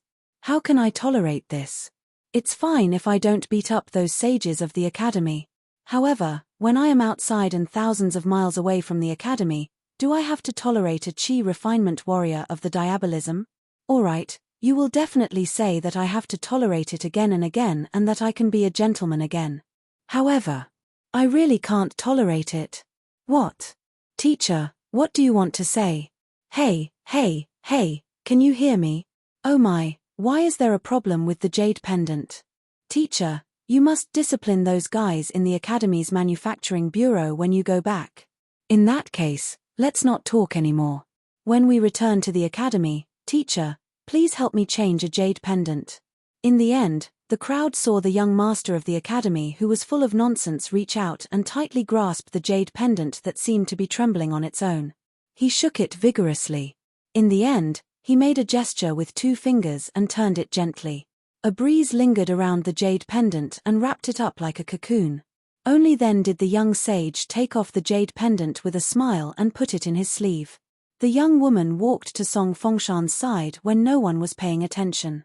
She smiled bitterly and said, Fengshan, I remember now. This person is one of the direct disciples of the sage of Lakeview Academy. Among the disciples, this person is the youngest and has the worst temper. His ability. Even if he is not the best, he is definitely ranked second. He obtained the identity of a gentleman at the age of 20. At that time, it was very sensational and he was hailed as the best candidate for a righteous gentleman after Kui Ming Huang. It is very likely that the sage of the Academy will personally inspect and assess him. Therefore, Lakeview Academy has protected him very well. Do Yang sat there in a daze and swallowed his saliva. Although he did not know that Juju was Jujuran, Do Yang still caught traces of the content of beating up a sage and returning to being a gentleman. Therefore, Do Yang stood up and wanted to apologize. It was not shameful to admit defeat to a Confucian gentleman. Ju Quan, who had temporarily left the academy as a sage, stretched out his hand and pointed 2 fingers at the insufferably arrogant devil Do Yang in the Comb Kingdom. He smiled and said, Our Confucian ancestors once wrote a great poem and asked the descendants, Have you not seen a river of broken stones as big as a bucket? The descendant Juju answered, I have seen it. With the burly Do Yang as the center, a strong wind swept through the area within 3 meters. The fierce wind was like a tornado on land, crazily surrounding this giant of the demonic way. Do Yang's end was truly a bone-thin corpse. The strong wind dissipated and the bones fell to the ground. The young sage did not even look at the skeleton of Do Yang. He raised his head slightly and looked at Song Fengshan. He asked, Now do you know that I was already very polite when I spoke to your wife? Song Fengshan was so angry that the veins on the back of his hand popped out. However, the young woman beside him reached out and pressed down hard on the back of his hand. She smiled and said, We, husband and wife, are naturally aware of Teacher Ju's kindness. Juju smiled and said, Since Han Yuanshan is not here, I will not disturb your alliance chief ceremony. I will go find him. You can continue. The sage of the academy turned around and walked towards the door. Coincidentally, an old man and a young man were returning to the Swordwater Manor. They walked side by side towards the main hall, as if they had gone through a series of dangerous battles. Their bodies were stained with blood. Neither of them stopped or made a sound. They just passed by each other when they crossed the threshold.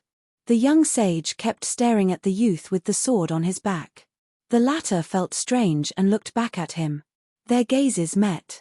Even though the youth had already entered the main hall and no longer looked at him, the young sage who had once been a gentleman of Lakeview Academy still kept turning his head to look at the youth.